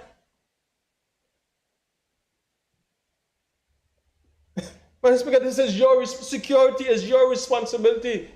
And then we start to play on words. What is internal security versus national security? What does this mean? Versus what does that mean? What is the interpretation? Madam Speaker, we need help. But help can't come with you reversing, Madam Speaker, the advancements of our Constitution, the advancements that people have sweat, bled, and died for in this country, Madam Speaker, to make it better for our people. You can't roll it back, Madam Speaker.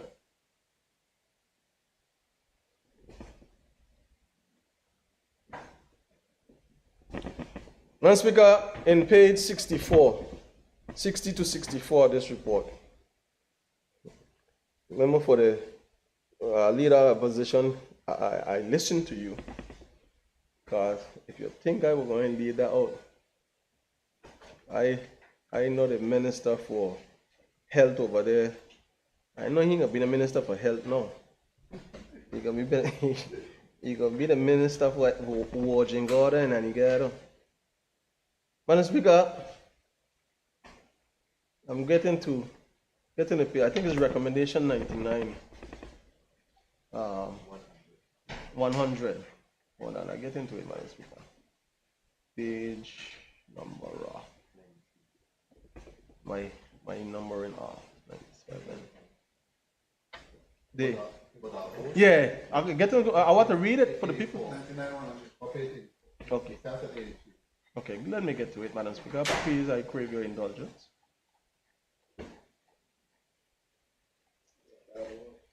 Madam Speaker, recommendation 99, phase 1. The commission, I remember for leader opposition, I appreciate you reading it, but when the people hear my voice, yes, they need to hear my voice as a representative. Madam Speaker, the commissioner, recommendation 99, the commissioner of Asian Customs, in consultation with the governor and the government of the Virgin Islands, should revoke the appointment of the Taddy Bay Airport and Auguste George Airport as Customs Airport. Revoke the appointment of Dark Hole Ferry Terminal and Gum Creek and Customs Port.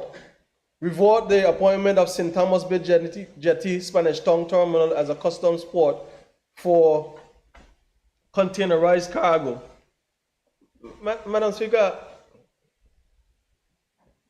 Dark Hole?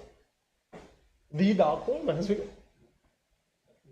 The number one and only port of entry to the island of Jos Van Dyke, Madam Speaker, which has helped develop and bring the BVI to number 1 out of 10 lists for years and years for the businesses that are on the island, where people come in, Madam Speaker, and use the beaches of Great Harbour, Foxes, White Bay, Sagidala, and all the businesses go through. And Madam Speaker, this Dark Hole they want to close up, this one. Madam Speaker, the same Dark Hole, Madam Speaker, where has been designated as a port of entry for the people of Jos Van Dyke to go to and fro. You're telling Jos Van Dyke people, Madam Speaker, that they're closing this to come in West End? Hey. For God in heaven's sake, Madam Speaker. Nonsense.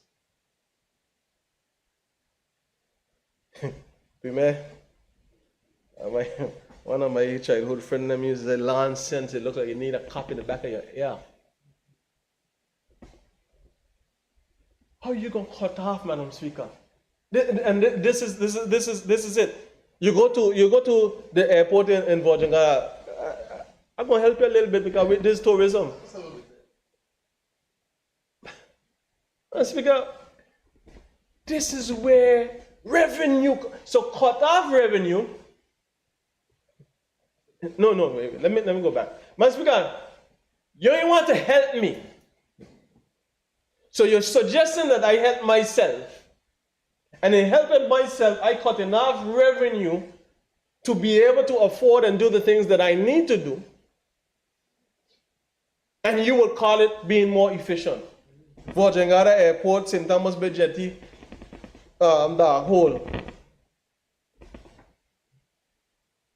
Let's speak of the customs commissioner and commissioners, the chief immigration officers, the commissioner of the Royal Virgin Islands Police Force, I tell you, in Colin and not acting, has been before Standing Finance Committee for the last 10 years. They have all been here, that I've been elected, Madam Speaker, and all of them come in and complain about the resources. But Madam Speaker, we have a budget that we're able to do certain things with.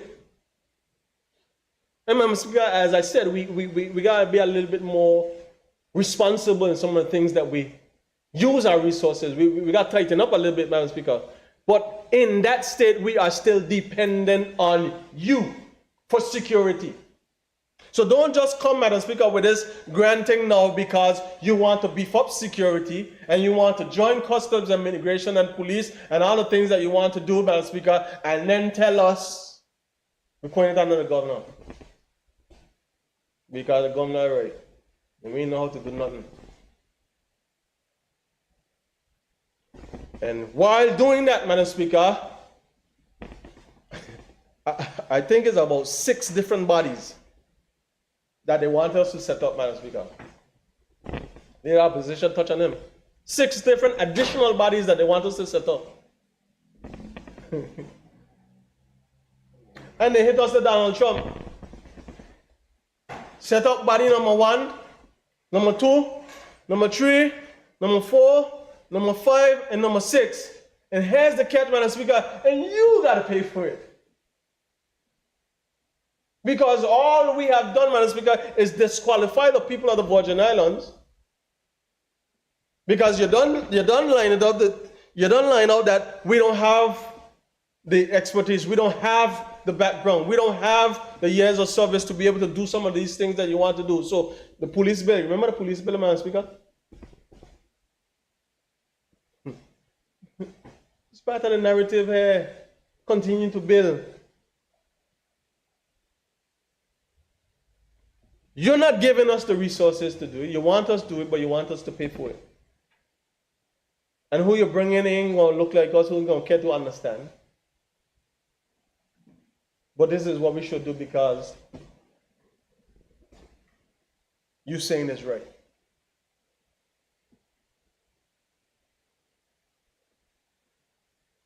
Madam Speaker, closing the airport and the ports, especially the one in Josephine Lake. We only got 140, 300 and some people over there. But you know what, Josephine got a lot of, and I bring some from King Adam and Bruce Bay. We got some blue rock. It's smooth. And we're going to wait till the sun up when them hot. And we're going to fight. Because that is, Madam Speaker, is the height of foolishness. It cannot be a suggestion, Madam Speaker, because it means you don't understand what you're suggesting to the people of the Virgin Islands, and you don't care to understand. Because if just have you done the research to find all the faults, you could have sat with somebody in finance to understand the economic impact of these things, but you don't care about that. because you want us to pay for it. And he's even suggested, Madam Speaker, that the governor go in and take up the money because he gonna find the resources to hire these people and create these bodies, Madam Speaker. So whatever education, healthcare, infrastructure, environment, and even the tourism aspect needs in this country would be handicapped or at a standstill until they take out what they want to take out. Yes, and you have the powers to do it, Madam Speaker. But we keep talking about a partnership, a modern partnership, Madam Speaker. This reference, Madam Speaker, what was it, the joint ministerial council meeting that they referenced what is supposed to happen, which developed a little bit more from the constitutional order of 2007, and it spoke about, this will be for modernization of our partnership and strengthening the relationship between the United Kingdom and the BVI. Madam Speaker, we want you to help us strengthen, but we want you to be fair about how you do it. You can't break down our systems and break down our people and continue to terror. Madam Speaker, H.L. Stout did something in his territory that we have gotten away from.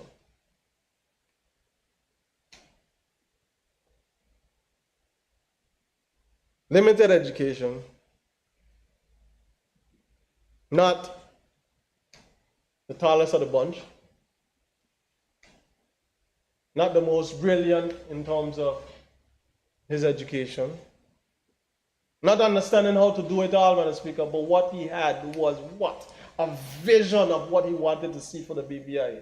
And what was his vision, Madam Speaker? For all the people, Madam Speaker, that were in positions, this is how I learned it in school, and I learned and appreciated more as I became a young adult and even into my adulthood. The persons that were holding key leadership positions in this territory. Because we welcome expertise and trained professionals from elsewhere. He had a vision, Madam Speaker, that you educate and you train your people. So Mr. Thorpe, or Mr. John so-and-so, or Susie so-and-so, or Hickenbottom so-and-so, are sending what she name for what he name away and training. They're going to be gone for 2 years. When 6 months to that 2 years come, I want you to start to wind up. Because I'm bringing them back to replace you. But he had a heart. This is what I understand, Madam Speaker. He had a heart. He said, before I replace you, here's what I'm going to do. I want you to stand a little 3 months extra. Because the things that you have in your brain, I want what he named for what she named. Get them from you. So when we take it over, Madam Speaker, we're bringing up a next set of leaders, Madam Speaker, behind them. And Madam Speaker, we have got enough. We are educating more people than we've ever educated in this territory, Madam Speaker, but we're not creating a pathway for them to come back and participate in our growth. There's this narrative that we are even buying into, Madam Speaker, that we don't have enough. There's not enough qualified BVI landlords to do this and that, Madam Speaker. We have to change that narrative and get back to the foundation. 30 plus years later, that vision still lives. Madam Speaker,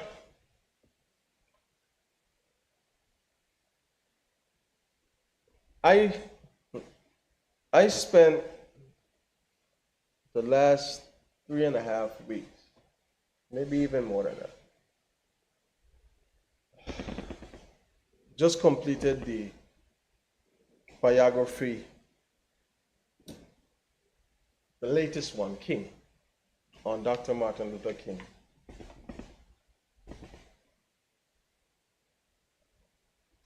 And Madam Speaker, what stood out for me, just like H.L. Stout, there was a vision. One was a dream, one was a vision. It's still a vision. It's still a plan, Madam Speaker.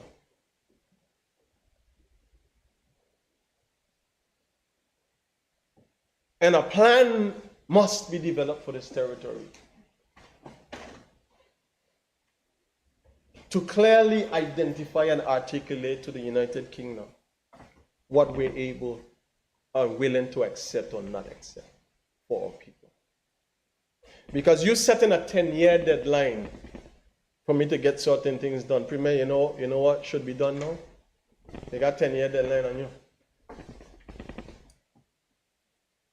Immigration, customs, police, whomever it is, FIA, get our people involved.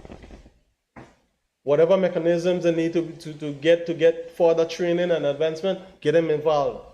Whomever is away in the diaspora throughout the world, Madam Speaker, get them involved. Because here's what we're going to do. Just like when what he named come for the IRDA first, Madam Speaker,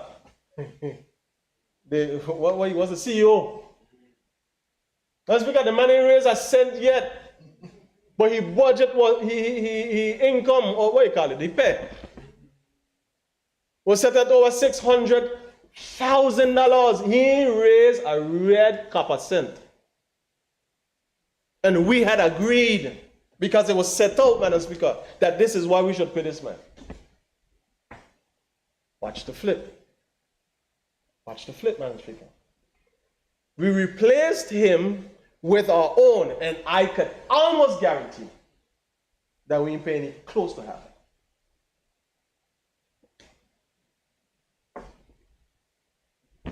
We have to set standards for what we will accept and not accept. Because all these positions with their highly trained and highly qualified, we don't have a military, but we have persons that have served in militaries, both UK, United States, and otherwise. But if we allow these people to come in their celebrated position, they're going to call for the salaries what we want, what they want, and we're going to have to pay it, Premier. We're going to have to find the money to pay it, but at what cost?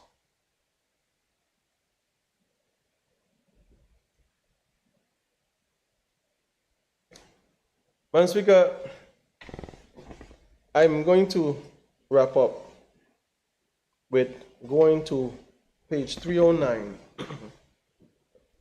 of the Standard Finance Report of 2023. It's a question that I asked, and I've been asking since I came into this honorable house. Because in 2007, the then Minister of Health, Honorable Skelton, appointed me to sit as assessor to the youth courts. And there's some pieces of legislation that are referenced here in this document, Madam Speaker, that speak to what is supposed to happen with a juvenile detention or rehabilitation center. And I've been asking this question for the last 10 years. But I found the one, Madam Speaker, for 2023. The member for the second asks the Acting Permanent Secretary of Health and Social Development and her team to assist him with the ongoing discussions of the Constitution that was passed in 2007 about the Juvenile Detention Center. The member for the second district spoke about juveniles and adults in the same area. The member for the second went on to say that it has been happening for many years up to present. He then asked what was the ministry's plans, or where were the funds allocated for juvenile detention center for the rehabilitation and the things that are necessary. The Acting Permanent Secretary responded, the ministry does not have monies allocated for the physical structure in this year's budget, but they have been working towards the framework which will guide that process. For those are elements that are expected to be covered, Madam Speaker, under the ordinary funding process of the ministry's 2024 budget. The member for the second continued, when he had an opportunity to sit in the Ministry of Natural Resources and Labor, an agreement was made for a plan which included an area to construct a building. He went further to say that a new year is approaching and no decision is sought on the design of the building or the cost. He hoped that some sort of consideration could be given and something could be started. Madam Speaker, that was 2023. This piece of legislation came into force in Well, the Constitution is 2007. In 2013, Madam Speaker, I think it's the Young Persons and Juveniles Act 2008 and then amended in 2013. Madam Speaker, there might be none now, but we are violating the Constitution. Because when young persons or juveniles get arrested, Madam Speaker, or remanded, they are sent up to Balsam Gut.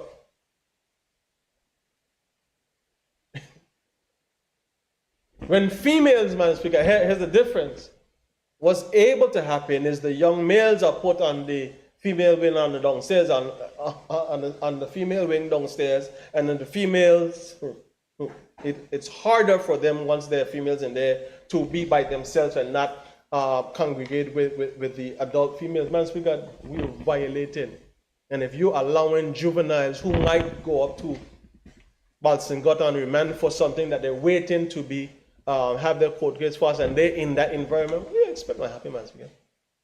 What do you expect? But Madam Speaker, here's my push to it. Just like parts of the COI and even parts of this document, we didn't need nobody to tell we what we need to do.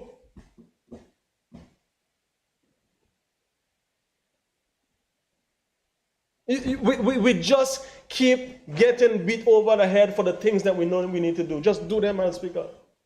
And Madam Speaker, is as simple as starting somewhere.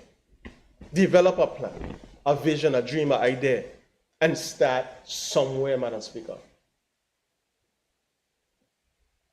They didn't have to tell us, Madam Speaker, and this Minister for Health didn't have to tell us that the prisons need repair, and the prisons are inhumane, and the police station inhumane. We know that. But Madam Speaker, who responsible? No. I like it, Madam Speaker. It goes tag your it when something wrong, and when something is celebrated. Well, we have been able to do this, and the minister, they don't call the minister, you know. Nowhere close that, well, we have been able to do this and do this in the Royal Virgin Islands Police Force, Premier National Security Council with one of the other ministers. We've been able to do this, and there's this celebration. But when things go bad, the government of the Virgin Islands and the BVI is this and the BVI, Madam Speaker, be fair. And you have the responsibility to help us. So help us, Madam Speaker. Help us in a meaningful way. Help us in a tangible way, Madam Speaker. Just as they can amend laws and make different means to help other countries and other jurisdictions. These are the things that you want done in the overseas territories. But I'm here in the BVI, Madam Speaker. And I am saying to the United Kingdom, to the governor, to Mr. Cook, lobby. And Premier, you have your job too, and I'm going to help you lobby for the resources that we need. Human resources, financial resources, to do the things that we need to do, Madam Speaker. But it can't be done waiting for them, Madam Speaker. We have to educate our people. We have to train our people, and we have to sensitize them on the urgency of what we're up against. Because the longer we go, we're going to be at a further state that they could come with something else to say why they need more powers. The former governor before, or the minister, was that Goldsmith, Premier? Was it Goldsmith before he left? Goldsmith, and then he went back up and he he retired or resigned. Before he left, asked the governor if he need more powers. The narrative continues, the story don't end, Madam Speaker. They're running this thing a long time, long before 2015 when I came into politics. From time Honorable Fraser get in, and even before that, they're running this long game, Madam Speaker. They're going to run a long game. And we have to catch up, Madam Speaker. We have to prepare and plan. Madam Speaker, in his book, King, Dr. Martin Luther King Jr. penned these words: "We cannot walk alone. And as we walk, we must pledge or make the pledge that we should always march ahead. We cannot turn back. We cannot turn back. We cannot go back, Madam Speaker, to giving powers back to the governor in the United Kingdom. And I'm going to interchange his words, Madam Speaker, because he was speaking to America in 1968, and he says, I've been to the mountaintop.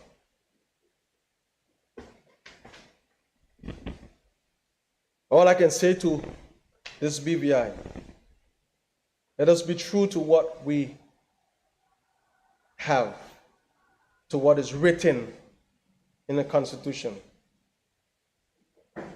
If I lived in China or Russia or the United Kingdom, Madam Speaker, or any other country, maybe I could understand some of these illegal injunctions. Maybe I could understand the denial of the certain basic First Amendment privileges because they haven't committed themselves to that over there. But somewhere, Madam Speaker, I read about the freedom of assembly. I read in the 2007 Constitutional Order, Madam Speaker, that we are determined to chart our own course. I read, Madam Speaker, in the 2007 Constitution, Madam Speaker, that we have trained enough professionals and educated enough persons from this territory. And we have more than enough of what it takes to continue to build this BVI.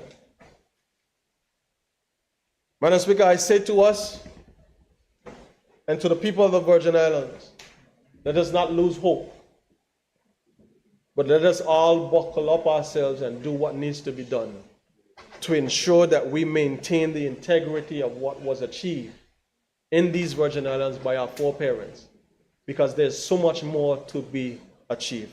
I thank you, Madam Speaker. Thank you, honorable members. At this time, we will recess and resume on Thursday at 10 p.m. So House, I'm sorry, 10 a.m. House is in recess until